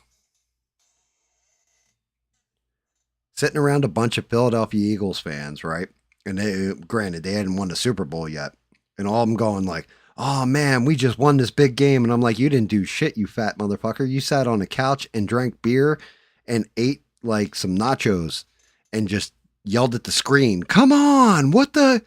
And shit like you think you won something. You didn't win nothing. That man out on the field that got his ass sacked and has to deal with concussion protocol, that's the guy who did something. Son of a bitch.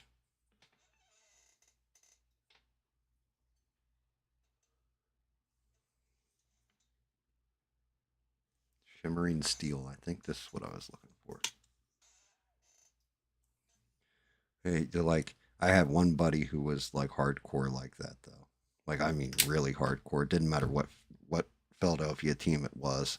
Flyers. Yo, did you see like we clinched it out in game 4 and I'd always be like, "Yeah, no, you didn't clinch anything, bud. You can't even get your fat ass off the couch. The only thing you clinched was your cheeks so you didn't shit yourself."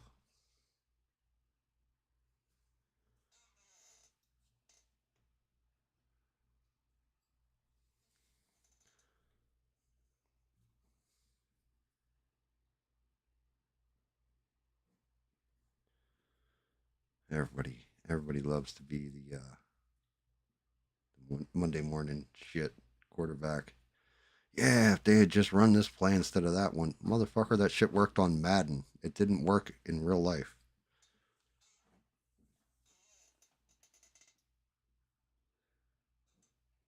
The Iggies, is that what you call the Eagles? I was not an Eagles fan. Um, I literally, my team was the Panthers. I actually have a Del Homie, we used to call him jersey, but I definitely, you could not pay me to be an Eagles fan. I don't care if they win every Super Bowl going forward forever. Okay. I had a buddy. He took his niece, who was a Dallas fan, to an Eagles Dallas game. She's like 16-year-old girl, full grown man. The Eagles lost. He walked up and punched her square in the face. She had to go to the hospital. And I was like, that is some, like, it disgusted me so bad. I was like, yeah, I'll never support the Eagles. And it's mainly because of their fan base. Like, they got a rabid fan base, and they're assholes, a lot of them.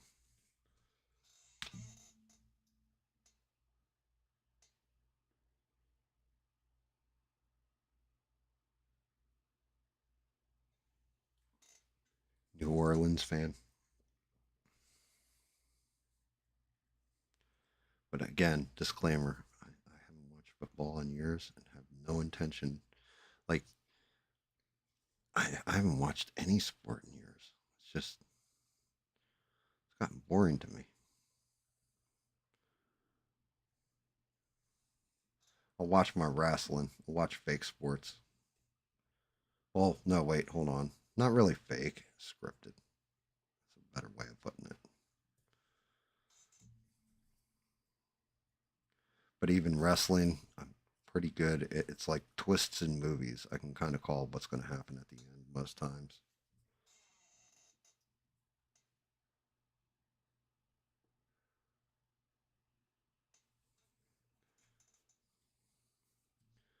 Basketball got, I don't know. I think that's LeBron James' fault. Basketball got screwed up for me with LeBron James.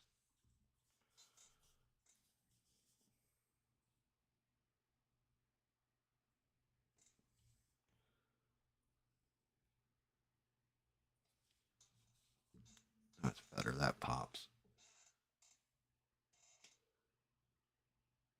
So AEW, yeah, you're talking about the Jack Hager interview.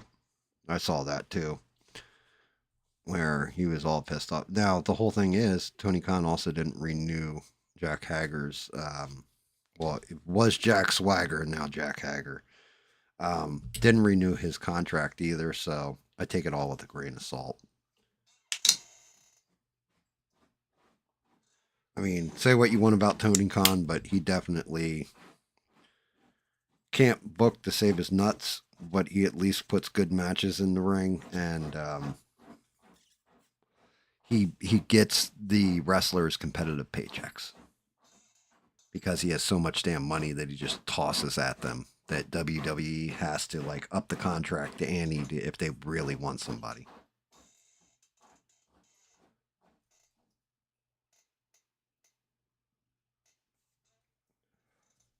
But like WWE's kind of gotten, let's say, plain. They've got some amazing athletes there, superstars, whatever, however you want to call them. But they definitely like their booking. You can pretty much figure out what's going to happen. Like, okay, this is going to happen. Where they, It's more like a soap opera now than it is anything else. They have like two or three things. It too commercialized, I think, is the best way of putting WWE now, in my opinion. They just everything's like, oh, we'll be back with more wrestling after this 45-minute ad break and 3 minutes of promo work in the ring, and yeah, back to break. Oh, now we're gonna give you this match that you don't even give a shit about. Oh, you want to see CM Punk? He'll be here for 2 minutes at the end. Like, but you gotta watch the whole 3 hour show to get to it. Just I'll watch the highlights on YouTube. Definitely watch the highlights. Be like, oh yeah, he's gonna get stomped down. Yeah, he got stomped down. I'm gonna figure that one.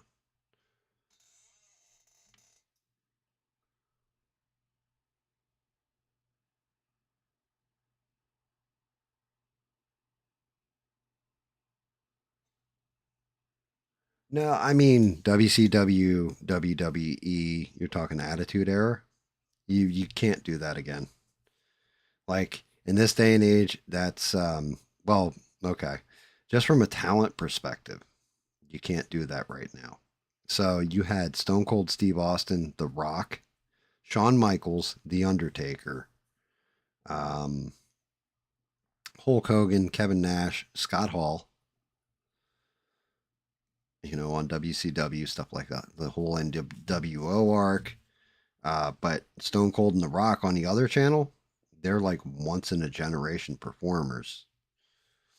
The follow up to them was what, John Cena, and I had stopped watching because it was more like aimed at kids at that point. The whole John Cena gimmick thing, like when he came in, and that's not to take anything away from John Cena. He is actually like an outstanding person outside the ring, in the ring, whatever. He never hurt, as far as I know. I've never seen him hurt an opponent. So 23-year career and you've never hurt anybody. That's crazy in the nowadays. Doesn't do super flashy stuff. Usually his matches are memorable. So I give it to him. He is one of the greatest of all time. But I also didn't care for a lot of the stuff to do with him. It's like Brock Lesnar.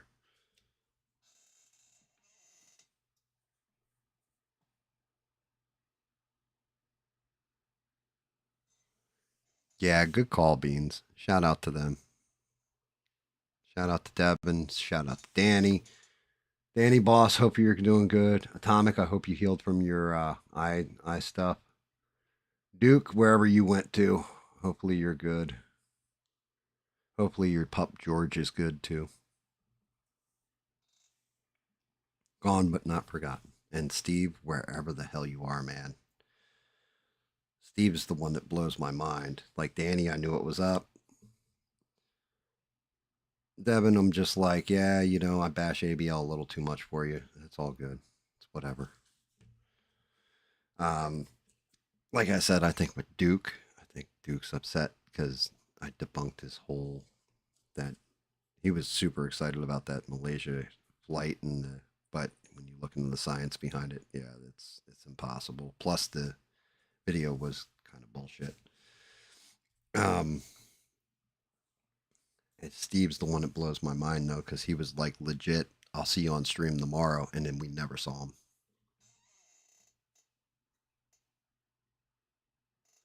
You know, that's a good question, Sheree. I don't know what his favorite U.S. candy was. I did. I sent him all that candy, and I never even bothered to ask him what was your favorite out of the candies. Like, what was the one that you enjoyed the most? What happened to you?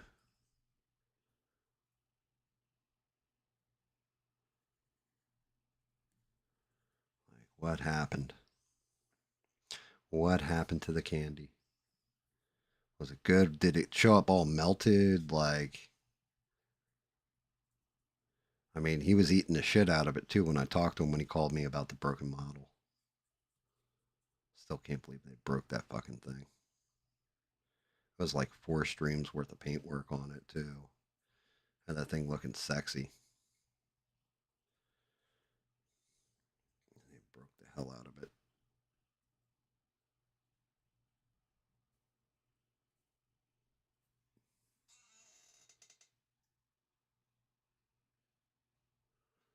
All the OGs haven't left. Six is still here. You're still here. Mister's still here. Duke wasn't an OG. We picked him up along the way. Devin, I've had offline conversations with Devin. Um, Steve, like I said, disappeared. Danny, he's pretty much like tuned out from social media shit. From everything I've heard, like he's not going to ABL either. He'll drop in once and again. Every now and again, I'll get a message from Danny like, "Hey, what's up, man?" Atomic, like bounced when I made fun of her for the when at the moment she said that, yeah, Trump won the election and her and Devin had a falling out, and I you kind of like took Devin's side on that one. But Atomic was only around for a little bit.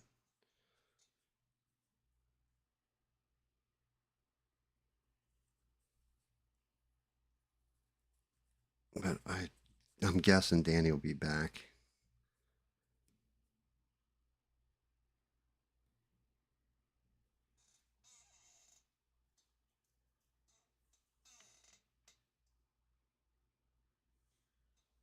Eugene, you going to sleep? Have a good night, brother. Keep putting out bangers, man.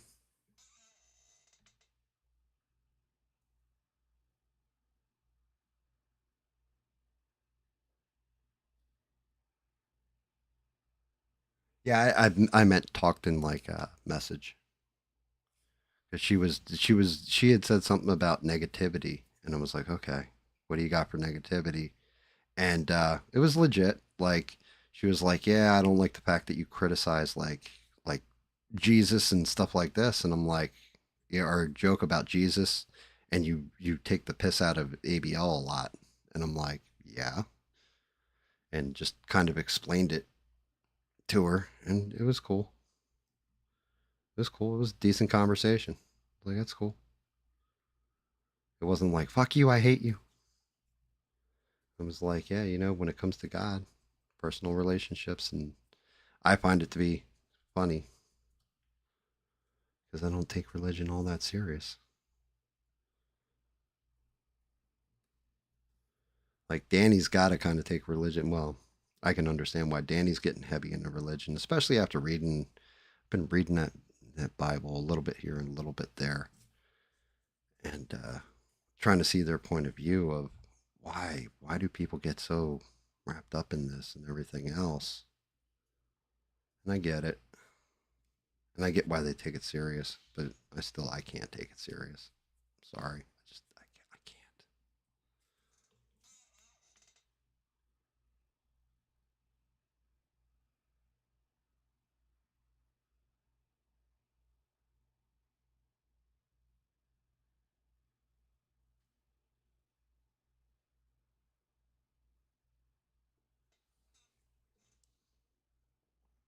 I can't. I can't. I can't. The other part of it is I don't. I mean, I always say this: you got a counter narrative, you got the ability to chat. I don't censor you. The call in stuff. Eventually, when we do the call in stuff, probably be interesting. Then people can actually talk back and have a discussion, and then you can just let the chat decide like what sounds reasonable, what doesn't, things like that. Like, does this sound reasonable? Does this sound foolish, or what have you?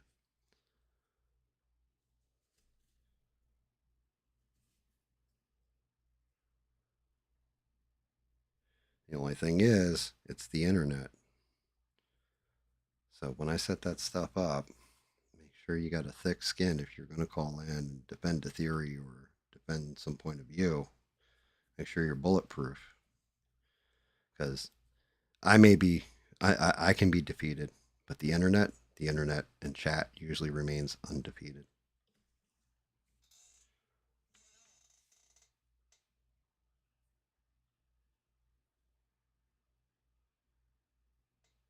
You'd never call in. I mean, I think I've said this before. If I did it, I would be like Art Bell. I would just let you tell your story, let you let you do the talk, and then let the audience listen to the story. Because I think that's the right way of going about it. Ask pertinent questions or a little bit of pushback, but nothing like heavy handed. I would just let the chat do what the chat does.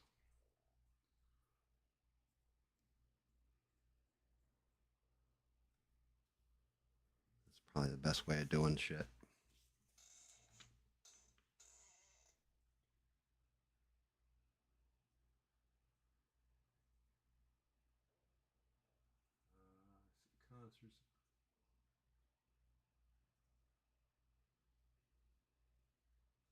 Wait, hold on.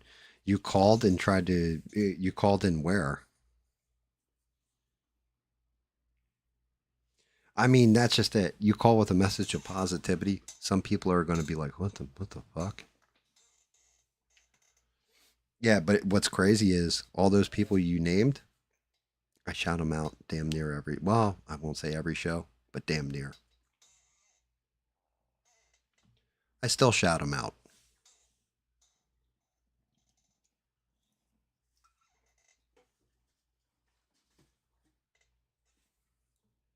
even if they don't watch. I still shout them out.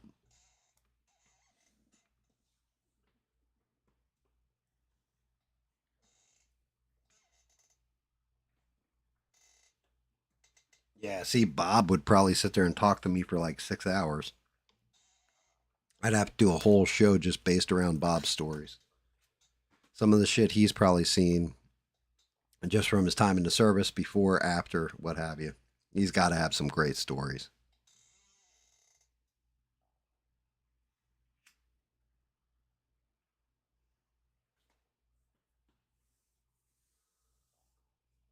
I'd call each and every one of you individually.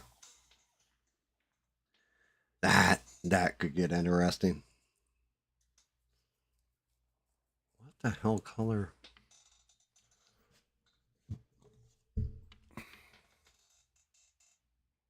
Chocolate brown, huh? Let's see how this looks. A little bit. Can I get a good rust out of this? Maybe a little copper on top of it. I mean, shit. Let's see.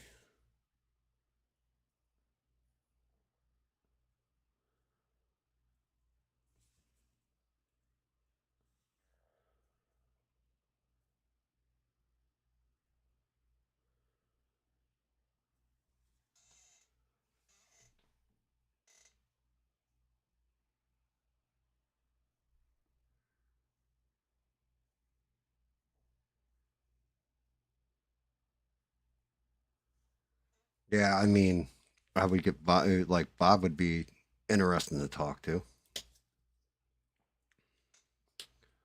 That would definitely be a fun conversation.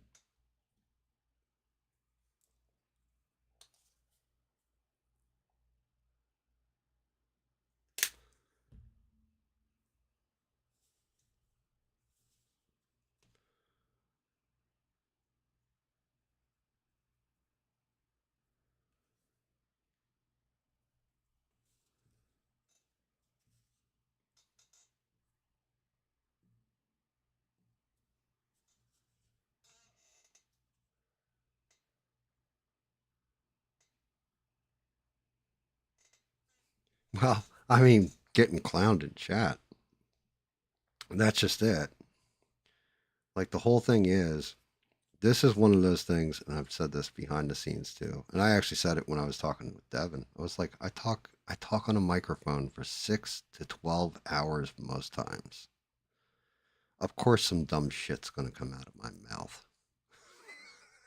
like, like what the fuck?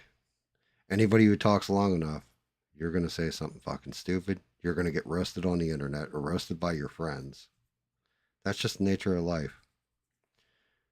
And as long as you're not like directing it and trying to hurt someone's feelings or, you know, like, well, granted, like with David, I break his balls, but that's more because we're friends and I can break David's balls and he breaks my balls too, or Smurf or whatever, you know, if you're, but the intentionality is what it is.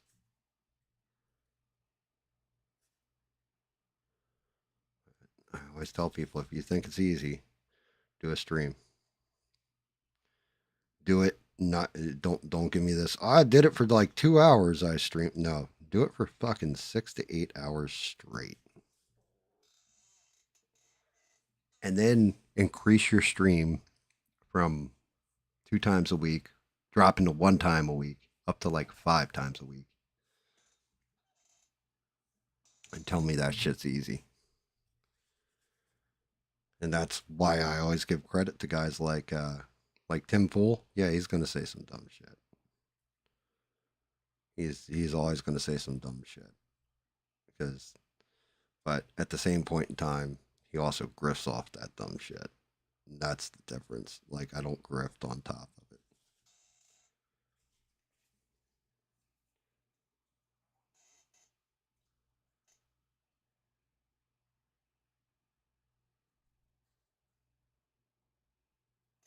There's a reason why you don't call in. Why? Well, that I can understand being uncomfortable talking on the internet. There's a reason you don't call in. Why don't you call in? You're afraid of like people making fun of you? I make fun of myself. Like, why would you be afraid of people like breaking your balls?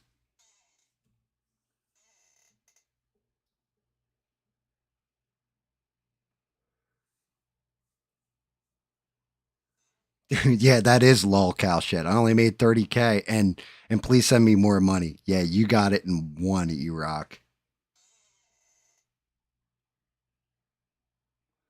Yeah, he does. Tim Pool does purposely like the problem with Tim Pool is he's got to be the smartest guy in the room at all times. And he's not. Sometimes or he has to come up with some kind of enlightened, oh, well then, maybe this, maybe that. Like he's got to add like some kind of enlightened take that's going to outweigh everybody else's. Kind of one of those things I didn't like about when ABL was on there. It wasn't ABL. ABL was being respectful. He was just being super respectful to Tim Pool. It was more the fact that we've heard enough ABL where it was like, yeah, I want to hear ABL's take, and never got to hear ABL's take on anything on that show when he was on there. It was like Tim Pool dominated the whole conversation and instead of letting ABL talk. And it was like, damn, come on, dude, get a little aggressive in there, you know, get a little angry.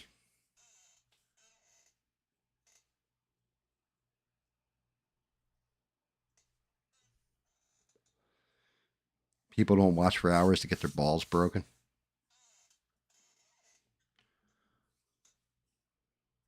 Yeah, getting your balls broken is part of life.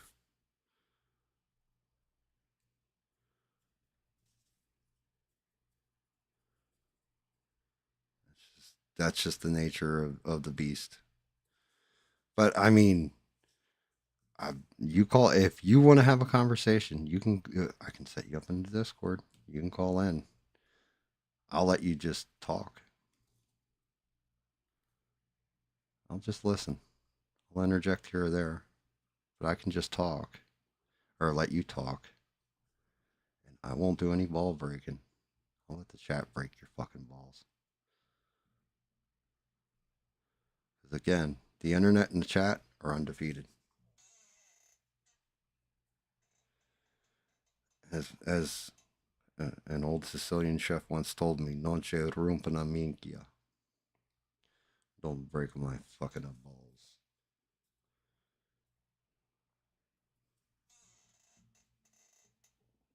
Getting there.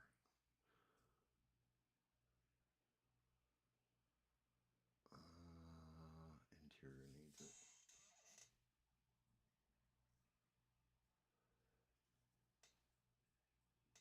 Dude, you like Hannity? I can't, man. Hannity, he does this thing, and I don't know what it is. He pisses me off. And I don't know what it is. It's something with the way, if he's talking about them, the know nothing, do nothing, blah, blah, blah Democrats. I think that's what pisses me off. It's like you can present it. Well, then again, he's an opinion piece, right? So I guess he can get away with it.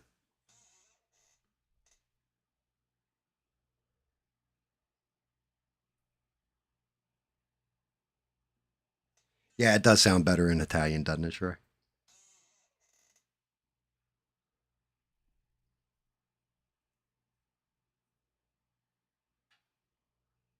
Oh, yeah, exactly, Ian. I am 45. My balls have been broken.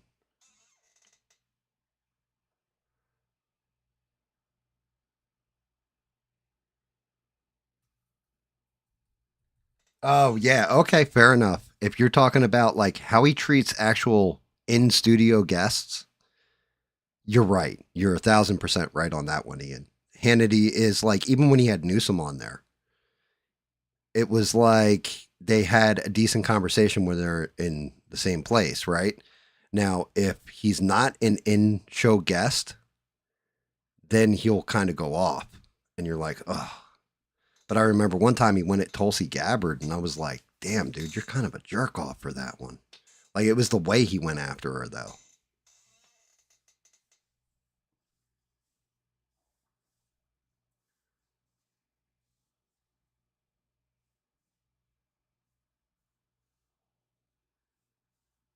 Forever. How long have you been here? It's good to see you, brother.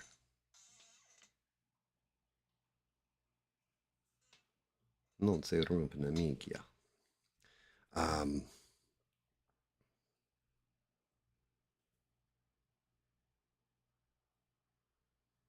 yeah, I mean, like I said, I thought about doing the call-ins because people are like, when are you going to do call-ins? When are you going to do call-ins? But the whole thing is with call-ins, it would be I haven't decided if I want to do. Do you want to talk woo-woo? Do you want to talk um, like what the hell would the talk be about? Like hearing something like Bob's old story. Tell me an old story, or like E-Rock. Tell me some stories when you were on the road with the bands. That could be cool. Eugene, break me down on your process for music. That could be fun. Doing the woo woo could be fun too. You could get in some interesting stuff or interesting takes on like, oh yeah, this woo woo, that woo woo.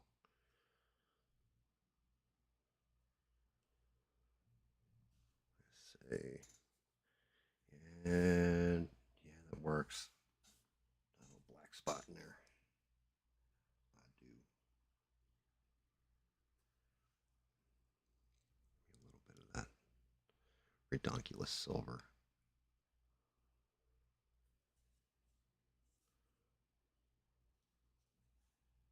Give it that little bit of patina.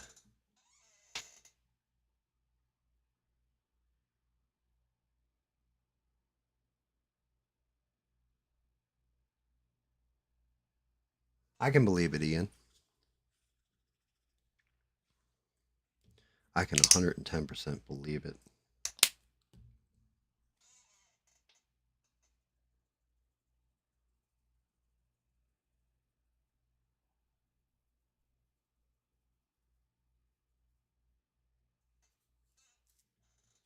Yeah, ABL's been doing his thing for a minute. And like I said, I saw a clip recently, 5 years ago. One, ABL definitely aged in 5 years, which, I mean, we all do, right? Nothing you can do about it. Um, but it was his call in was real interesting. Like he used to get a lot of the other side apparently calling in a lot more than he does now. Like now, the big one is, of course, when we hear Ivan calling, but he definitely had to argue with a lot of other callers that it was interesting to hear his arguments. I don't know if it just became formulaic, if stuff just and this happens sometimes. I don't know if it became formulaic for him or it became echo chamberish. I don't know. I don't know what happened, but it's been something dropped. I don't know. I don't even know how to describe it.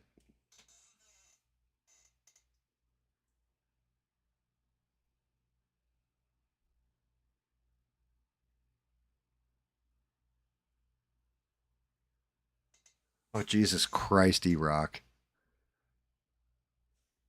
How'd that work out for you?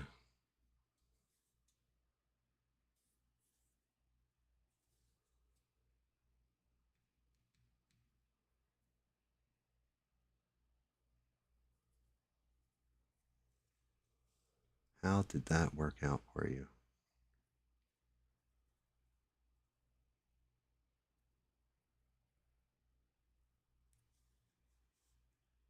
I can't think it worked out well. I mean, if that worked, God bless you.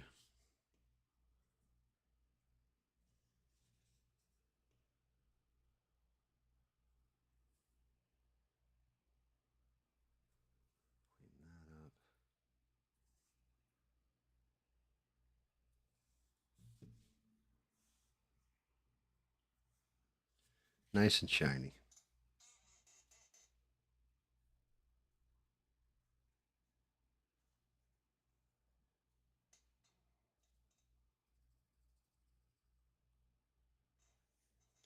Like, I definitely pick up lines like that.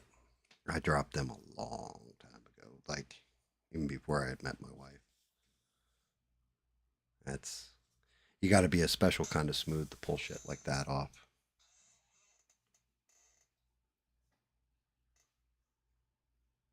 Yeah, okay, so there you go, six. It's not just me, right? With that, it's kind of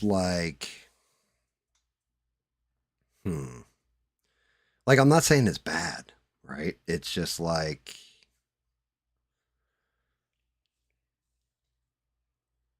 I don't know. Yeah, I guess formulaic is the way to do it, but like the call-ins, there used to be a lot more pushback on them, and I don't know if it's because of the muting the mic. I don't know. I'd have to go back and actually watch call-ins from like 4 years ago, 3 years ago, stuff like that. But it's always the call-ins usually always go the same way. Hey, great show, man. Appreciate you. Thank you for the great show. Okay, here's my talking point on this. Okay, great. And ABL might say something if they ask him a question in there, but for the most part, he just sits back. Oh, thank you for the call. And you're on to the next one where before he was like when somebody would call in, he was always on point with it.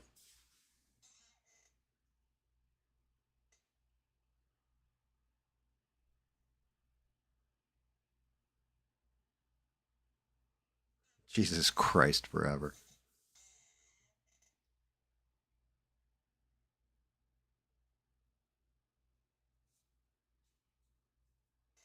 Yeah, and you're not wrong about that. Lines only work if both parties have an interest.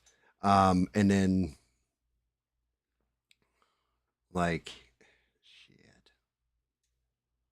Yeah, six. A routine. A routine's a good way of putting it.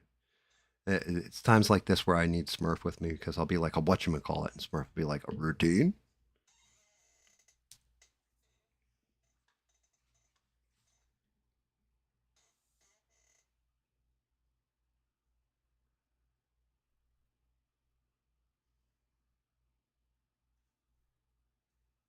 Dude, that's great. That's a funny one. I heard as a youngster, if it were a keg, I would have tapped that damn thing.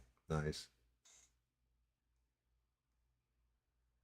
Um, no, I mean, that's one of those things. I don't want to get to that point either with this shit.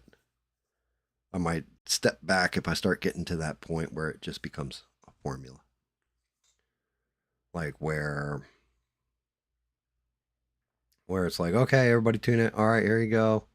Like I get terrified with that. Of all right, I'm going to talk about news. I'm going to talk about this subject. I'm going to talk about that subject. Okay, now we're going to go to the painting. Okay, now I try to talk through the entire thing, and that's why is because I don't want it becoming formulaic and breaking balls or not breaking balls. My big fear is not interacting with you guys. Like that's what worried me when I was playing Helldivers. 35 people watching at one point, right? Um, then when I did the later stream, and I don't think many of you guys were on for it, everybody was already asleep when I had come back up a couple hours later. Um, I had 23 or something watching. Not many chats in there or whatever, but everybody was watching the gameplay, stuff like that, and listening to the conversation between me and, well, me, Fax, and David, and then me and Fax or whatever, and me by myself. But it's just one of those damn things.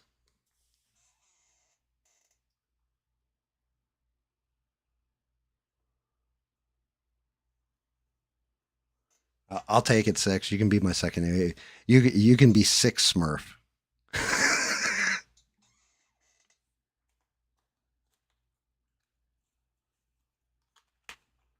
um, well, I mean, part of it's consistency, right? But like Six said, you got to be careful of running into routine things. You know, the other part of it you've got to be careful of is too many cooks in the kitchen, I guess. Like, say I start doing 3D prints, I'm painting them and everything. All right, now I'm going to move on and do this, that, and the other. Like gaming, there's a reason why I won't get as many likes on a or views on Bum Simulator, but I'm going to play Bum Simulator. Why? Because it's a mix up. It's not just going to be, like 24/7 Helldivers. Well, that's the Helldiver stream. No, it's a game stream, like Valheim. Same thing. Like we're at the end game of Valheim, and sometimes the views are up, sometimes the views are down on it. Sometimes we have a lot of people log in, sometimes we don't. Now, granted, changing up the night, I can't tell. It's going to be like 2 weeks before I can tell. But before we were actively running around and running through the game. Now we're at the end game and we're building shit. And it's like, okay, we're getting prepped. Yes, we're getting prepped for the next thing. We're going to build some cool stuff. But at the same point in time, you've already seen the game played through. It's going to get fucking boring.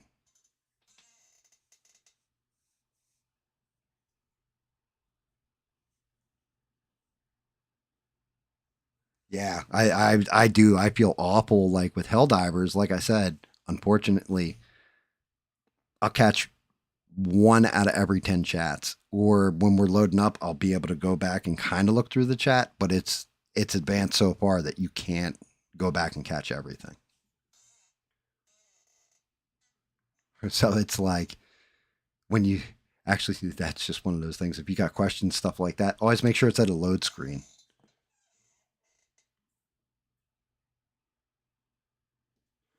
And I do stream it.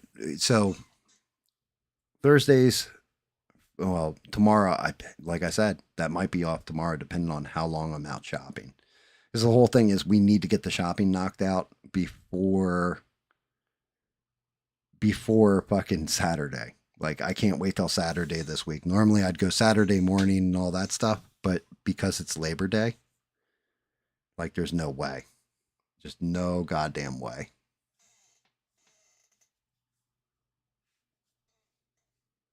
I'm still trying to figure out too, did like how many different mods has ABL had over the years? Does anybody know? We all know Sheree, we all know Beans, we all know Anthony McQuaid, Zenziel, and whatever. But when I looked at that stream from 5 years ago, it was a girl named Michelle A, who I've never seen on the goddamn show ever. And then there was somebody else, and I can't even remember person's name, right? But how many mods over the years has he gone through? Does anybody know offhand?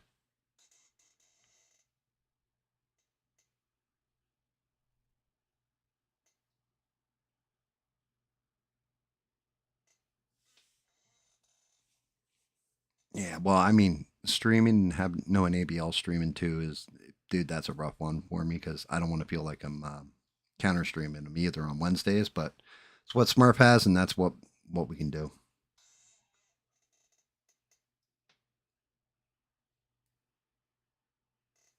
I know, but that's okay because I didn't plan on getting a shit ton done tonight. I'm tired as it is. Like my sleep schedule is so fucked up. Like I mean, it's fucked. 3 hours here, 4 hours there, 10 hours there. You know, like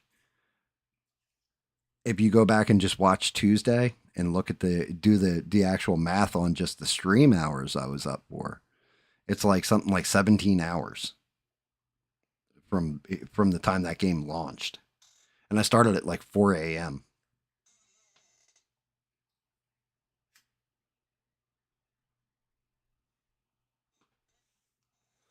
So wait a minute, is that real deal, Bob? Is that the truth? That's who he married was one of the mods.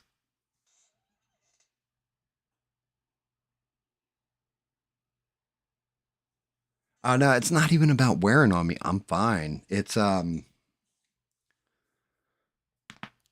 snap crackle and pop. Like I can get away with it. That's not the major issue.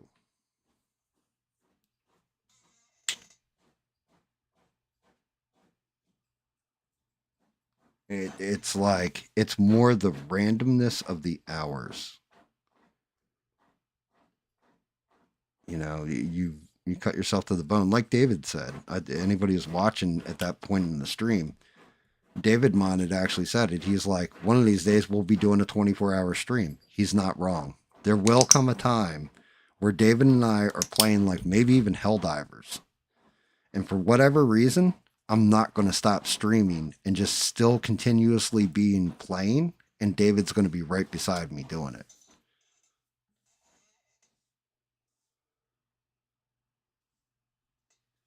So there's like, I mean, we're looking at like 10 different people, right? Jesus fuck. That were moderators. I have a schedule though. Well, hold on. Let me repeat that. I had a schedule. My schedule was real simple, E-Rock. My schedule was Thursdays and Sundays, 8 p.m. Eastern Standard Time. Right? Then the game stream came in because Smurf was in chat and he wanted to play games. And I was like, you know what? Fine, we'll stream it. Because, like Smurf said last night, outside of us turning on the stream, it's exactly what it's like when we play a game together. The chat and everything else between the two of us, the chit chat back and forth and all that stuff. And like talking to chat, like the actual live stream chat, that's the only thing added to that. That's just something we would always do, right? Helldivers with David was the same thing. So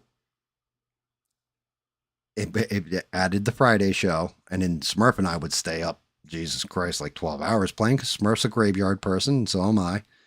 And we're just playing the game together, right? Two buddies playing a game. So now you add three, and then Smurf recently, because they changed up, he took full time at his job.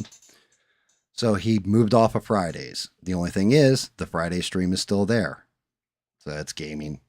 I was firing up on Wednesdays here and there doing gaming on my own, but I figured, hey, I'm gaming and might as well just stream it, right? Now, fast forward and go to Helldivers. Helldivers dropped at 4 a.m. on Tuesday, brand new to Xbox, so I hadn't played it yet and was looking forward to it. I fired that up to stream it. Ended up doing 12 hours on it, taking a break, and then doing another 5 hours on it or whatever. So there are streams that are solid, like locked in, like the paint stream. Probably never going to be late for the late stream or for that stream. Friday more than likely won't be late, but it's a gaming stream, and if I'm a little late, I let people know or try to on Discord. Shit happened with Smurf where I didn't even have an alarm set for Wednesdays because that just got added.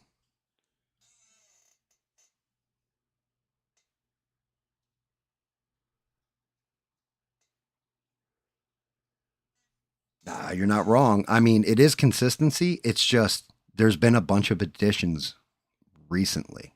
So it's not it's not like my consistency has always been there. Thursdays, Sundays, and Fridays. Because Smurf and I have been streaming now for probably like a month or two, right? I don't even fucking know. How long have we been streaming for, Sheree?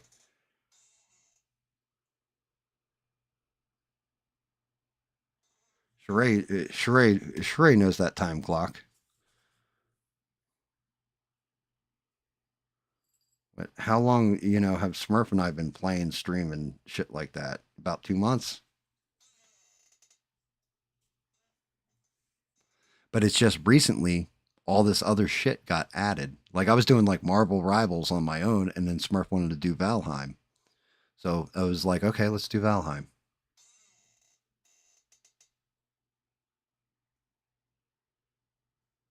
Now you're fine, Ian. You jumped in right at the period where everything's getting added and like shit like that. So it's like it's a shakeup in the schedule. The schedule was all like if you go back and look over the past year, and what do we got? Saturday, I think, is 1 year that I've been live streaming, right?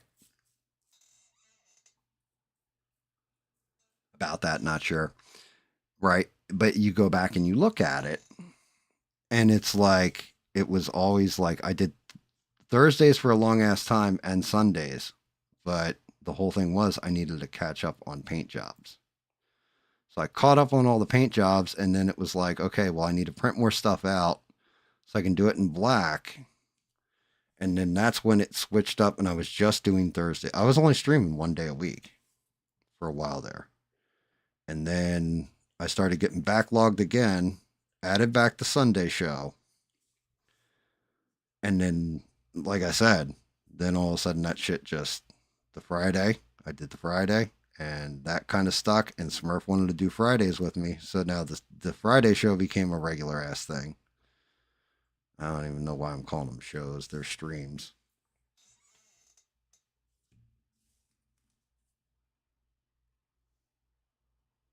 Yeah, there you go, Sheree. It was only a Thursday show at first. Then I added the Sunday because Christmas was coming up, and hammered through Christmas. Yeah, Sheree's got it. And then, like I said, and then slowly but surely, like it's been add on show. But at the same point in time, the sub count has been growing because I've added extra shows. Like the game streams ended up garnering a lot of views and new subscribers that are coming in.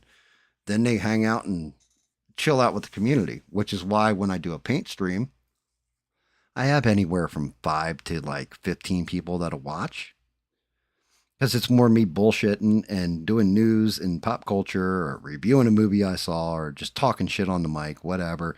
Interacting with you guys. When I'm doing the gaming streams, I can't interact as much because I have to always be focused on the game too.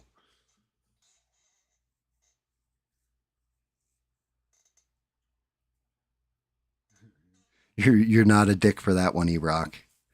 But yeah, so like for example, I wasn't going to stream this coming Tuesday, but if there's going to be a new drop on Helldivers and all that, it's going to get more viewers, which means possibility of more subs, stuff like that. So I'm going to end up hitting Tuesdays too. Tuesdays is normally new game release as it says, but eventually it'll cut down where it's going to be Wednesday, Thursday, Friday, and maybe even an elimination of Sunday. I don't know yet. I don't know where it's going to land. Right now, it's crazy.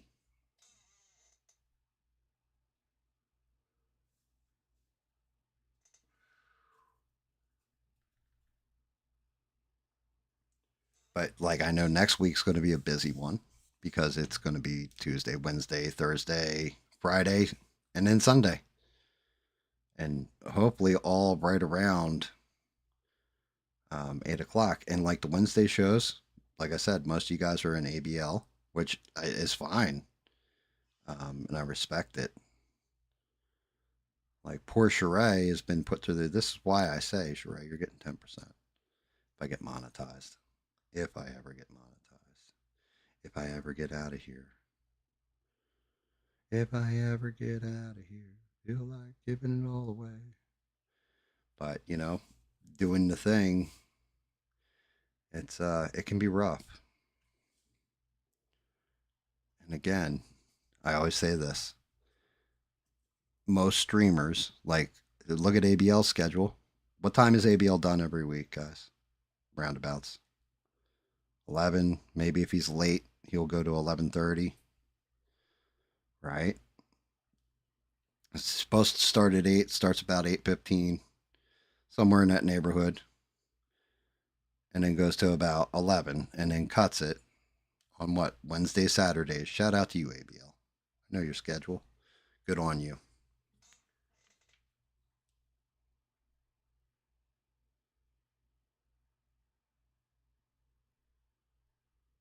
Oh yeah, David. Yeah, yeah. The gaming streams are a lot of fun, and that's just like legit.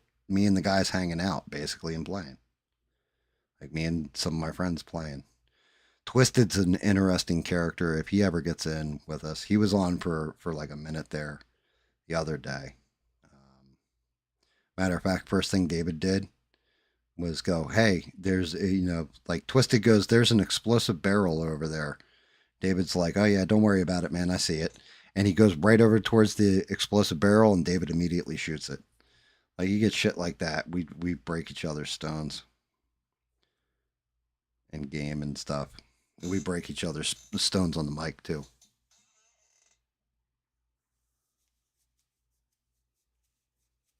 I mean, winning the lottery, not winning the lottery. The only thing I can do is get on this microphone, be me, be consistent, and hope you guys have fun along the ride.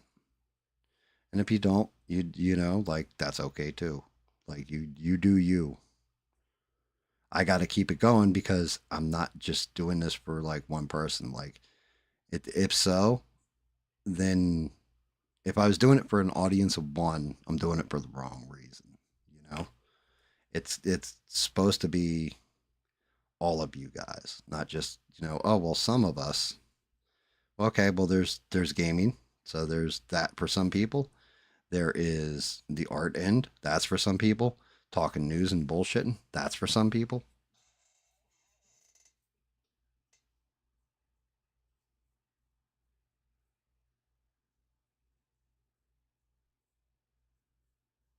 What, the painting thing? The painting thing, there are guys that have like full on art studios behind them. They buy the most expensive 3D prints. So yeah, you know what? I'm an asshole too, Ian. I apologize to you because I keep forgetting. So the whole thing is the paints I'm using, 89 cents at your local craft paint store. The resin I'm using, 26 bucks a bottle, right? Get like 10 prints out of them, whatever. But the brushes I'm using, they're Walmart brand. I did this because I wanted to show that anybody, sometimes I fail too, and I leave the failures up, by the way. There are fail streams where I'm painting something and I fail. Um, but I do this basically to show guys like little Leo who just jumped in. What's up, Leo? It's great to see you. He's younger, right? But he can do his own artwork and always be creative because I didn't have it when I was a kid. And you can do it on a budget. You don't need hundreds of thousands of dollars of equipment or any of this stuff. You can do this shit yourself. Like, anybody messages me and says, "Hey, where'd you get that print at? I really like that Captain America." I'll have to look it up and I'll post a link to it and you can go get it, you know, and then you can paint it yourself. What's up, Jay? How are you, brother? Good to see you, man.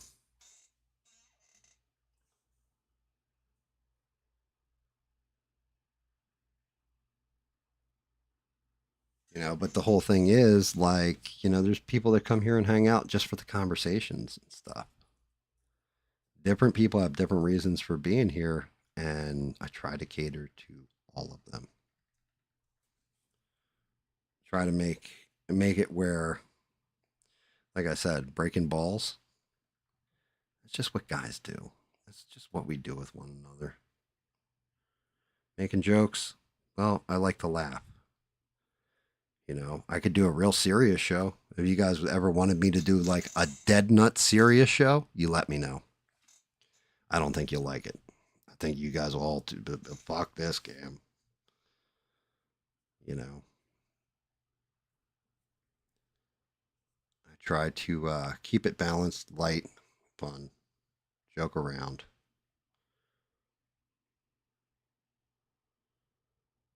That kind of thing.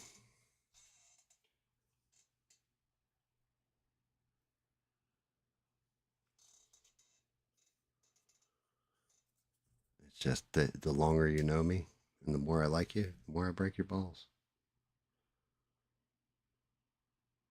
It's just a very guy thing to do, I think.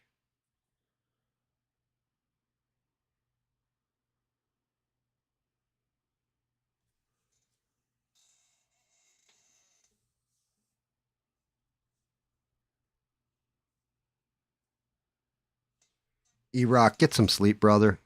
Dude, keep putting out that music too. That shit was, I really enjoyed it. I really did. Like, I saw the picture for it and I'm like, let's see what he's got. And then I played it and I was like, oh, hell yeah.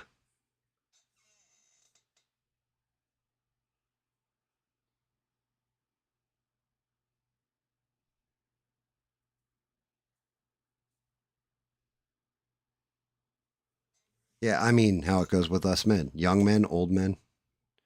Like, I don't know. I grew up in an era, I guess, where, and shout out to him because he's not in here, but my pal Bubba.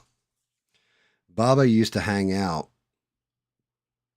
and like we'd all hang out at Cumberland Farms, right? Which anybody that doesn't know what a Cumberland Farms is, it's the equivalent of a 7-Eleven, a Parker's, a Wawa. Trying to think what else. It's basically like a convenience store. And we would go there. It's open 24/7. So we would go up there, hang out, and usually one of my friends would be working the counter. And we would do this thing where you would have one guy ref, like somebody would say something, the other guy would say something smart back to him.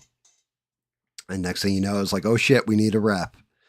And one of us would step in as the referee, and you would fire off insults on each other. Oh yeah, that's why you got that haircut because your mama don't love you. Oh yeah, that's why this and just like it would be a ball breaking contest back and forth, and we would do it for hours and hours and hours. All of us loved each other for it. That's just what we did when we were kids.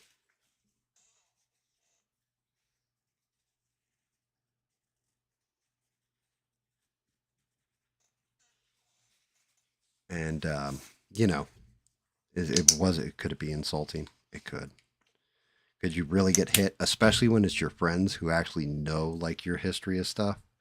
Some of the shit that would fire out of each other's mouths at each other, you would think they were the worst of enemies. But it kept your wit sharp and kept your arguments going with each other, that kind of thing. I can't exaggerate this at all, but it was definitely character building too. The thing is, when you've got thin skin, especially on this here internet thing, this internet device thing, you get a and you have some kind of ego, you can have that shit shattered in an instant, like bat of an eyelash. Like, oh shit, oh shit, like oh no, I'm not the greatest. Well, yeah, there's a reason why I even take the piss out of myself and always say like I'm flawed, I'm this, I'm that. It's not because I'm fishing for a compliment or like I'll be like, oh, this art's coming out like shit. It's not because I'm looking for compliments. It's because it actually looks like shit to me, right? Or it doesn't look good. And then, you know, like I had it like, oh, the face on that one doesn't look right. And then I looked at it and went, yeah, you know what? You're right. Thank you. That was good.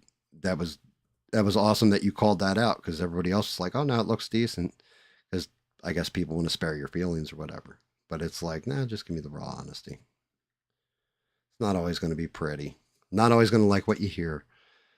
And you should have enough strength, inner strength, and a thick enough skin to know when somebody's full of shit and just whiny, or when they actually are like telling you the truth.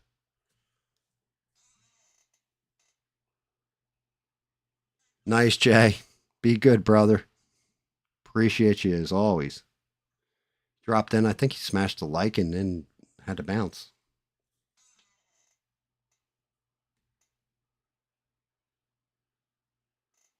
Pleasures Burger. What the hell's a Pleasures Burger? I've never even heard of that shit. Was it just like a local mom and pop kind of deal, or were they franchised or anything? I've never heard of a Pleasure Burger. But yeah, like everybody had that shit, I think. When we were kids, when you actually didn't have a phone, like a cell phone in your pocket and had to go out and like talk to other people. And then, like you always had the one kid that was like, they had the most fragile of egos. It was the kid that nobody hung out with. Like, couldn't hang out with you. Like, yeah, you need to go the fuck away. Because you would say something to him, you hurt my feelings, that kind of shit. And then, of course, guys being guys, it would be like, you hurt my feelings. Well, that's blood in the water to a shark at that point. Like, you might as well just spill the blood because now everything gets doubled down on. Sometimes you just got to let shit bounce off you. And that's kind of all those ball breaking contests. That's what everybody kind of learned from them was like, yeah, like my best friend can't bust a hole through my armor. Then what you think some guy who doesn't know me or, what have you, they can't scratch me. Not with their words anyway. They better get their hands ready.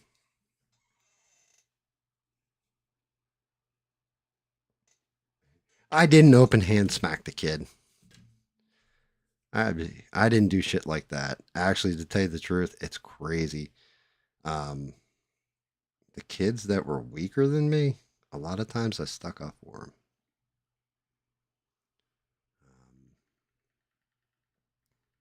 Only because I had somebody do it when I was weaker. I paid that shit forward. There's plenty of people I open hand slapped, allegedly.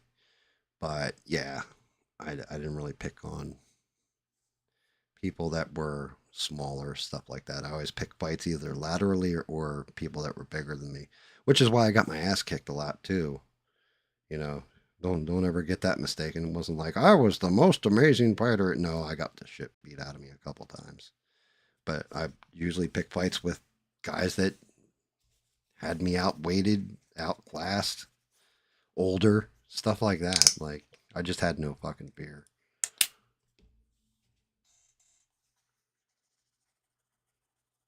You're not wrong, Bob. I mean, normally, back in the day, Bob, before cell phones, remember it'd be like, all right, I'll give you a call later, brother. Right? And then your phone would ring, pick it up. Hey, man, what's going on? Yeah, we're going over here or whatever. Now that shit's all done through text.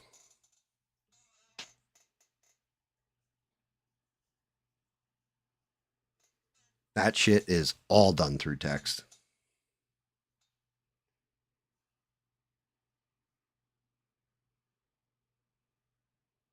And that's another one that I did right before I left New Jersey. Any ex-girlfriend I have had that was still alive, stuff like that. Anybody I could get a hold of that I felt like I wronged them, including friends. I called them all up, apologized to them, and said goodbye to them and put it all to bed.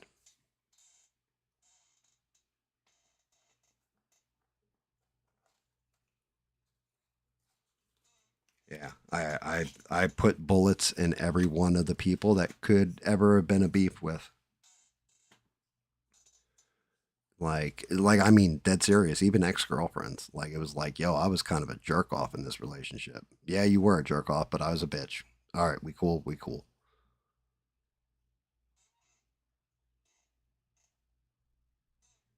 Sometimes you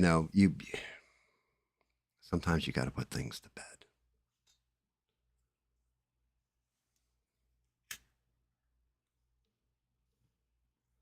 Like the one girl was so shocked because, and she apologized to me for a lot of shit too. But she was shocked. She's like, "God, you changed," you know. And I was like, "Bad way, good way?" She's like, "No, a very good way. I don't know what's going on." And I was with my wife. That's what happened.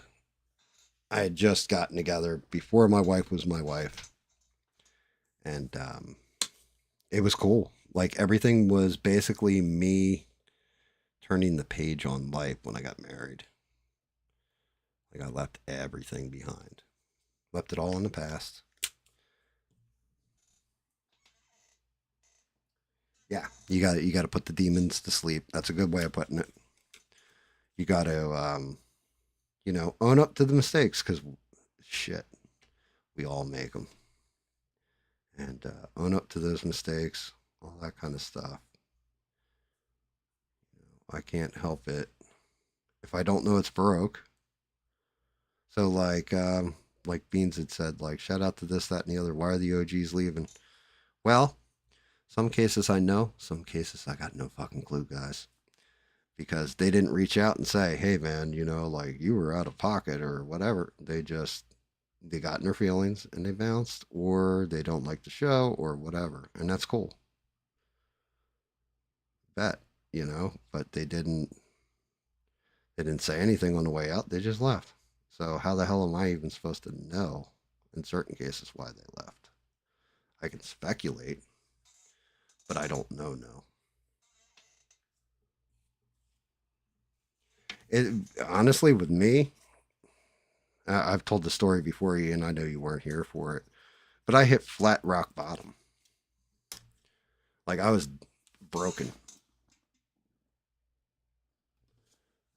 and had hit flat rock bottom, and then had to dig my way back up and out.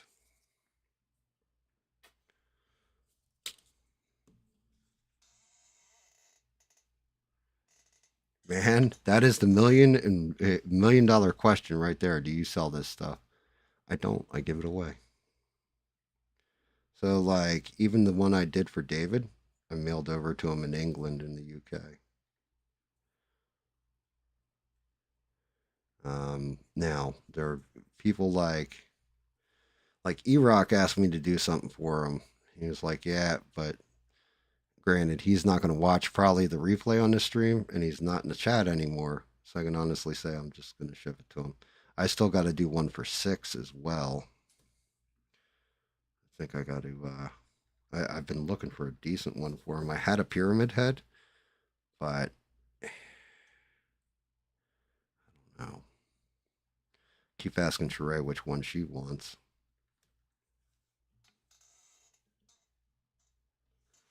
But I eventually it's going to come to a point where I have too many of these damn things that I've done for myself that I'm going to have to get rid of them. So I might as well sell them at that point. But again, that goes back into the grift, like I have to get over the fact that a lot of times I feel like, oh, well, shit, you're just doing this so people will come buy your shit or whatever. And I have to get past that and just realize, like, no, there's a money making aspect to this too. But as well, like, well, that's a lot of paint if you sell it for like $10 or something. That's 10 bottles of new paint I can get.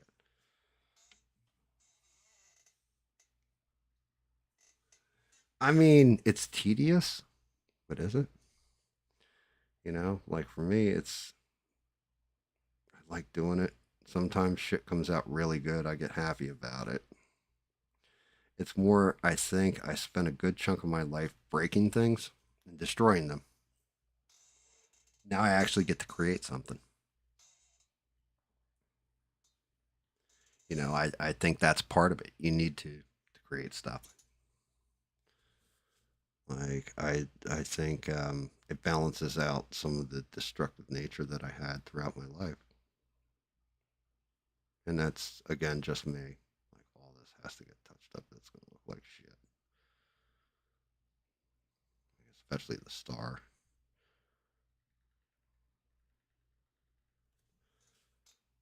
But yeah, I mean it can get tedious. And again, like the hardest part is talking on the microphone for 6 to 12 hours at a time.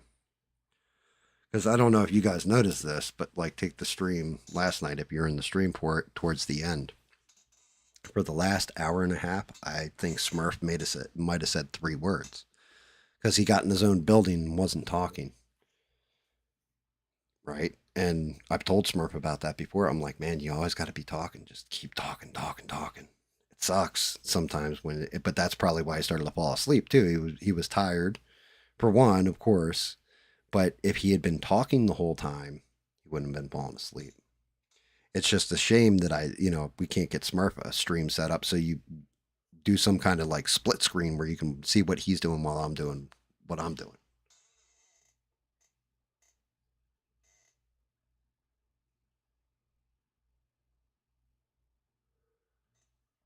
I was looking into the nurses. I'm trying to find you a nurse 6 because that feels like Pyramid Head's cool and all, but the nurse feels like it more fits your style.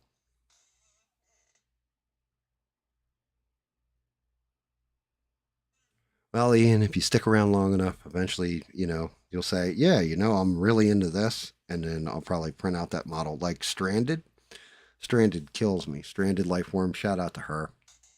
Um, because I'm still like looking for the perfect version of the Enterprise NOX1. I think it's NOX1.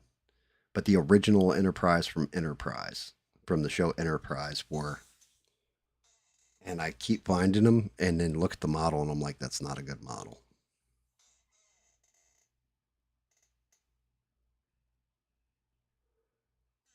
Bob, we always got you, man. Thank you for dropping in, brother. And yeah, we're gonna have to get Discord on your phone or whatever. I will have to bring you in and I'd love to have just an online conversation with you and listen to some of your stories.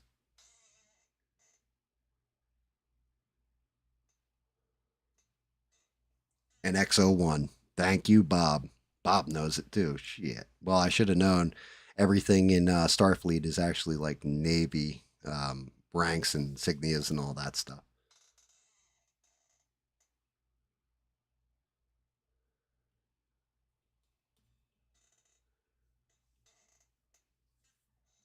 Yeah, I mean the cool part 6. I know you well.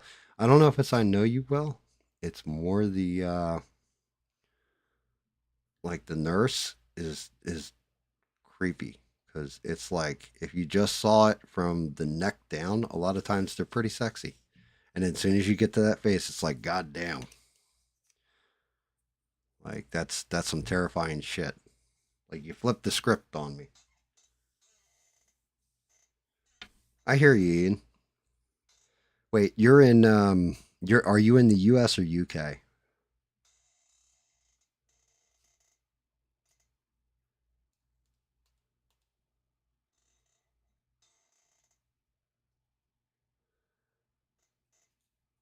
Sheree, thank you for being the greatest mods on these internets and hanging out. And I always appreciate you. Always, always, always appreciate you. You're awesome. And get some rest, some much deserved rest. I know you got the kiddos and everything tomorrow, so have a good night.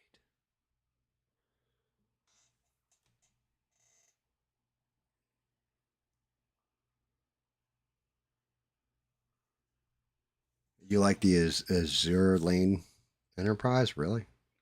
Yeah, if you're in the U.S., that's much easier. Because I'll tell you what, with the UK, just the shipping alone is fucking ridiculous. Like, I spent sending David his, it was like $64 in customs, regardless of the weight of the package. And then they broke it on top of it. Like, they took it out of the bubble wrap it was in. I don't know if they thought I was smuggling something in there or what. And didn't put it back in the bubble wrap. So when he got it, like the arm was broke off. It pissed me off. I put a lot of time into that one because I wanted him to have something sexy for his shelf. I just came out way too far with that white on the star. Shit.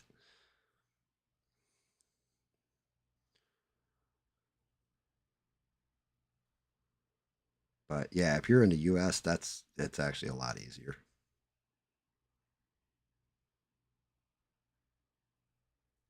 But everything I do, I try to do it one on one. Worried about like blowing out too much on this white because I can just go over it with the blue. Same thing with the red. I just got to be a little bit more gentle with my application. Shit.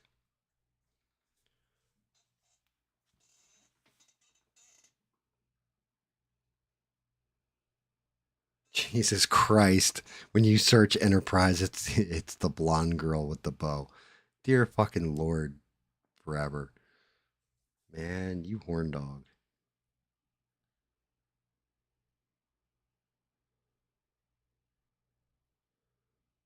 Dear Lord.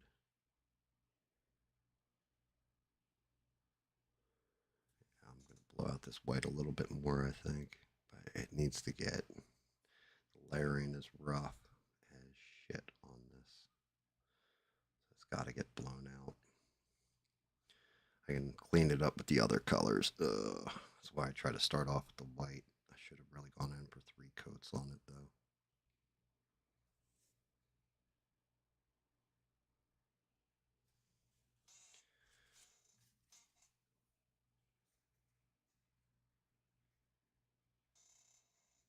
I don't think you pissed them off, Six. How'd you piss them off? Did I miss something in chat? Well, shit, Sheree just logged out. Fuck. I'm like, did I, like, what'd you say, Six? I Bob's got a pretty thick skin. It's kind of hard to piss him off. If anything, it's the reverse a lot of times with Bob. Like, he feels like he pissed somebody else off, you know?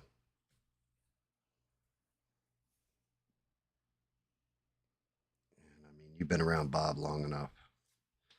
You know how he is with that. He's just like, sorry if I'm saying something, that's upsetting to you, or I said something that was insulting. He's very like he's very conscious about what he says to others. I don't think hard man to piss off.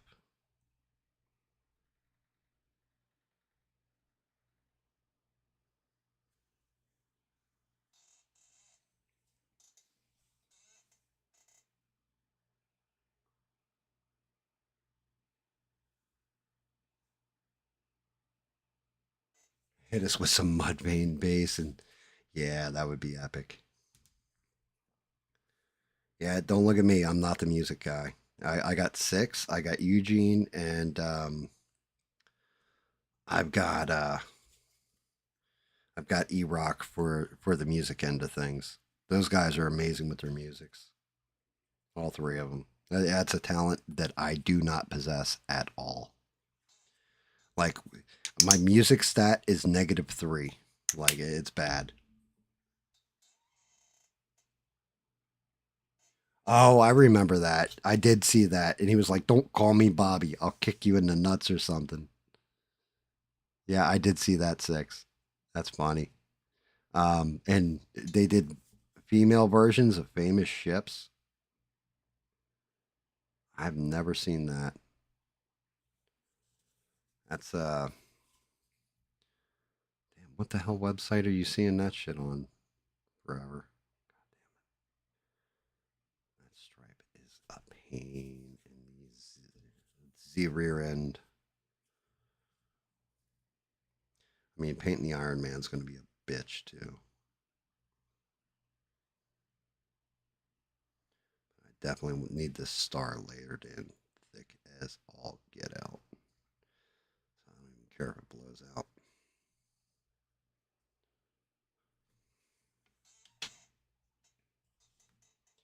Should have enough base on there that the pearlescence will take.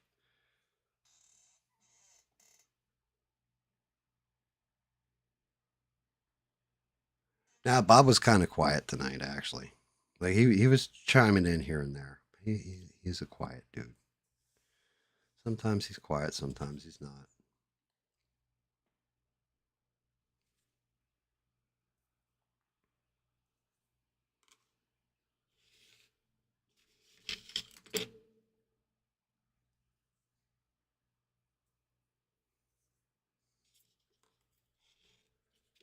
Yeah, I just but yeah, as far as selling them go or whatever, you're like, yeah, you'd buy one. I mean, What kind of stuff do you like? That's the question.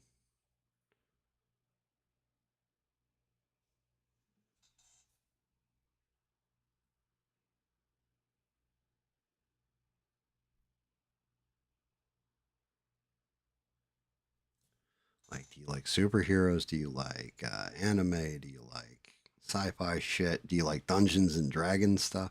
I still got to do one. As a matter of fact, I just got to hit reprint on it. But I think E-Rock that was in here earlier, he wants a mimic teddy bear that I did for my daughter-in-law. I just got to see if he wants to switch up colors, all that stuff. I actually got to print it though.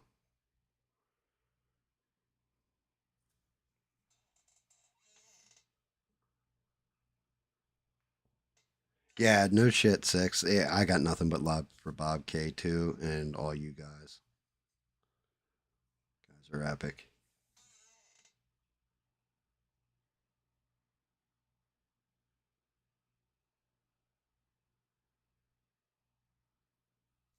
Oh Jesus Christ, forever. You're definitely putting some images in my head with that. Okay, dear Lord, man, where the hell do you come up with it? Like, where are you finding these things? Like, seriously, God damn, they're headbutting each other. I can just imagine.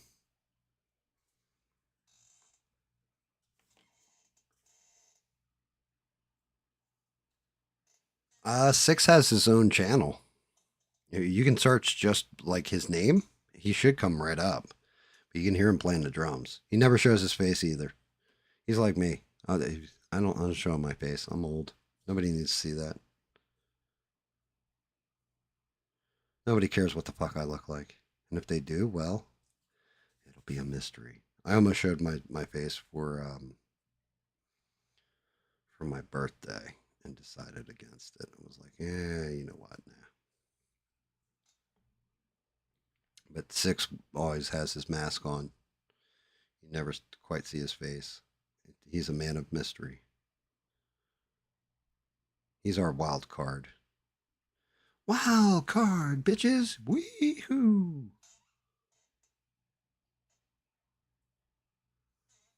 Yeah. Yeah, you got guys like David Bond knows what I look like. Smurf knows what I know what they look like too. Stuff like that. But when it comes to just regular ass streaming, no point in showing your face. Nobody wants to see my face. Why would you want to see a guy?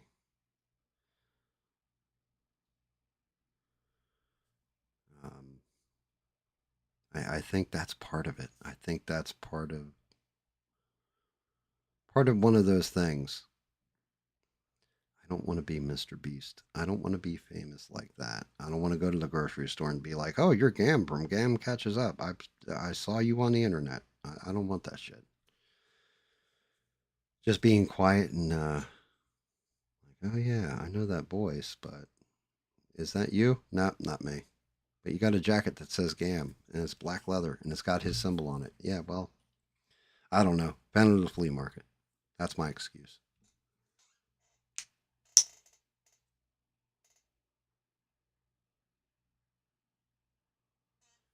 Yeah, Six has been putting together a pretty epic drum room.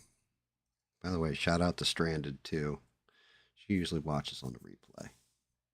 I always enjoy that.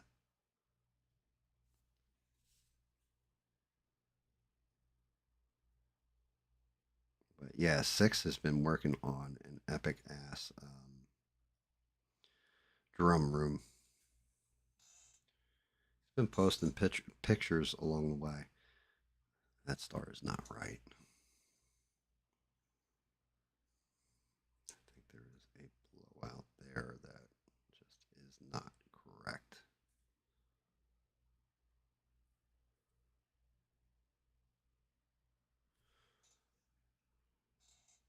Let's see. Yeah, same thing with here. Just a little blowout down in this corner.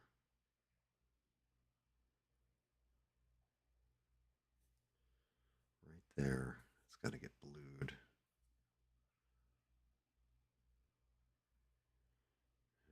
around the tip of this star. That's the problem. Just the tip.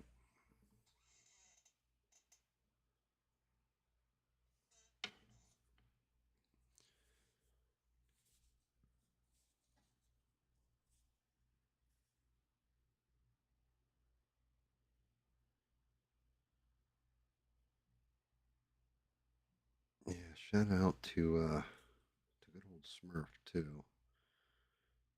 Got to be a hell of a change going from what he was working to full time. That man's got to be exhausted. But as far as scheduling goes, Ian, like you were saying earlier, there is a schedule normally. We'll get it back in sync soon. Definitely, definitely just been chaos lately. Like you came in at just the right time for the chaos.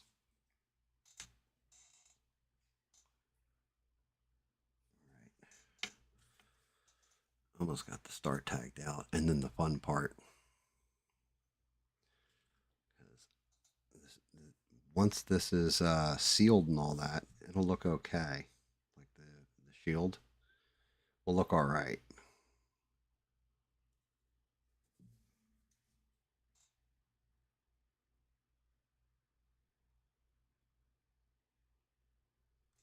But up until then, it's going to look off a bit.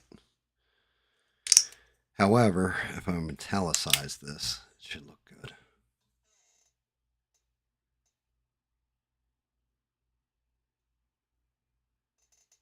It's a mobile game.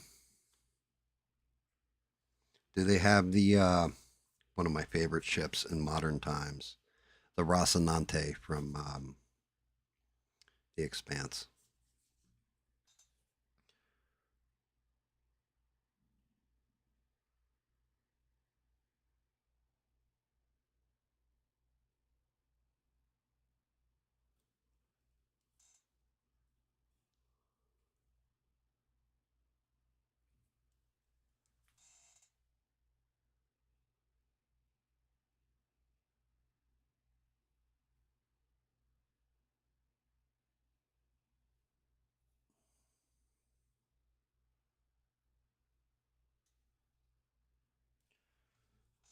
The Rocinante from The Expanse is definitely one of my favorite modern ships.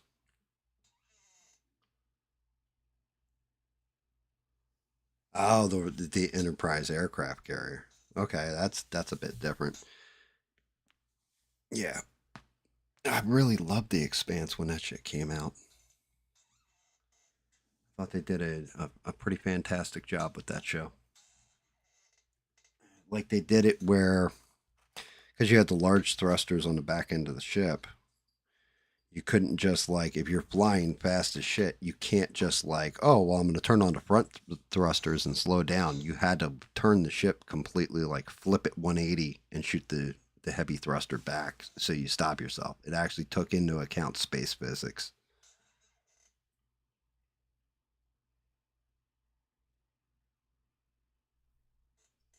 Oh, how do you get a hold of me? The Discord. Discord's the easiest way. Can talk right in the Discord. Like, I mean, if you find something that you really like or what have you, let me know, and then I'll see if I can't find a model for it. Is usually the easiest way I do it. Sometimes, because the whole problem is some of these guys that do the models, they do some fantastic models. Like, I can definitely say Photos Mint does amazing like busts and stuff. Like, here's Gandalf from the Lord of the Rings that I got to paint for my son, right? That is a fantastic, well detailed, well built model. All the pieces fit together nice, everything else. The one I'm painting currently is from a guy called Printed of. Is it Wicked 3D? It might be Wicked 3D. Wicked 3D does fantastic modeling. They usually key them, which is where they break the model apart and then you put it back together. Boom, right? That fits like a glove. Going to be no seam line on it, nothing like that, because he printed it, he tested it, and everything else. He does. I had a minor issue with the body and the legs, so I recombined them and reprinted it, for example. But he usually does a fantastic job with that. You have other artists that will do their models like, so this is a full figure Freddy model. And the way they cut and keyed it is nice and everything, but in a resin 3D printer, see that misalignment?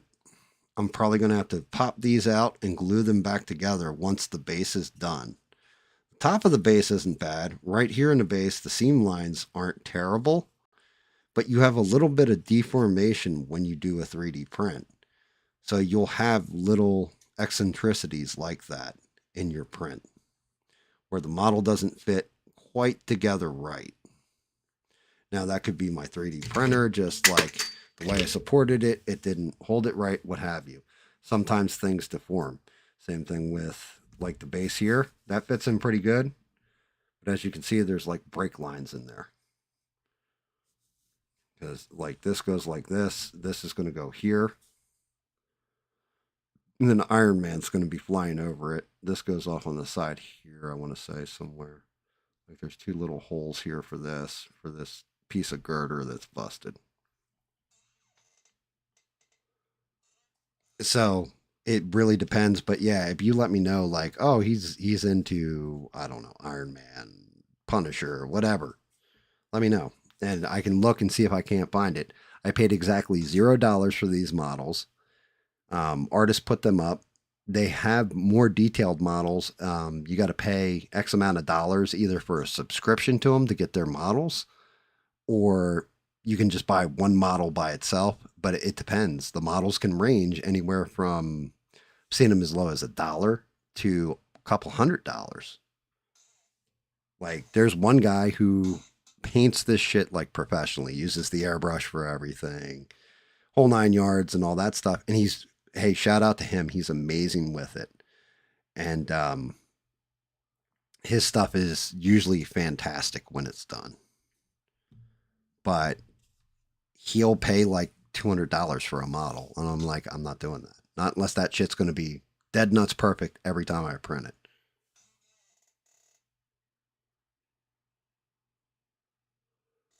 You know, but, and that's the other thing. Everything I do is pretty much one on one. So, like, if I do a paint job for, say, six was dead set on that, and I'm glad I did.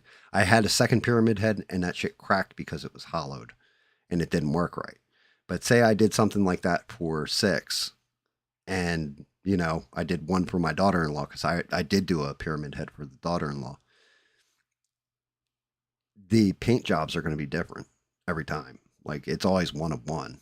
Like I never do the same. Like I might use the same type of paint scheme, but it's always going to have some kind of variance to it in the painting.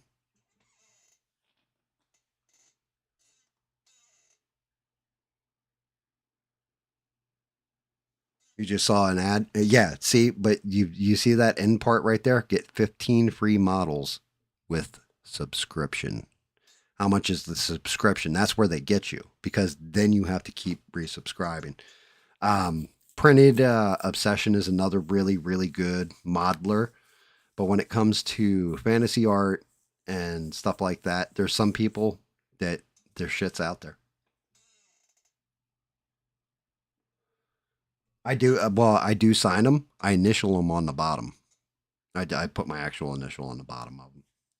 But like I said, Ian, see what you come up with. I'll see what I can find, and then like legitimately, I'm not a professional, so most times I'll charge you shipping. If anything, I'll paint it on stream too, and it's content, so it's a win-win for everybody.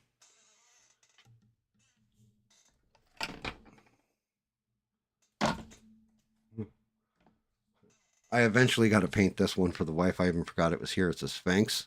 The only thing is, and this is not safe for work, kids, but yeah, she got boobies and they're kind of exposed. But that one's a little, like you can see it, it's in the palm of my hand. It's a little mini. Well, my wife collects cryptids and shit, so I do that stuff for her. God damn it. Let's move that out of the way. Where is my red chrome? I think it's in that one. It is. All right. I'm not real happy with this paint for the $2.30 it cost me. But since I couldn't find a red folk art metallic on the shelf, I had to go with this. Just want to see how it looks on the shield. Not bad. Not bad so far.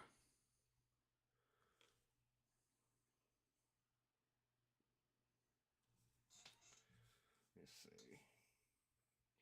You guys can't even see the difference probably. Like the metallic sheen off of it.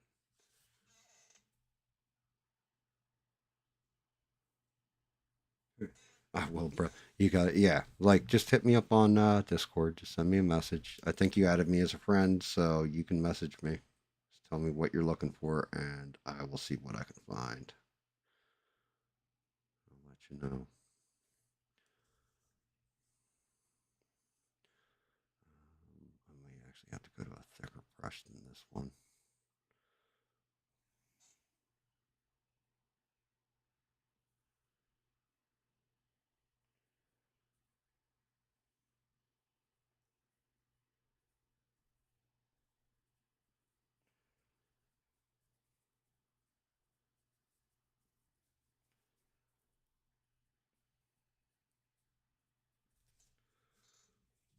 Yeah. Gotta wait for that spot to dry. Take a look and see what we're looking at.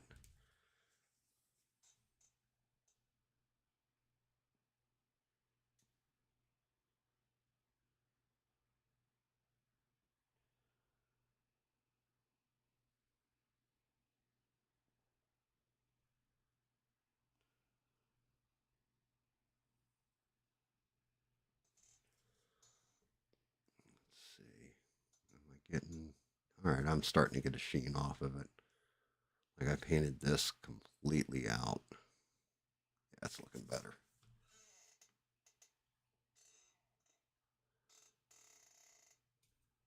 Dear Lord, I'm down to two people watching.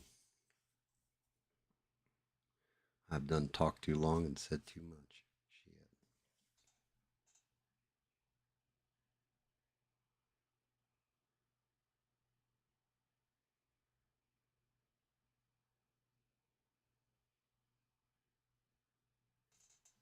Which is fine. It's just me tightening up the shield anyway.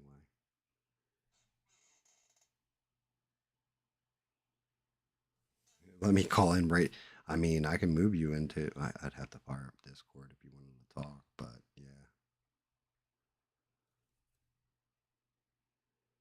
Yeah, I mean, the other option, I tell people this all the time. You can always get a 3D printer, and I can tell you the spot to go and all that, and what paints I use, brushes, all that stuff. If you want to paint it yourself or do it yourself, I'm fine with all that stuff. Same thing for anybody who wants to do streaming. I'll walk you through how to fucking do a stream. I don't have a problem with that. There's no gatekeeping here on any of it.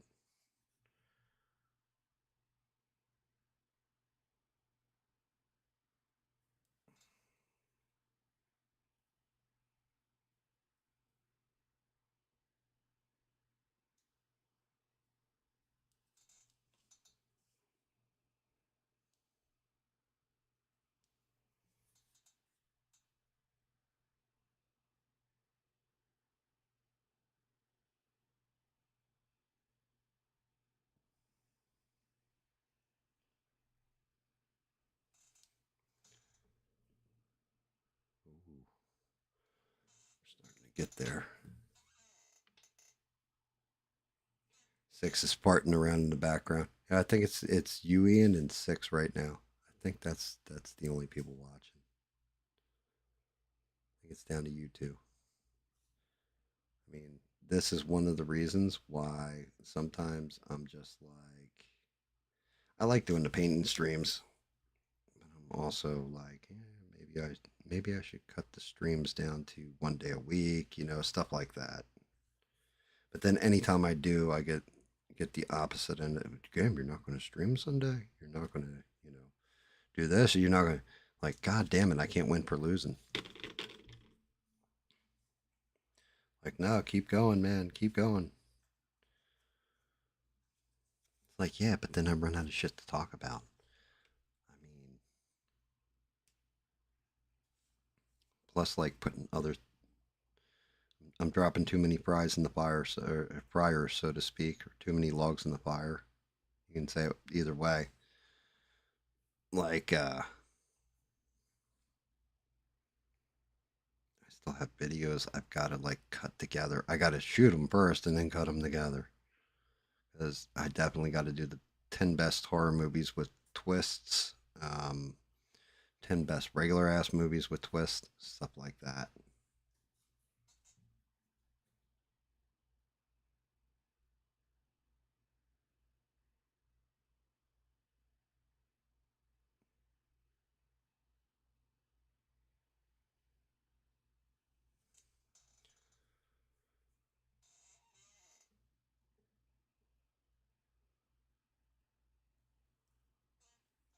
Dude, I told you that before forever. You can stream right from your desktop, no fucking problem, and free software to do it. And I will give you all the software. The whole trick is it takes a minute to knuckle down and learn how the streaming software works. Like that's the real key. Are we getting pop on that red? We are actually getting pop on the red now. Okay, good shit. Good stuff. Yeah. Oh shit. That was almost a disaster. Not expecting that thing to spring the way it just did. God punished me. Wasn't God. You're a goddamn narcotics agent. Um, yeah, I tried to tell you that before forever. Like if you're doing desktop or whatever, it's real easy because all you need really is OBS, Open Broadcast. I don't know if it's system service, but you put that on there, and then you can basically link your camera through it, your microphone or what have you, and just do it that way.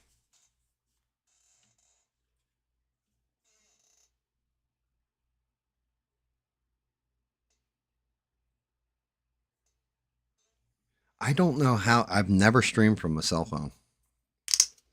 Like shout out to SE Wolverines. He's got a great channel. He does live streams here and there. He'll do campfire live streams. Like where he's out there and he'll start like a small fire and just be bullshitting around the fire, right? I always think that's cool as hell. I've never figured out how do you get that to work.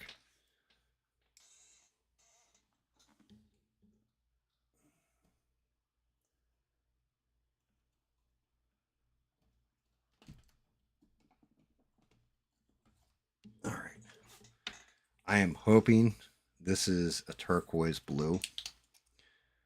I'm hoping this works. It may not, and I may have to look and see if I've got a dark blue paint.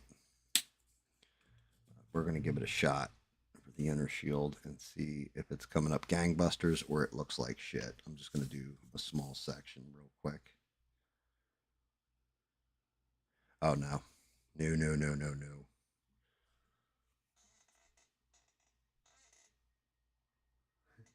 This man suffers from a bad heart and one for the doctor. Yeah, that blue is no good. Like it's a nice paint, not gonna work on the shield. Let me see what I got for. Let me see what I got for blues.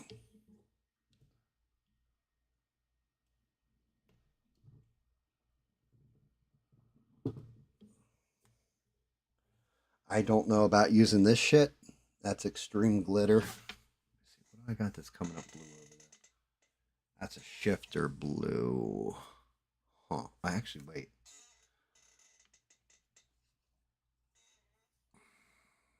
Midnight. a midnight blue. This might do it.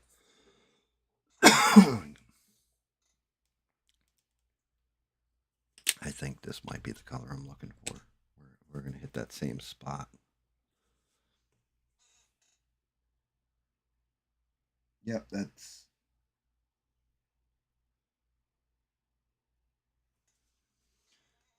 I can work with that. I think that'll do it. Let's see.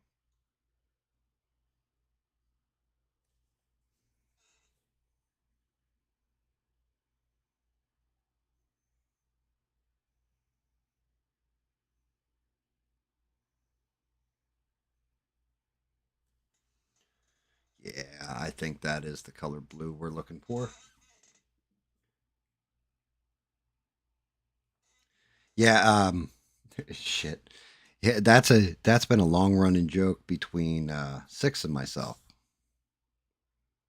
right? He said I can't remember. Every time he would come into chat, basically, because we'd watch ABL or what have you, and every time Six would come in chat, I'd be like, "Tell me about the," and then I'd have to, not say the F word, but tell me about the goddamn golf shoes or whatever.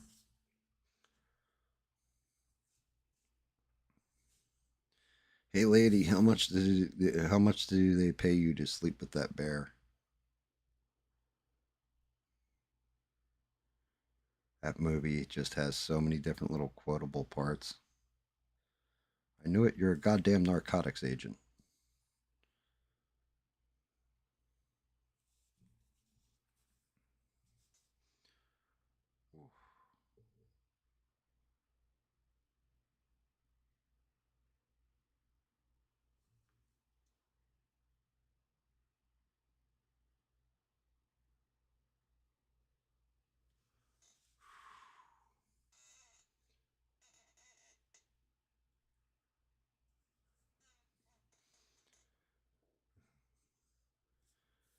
Just an American geek like you enjoying a race.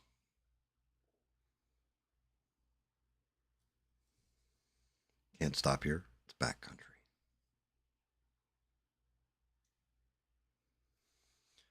I mean, where the Buffaloes roam, where the Buffalo roams with Bill Murray is always a funny one too. It's just weird because after seeing Johnny Depp was the perfect Hunter S. Thompson. He really was because he's kind of eclectic like him or eccentric. Is it eclectic or eccentric? I don't know. It's one of them X words. He was phenomenal in that role. Actually, but I still can't believe that's fucking Benicio del Toro.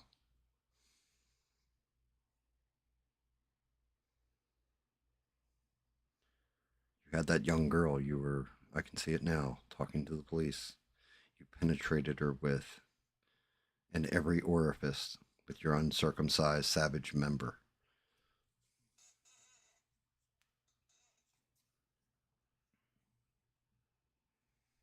I got a mild blowout I gotta fix.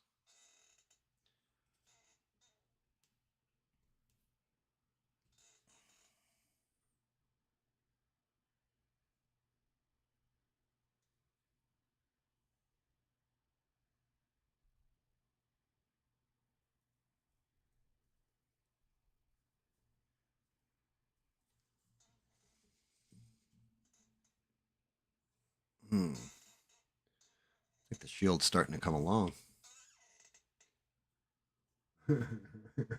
This is not a reasonable place to park.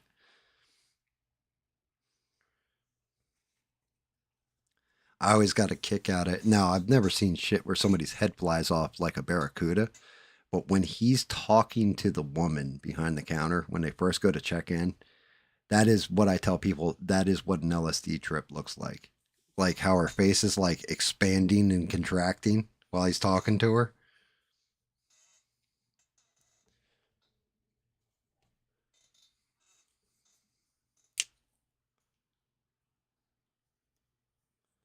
Yeah, I don't know who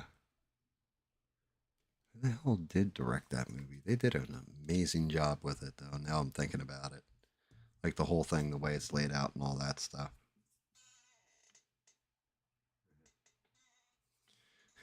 Get in that tub, you strange fucker. I am Ahab. I will harpoon your ass. Wait, when White Rabbit peeks, you want me to throw this in? That'll blow you right through the goddamn wall. I'll have to explain this to the police. I'm getting bleed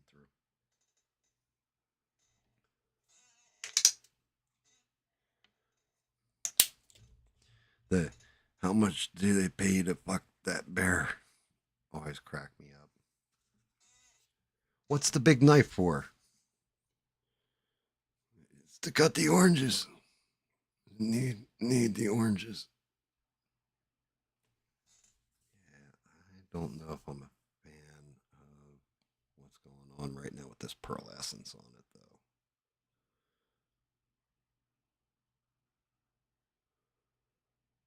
Let me see. Find out when I get to the star. I might have to hit this one part here again because I'm seeing it's red reflection. But I might have to dull it out.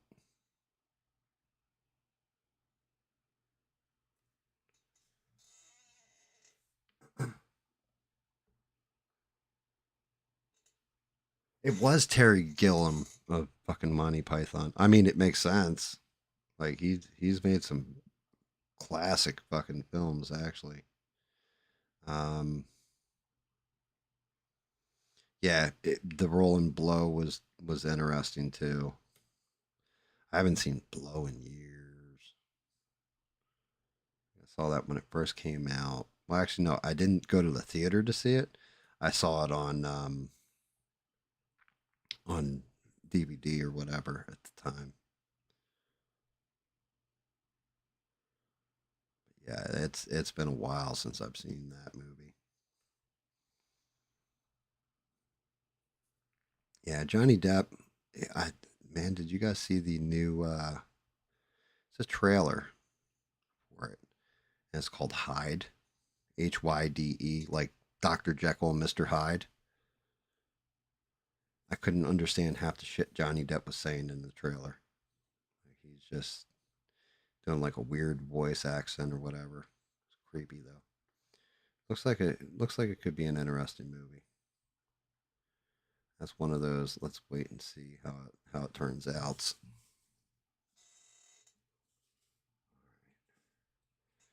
I just got white stripe blows away to knock out here. And I can move on to the jet stream thruster shit.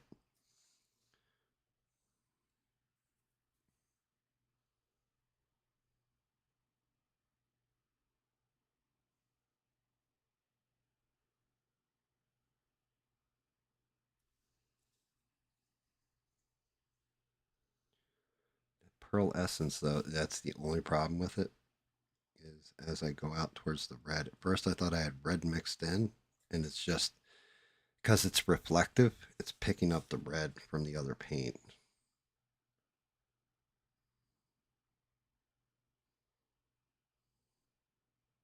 Like the red sheen of the other paint.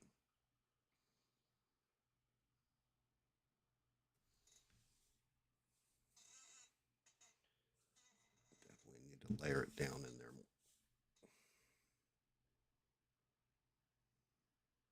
I really want to find a good model of Captain America with the shield out. It's the only reason why I even grabbed this model because it was the first one I've seen of Captain America's shield where it looked decent. Even though it's ripped in half and everything, it just looked good. Oh, somebody actually has a love for Cap. All right, I got a little blowout in the white here, it looks like. No, my bad. It's not a blowout in the white, it's a lack of white.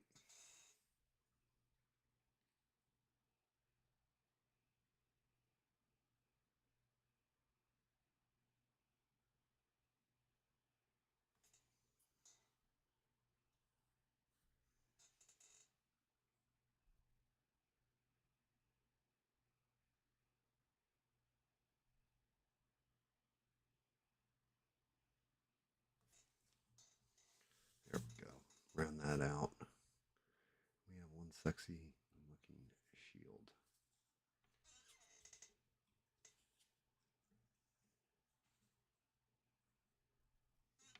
Hey, Ian, always a pleasure. Like I said, hit me up if you want something printed, painted. Let me know what it is.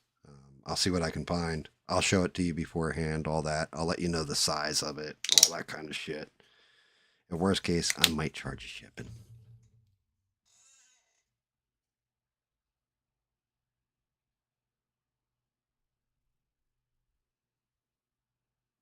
What was cool?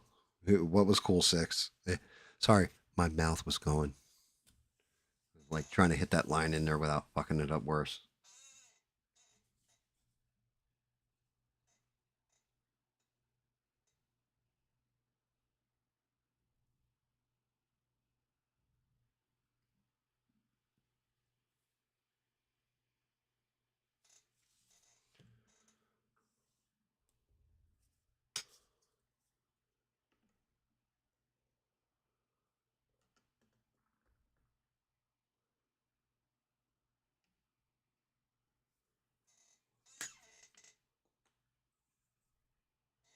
Hey, like I said, we'll work on that, man.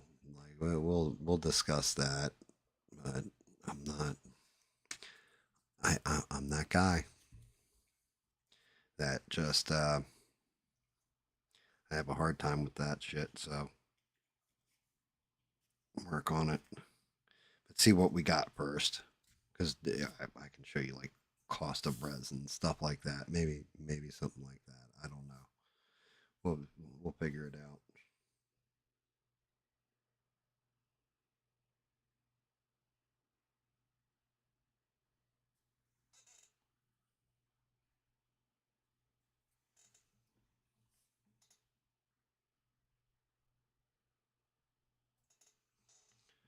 Get rid of that little bit there.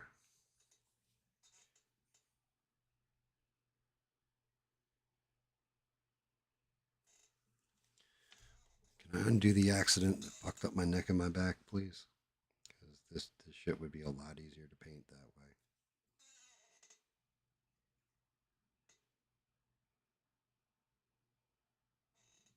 I appreciate that. Thank you. Thank you very much. I do appreciate that. Happy to have a great night, Ian. Happy to have you on board too, brother. Oh, God damn it. You know what? Give me that. Give me that. This fucking gray frost. I keep coming back to it. I gotta clean up these paint palettes. Six. By the way, who wrote that shit on your snare drum? Did you write that, or did one of your? I think you said like a nephew or something did. Like let the kids over and had them do art projects.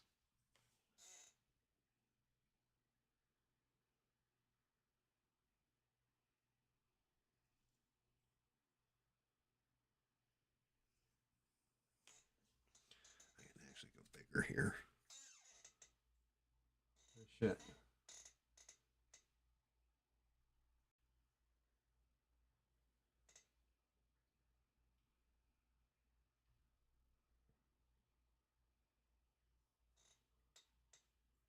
Oh shit. God damn it. Make me say shit like 4 times in a row. Keep dragging my fingers through different paints on the palette and then wiping them off. Like, get that in there. You guys can probably see that. That's that bronzing paint. And I'm like, go to wipe off the tip of a brush or my hand or whatever. I had to get a new paper towel to wipe off on.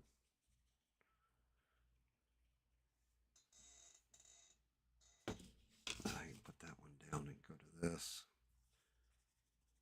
Make sure it's completely unloaded. Should probably set up like a dip station. Probably the smartest move. But I don't because I'm a slacker.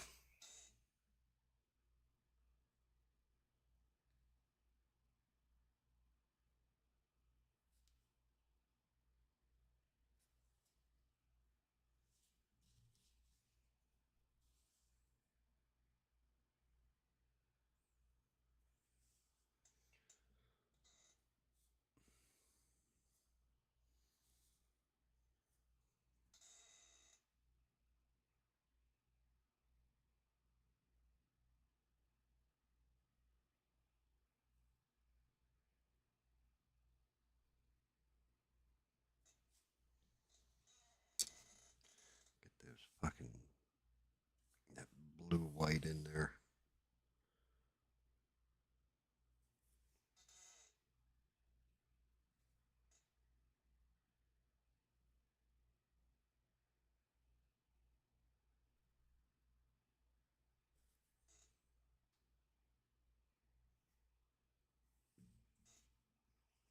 Definitely gonna have to hit the back end of the shield. It's all swirly.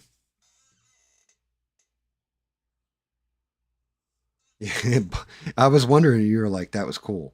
Yeah, like it looks interesting, but could you understand like half the shit he was saying? It just sounded like he was talking like this. I'm doing science and evil stuff here, and I'm kind of crazy. You know, like it was something with the voice. Like, what are you from Boston or something? Like, what the fuck's with the voice?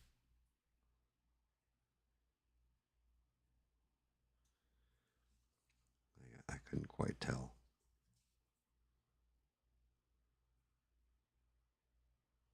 It's very interesting. The experiments I do and the monsters that come through and the things that come about from experimenting on people.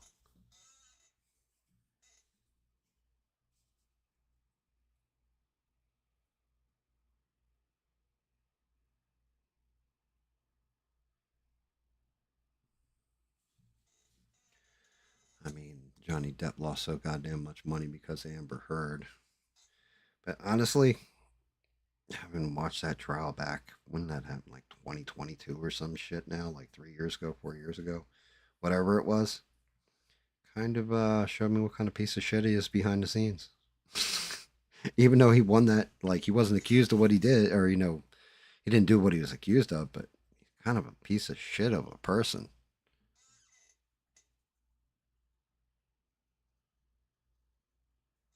Oh shit, I actually lost a sub.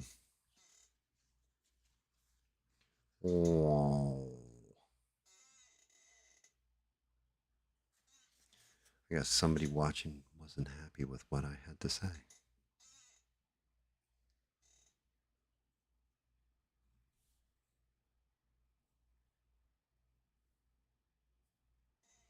Somebody didn't like the stream.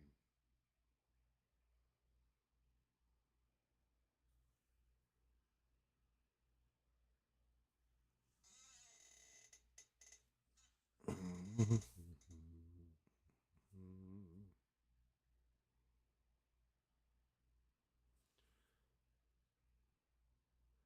hopefully the Hyde trailer is good, or hopefully the Hyde movie is good. Oh, you're fine, six. No, letting you know I lost a sub six. I lost the sub.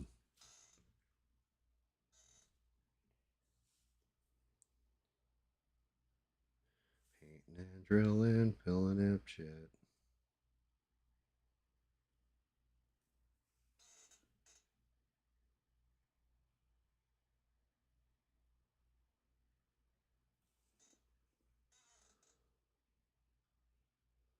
One day, you know what? Six, you're going to be the only one privy to this.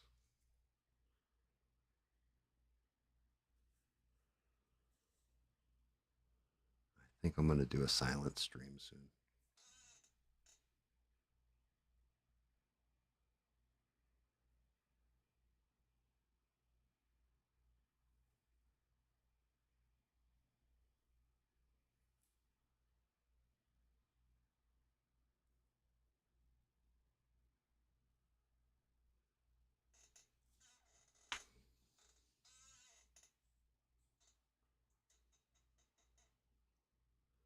Tighten up your dungeon kick.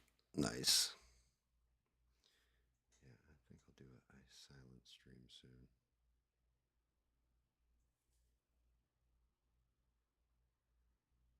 I think that'll be an interesting one.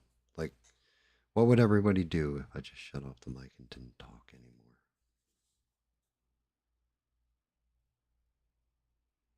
You think anybody'd notice?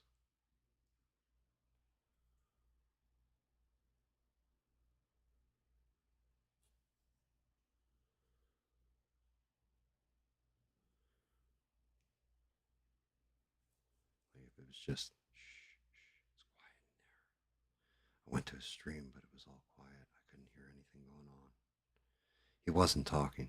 He was just silent. He just started painting. It was creepy.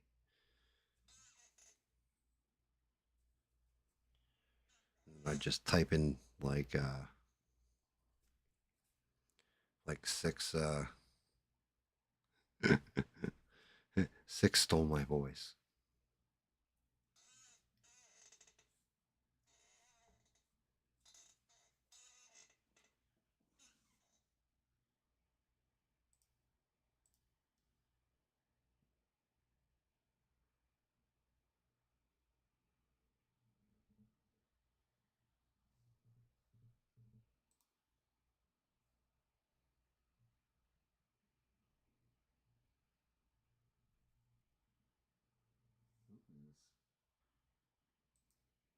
I just went and checked Discord real quick. Who is Mr. Null? Interesting name, but like KNULL. That's that's the way it's spelled. The king of the symbiotes in Marvel.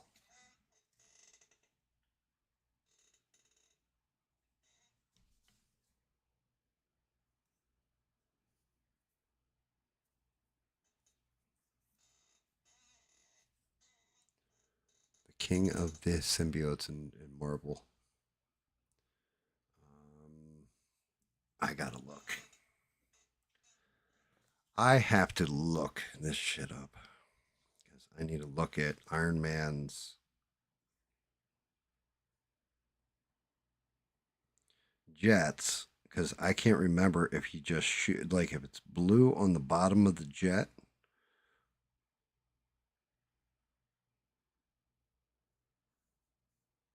or if it's like red like fire coming out.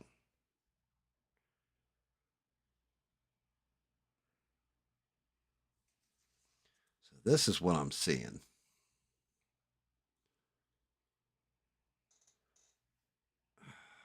God damn it. Let me I gotta keep looking.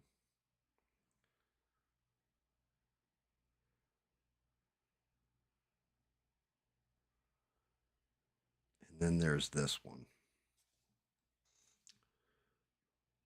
So I've got blue and then I've got like a yellow streak.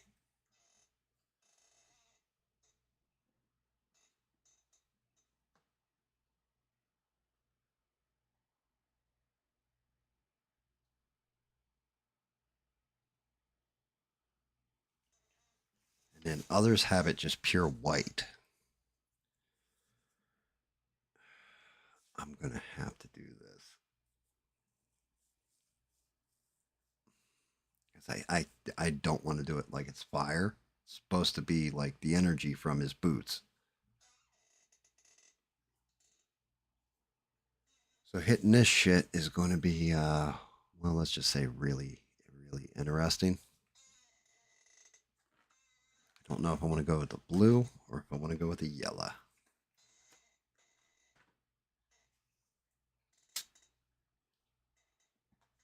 Once that's done, I can actually glue all this shit into place. And then the base is set, and then next time I can just go right to Iron Man and start grinding on him.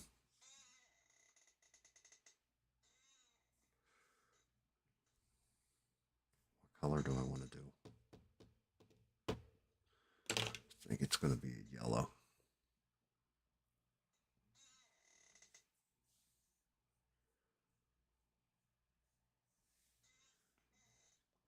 Yeah, I mean that's always nice when you clear it all up and all that stuff. Eventually, I got to sit down and break down my workbench. There should come a time when I just and maybe that time will be sooner rather than later.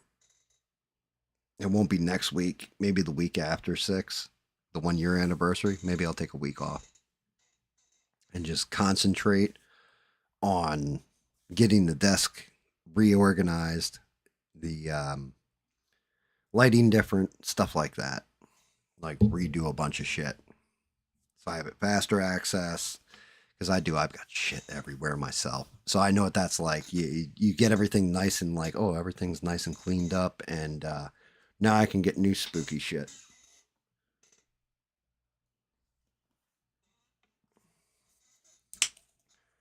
But I definitely maybe a week without GAM might be good.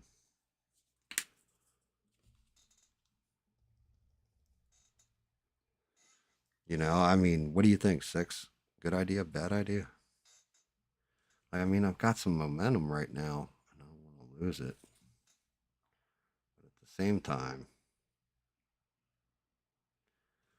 like, thinking about things realistically, maybe I need to stop and get shit in order.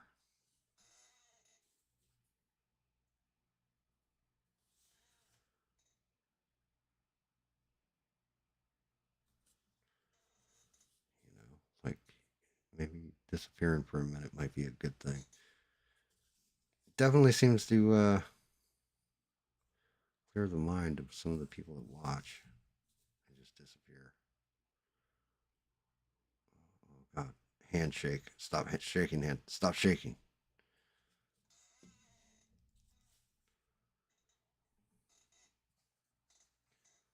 Yeah, like I definitely. I'm excited to see the way you're setting up the drum room. Man, that was cool as shit. Just definitely cool as shit. Whatever I do to one, I got to do to the other. So we are going in with the yellow. Hitting that.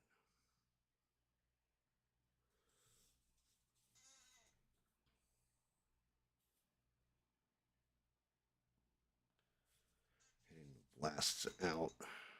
There's boots.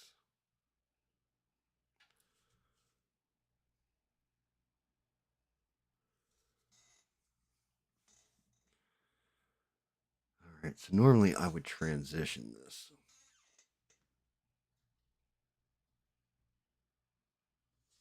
I think I'm going to transition opposite. I think that's as dark of the yellow as I'm going to go. And I'm going to go lighter interior or lighter exterior. I don't know, whichever. See how this looks. It's not bad. Not great, but not bad either.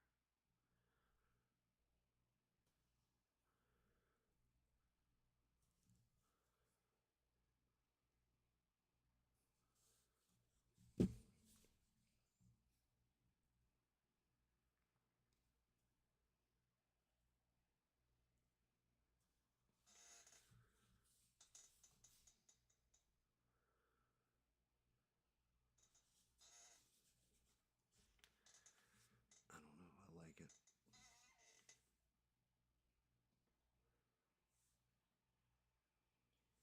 Christian, yeah, man. I did a 12-hour stream and then a 7-hour stream on Tuesday. Like I've been playing since 4:30. I love it, dude. Love it, love it, love it. Are you on Xbox? Yeah, you are on Xbox. Good to see you too, by the way. Um, yeah, I'm actually loving that game. Like usually, if I'm playing solo, I play on like difficulty 4 or whatever. If I'm playing with the other guys, then we go up way higher. But basically, like level 4 difficulty is about what I can manage right now on my own till I upgrade more stuff. But I'm actually seriously impressed with it too. Really digging it.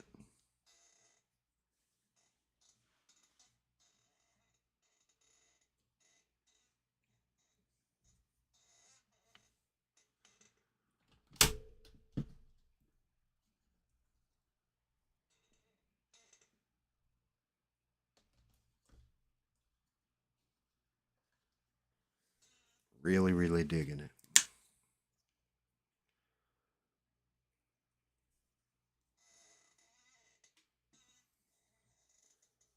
Like definitely one of my new favorite games.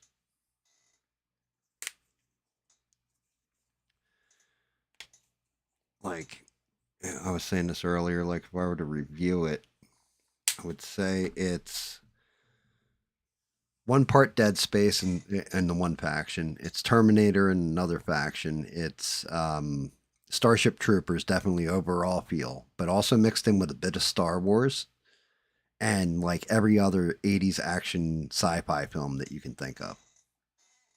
Like the dropship, for example, is like right out of Aliens, you know?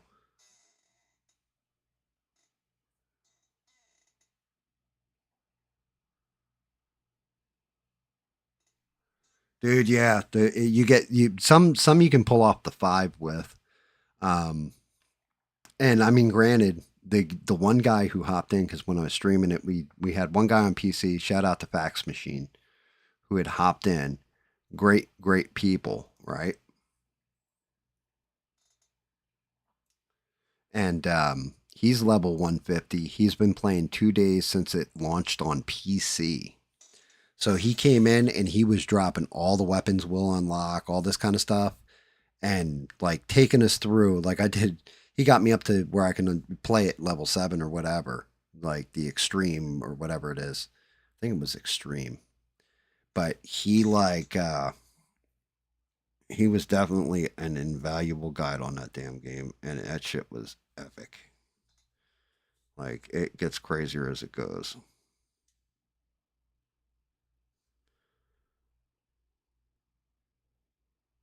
It definitely gets crazier as it goes. Like there's shit you fight on those upper levels that's unbelievable. But doing it solo is one thing. You can jump into quick play matches with people. Like there's people that you have that SOS or whatever, they'll shoot that thing up if they're having a tough time on a mission. You can definitely jump in with others and jam.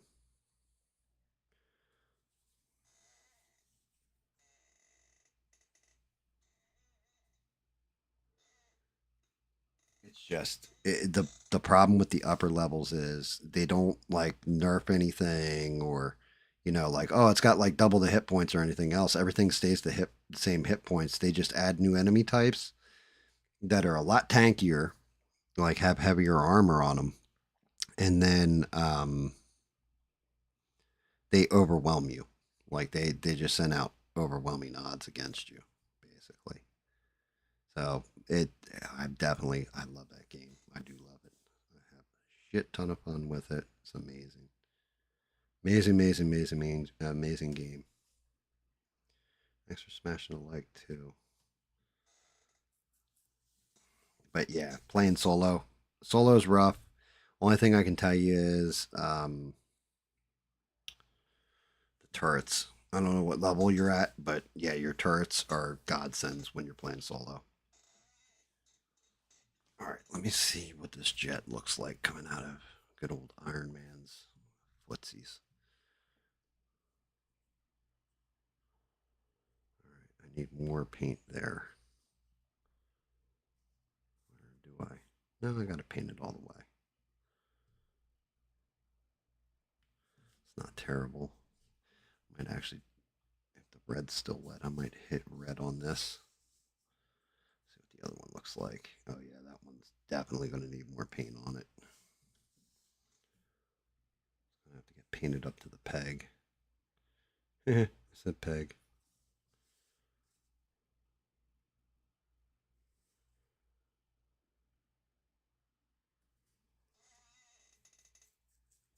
Yeah, Helldivers is good. I still have yet to try out the Gears of War remaster myself. I keep meaning to put that on. I said that might be one for a game stream, solo game stream. Just go hammer that out real quick. See how that works.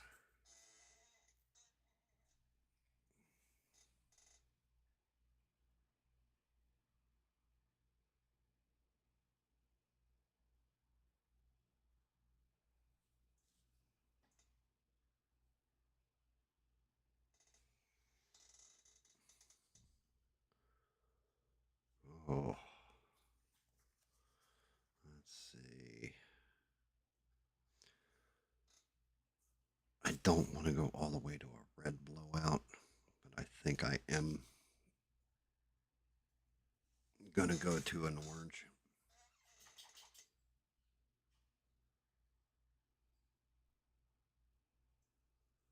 So yes, the end of abiotic definitely leaves it open. Like I think even the developer said they're not happy with the ending to it, where you're on the island and all that, and it's like, yeah, where's I'm guessing that dude's going to show up. Abe's going to show up in the submarine.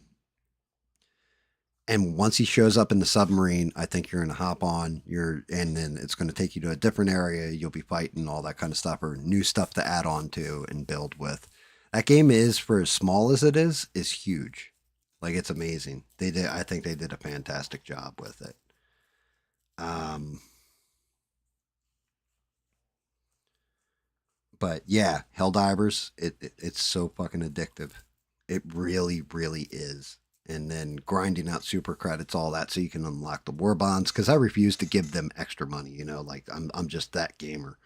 I'm a I'm a cheap ass gamer like that. I refuse to give you money so that I can buy extra stuff.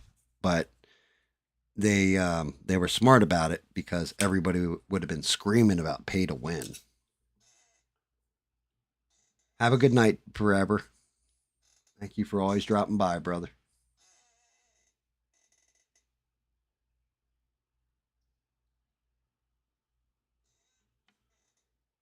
Yeah, should be interesting, to say the least. I am going high orange here.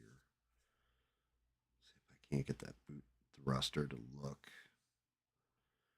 primed as it's coming out.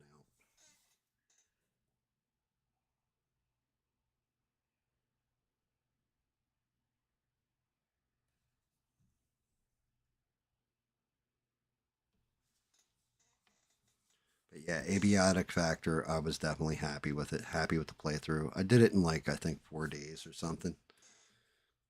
Um, Poor David, the guy I was playing with, he ended up like he was waiting on me to get online and play with him, I guess, and just never finished it. He's not having that issue with Helldivers though. That kid's already like level 19 or 20 on it. Like he's just been jamming the shit out of it.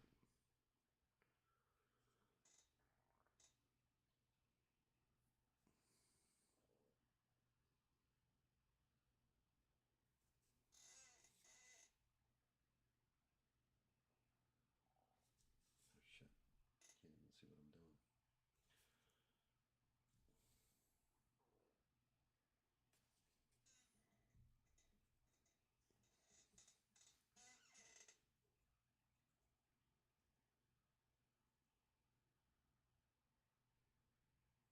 Yeah, that's just it. Yeah, I agree with you 1,000%.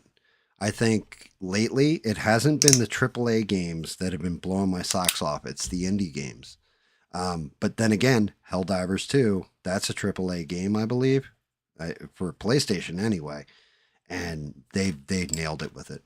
God, did they do a good job with it? Because like the replayability, you can there are mission types and all that, but once you crank up that difficulty, the mission types completely change. All right, I think everything is in place for the baseline. Let's go ahead and cross fingers and pray to God at this point. Hopefully, this glue didn't dry out.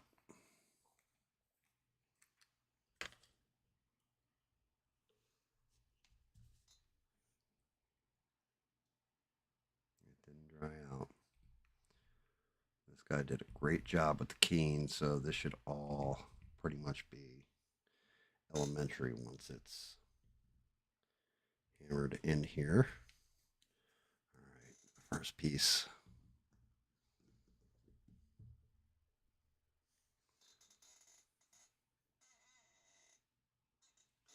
Yeah, abiotic definitely like that one. So there's another one that's out on PC.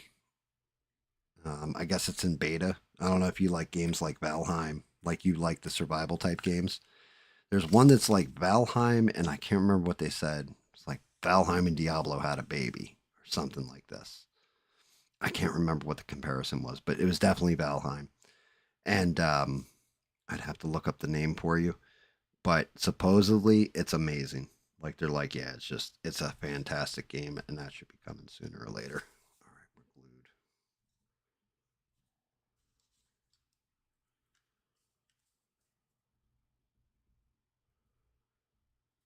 Let's get this one in there. See how she looks. Well, yeah, it's Captain America's shield, so it's probably a she. Probably named it Peggy. Right. Let's see. Let's see how Cap and Shield looks.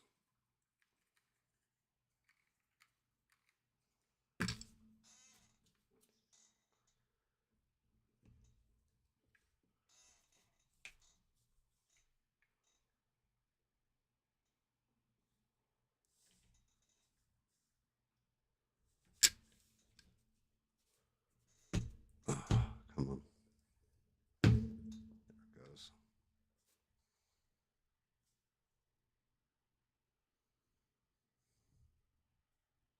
Those linking pens. Whoever keyed and cut this, shout out to them because they did a fantastic job.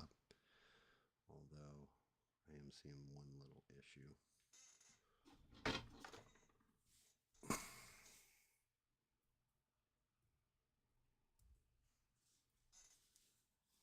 Get that damn thing out of there.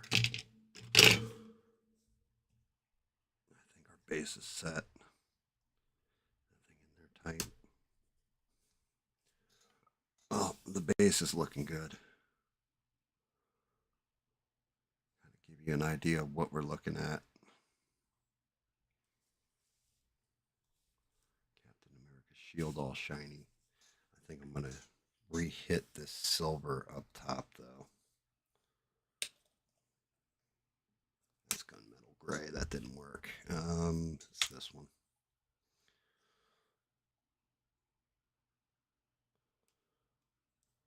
I'm gonna have a big old mess to clean up off these pallets. So many damn different paints in here.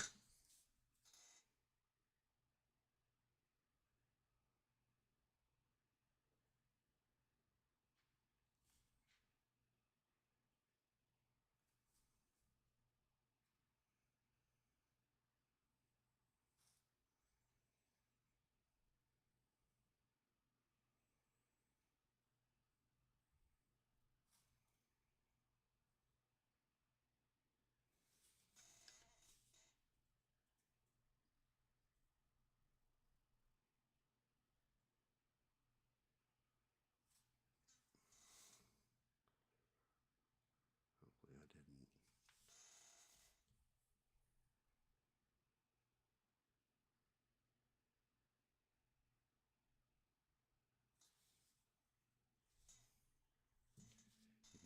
Even the back end of the shield cured right. Looks right now. Actually, I got to come out a little bit more on this side. God damn it. Orange paint all over my hand.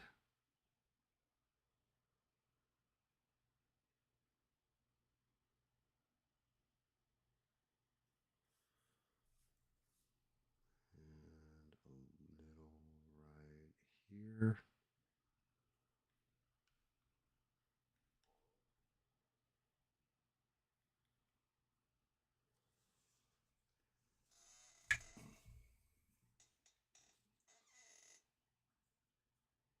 It's not V Rising. Hold on a second. Let me grab it. I got like a notebook. I wrote down every survival game that's coming up. 2025, 2026 are supposed to be like Terminator Survivors is one. Um, there's another one that's real cartoony. I think it was like Out of the Nest or something. Give me 1 second.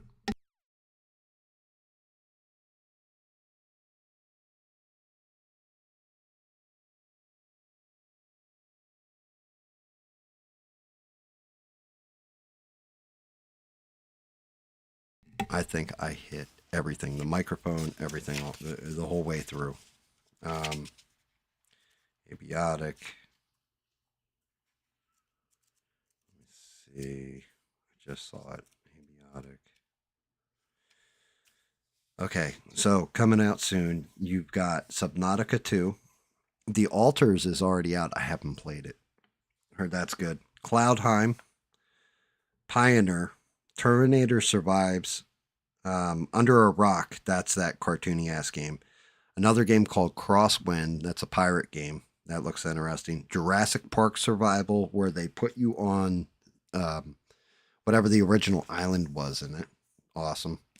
And the Light No Fire by Hello Games. That's actually like the same people who did No Man's Sky, and they're doing it where it's a giant world that's the same size of our Earth, like as far as miles and everything. It's crazy. But yeah, this game, it's called Enshrouded. If you get a chance, look it up on YouTube, check it out. It looks phenomenal. All right, let me see. So now we got this base in here. Let's take a look, see how he's gonna look. He's actually up here and flying. That'll stay. Let's see. This might actually come out decent. Yeah, he's actually going to be up and over this whole little scene. Let me see if I can get that foot in there. Shit. I don't think that's in there right. I know it's not in there right. Probably easier once I glue him all together and then try doing this shit. Because there's certain hinges on his feet or on his knees. I gotta hit him just right to get him to go in. Yeah, there we go. So you're gonna have Iron Man. I don't know if you can see it. You probably can't because my hands are in the way. You're gonna have Iron Man over top of it, flying over that scene. The thrusters coming out of his boots. So that'll be the next step, is knocking Iron Man out and making him look good. But we got the bases done. Oh no, it's not. Shit. Last piece to the puzzle. This goes over here somewhere.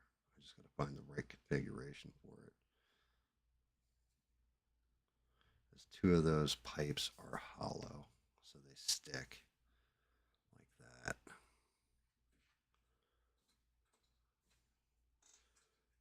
Let me see.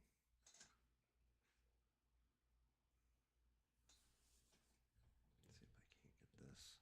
Does this actually stay up, or does it? No, it does stay up. All right, I just gotta glue it.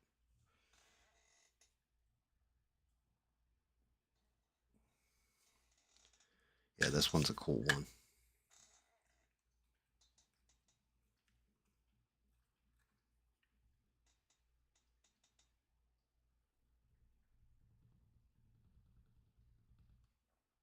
Actually, get the glue to go.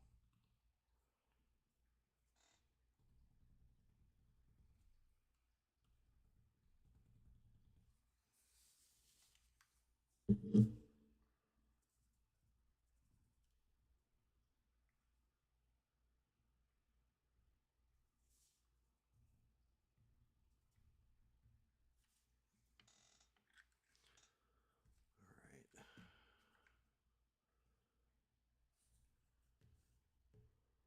Hold that there for a good 30 seconds so it's hanging.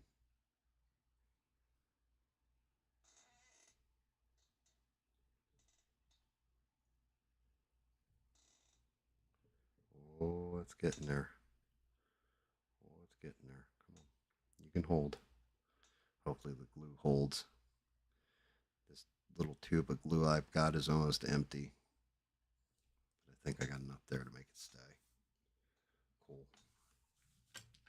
So, what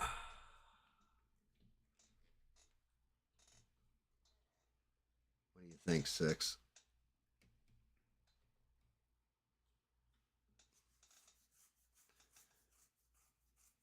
That's the first part done. God damn. Took a fucking minute. Actually, I can do that. for the green behind it. Like so. And get the angle right. Let's get down low and even with it. You can kind of see. So Iron Man's boots are going to go up in here.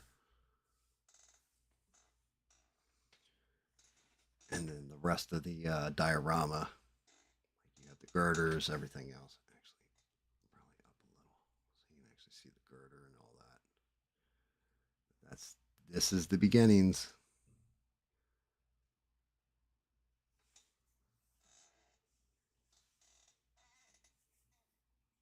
I think that's got it. I think that has definitely got it.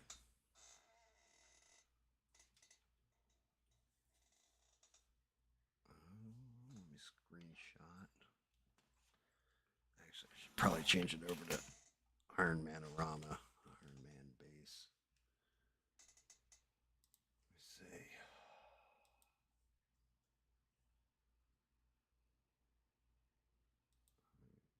Oh, yeah. Actually got plenty of room here for that. Base.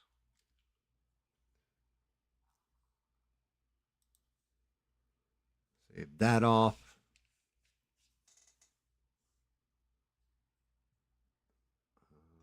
Back to stream. Let's cut that bad boy.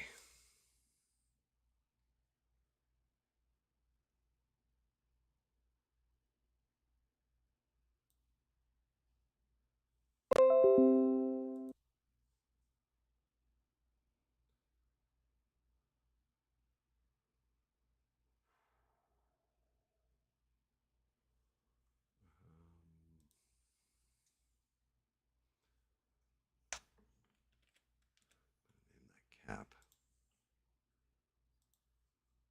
All right, we should be damn near set. Damn near set. Change it. Set up the screenshots. I got so much shit I got to delete out of here. I got like screenshots from Hulk, from everything else. There we go. That's all set. All right. Well, that's the base done. Next time I will nail the little Iron Man out. This little bastard right here is the wrong way.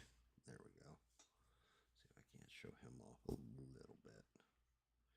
I'll have to buy glue tomorrow. More glue. He will be flying above all that. Got his arms back, ready to blast. Head falls off. And again, those little flame blasts or whatever, they're coming out of his feet. So he's going to be flying over the shield and suspended out front. Let me see if I can get this one in.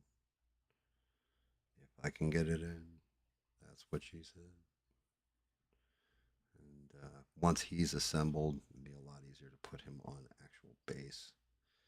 But he will be up there like that, flying over, arms pulled in like he's about to blast. And we'll be done. That'll be another one of the books. Little bit of glue, little bit of know-how, and it'll be game over. But yeah, we're all set. Thank you guys for watching. Shout out Stranded if you made it this far. Shout out to Sheree, the greatest mods on these interwebs. Shout out to Six. Thank you for hanging in there, brother, playing the drums. Christian, thank you for stopping by. Forever, thank you. Beans, thank you. Mr. Thank you. Rebel Without a Reason, my roving reporter, thank you. God damn, there's too many people to fucking name. E-Rock, Eugene, thank you guys, all you guys who normally come in for the paint stuff. Appreciate the hell out of you. I'll be back tomorrow night, hopefully at 8 o'clock. I will be jamming Helldivers 2, streaming the shit out of it. definitely jamming Helldivers too. And then Sunday we'll do Iron Man here, finish that off, glue them all together, set it all up. Tuesday, I think there's a Helldivers drop, so I may be streaming then. Wednesday, I may start the Gandalf, or maybe, or no, Wednesday is me and Smurf. Thursday, I don't know. Either maybe I might do a silent stream, or like I was saying, the 6, or maybe I just won't stream at all. I'm not sure yet. And then Friday will be gaming again. So it's pretty much the schedule at this point. Thank you guys for tuning in, liking, sharing, subbing, all that fun shit. Sorry to the one sub that I lost tonight. You will be missed. Trust me, you will be missed. But thank you guys. Thank you, thank you, thank you. Can't say thank you enough. Everybody, have a good night. And just remember, until next time, don't take shit from anyone.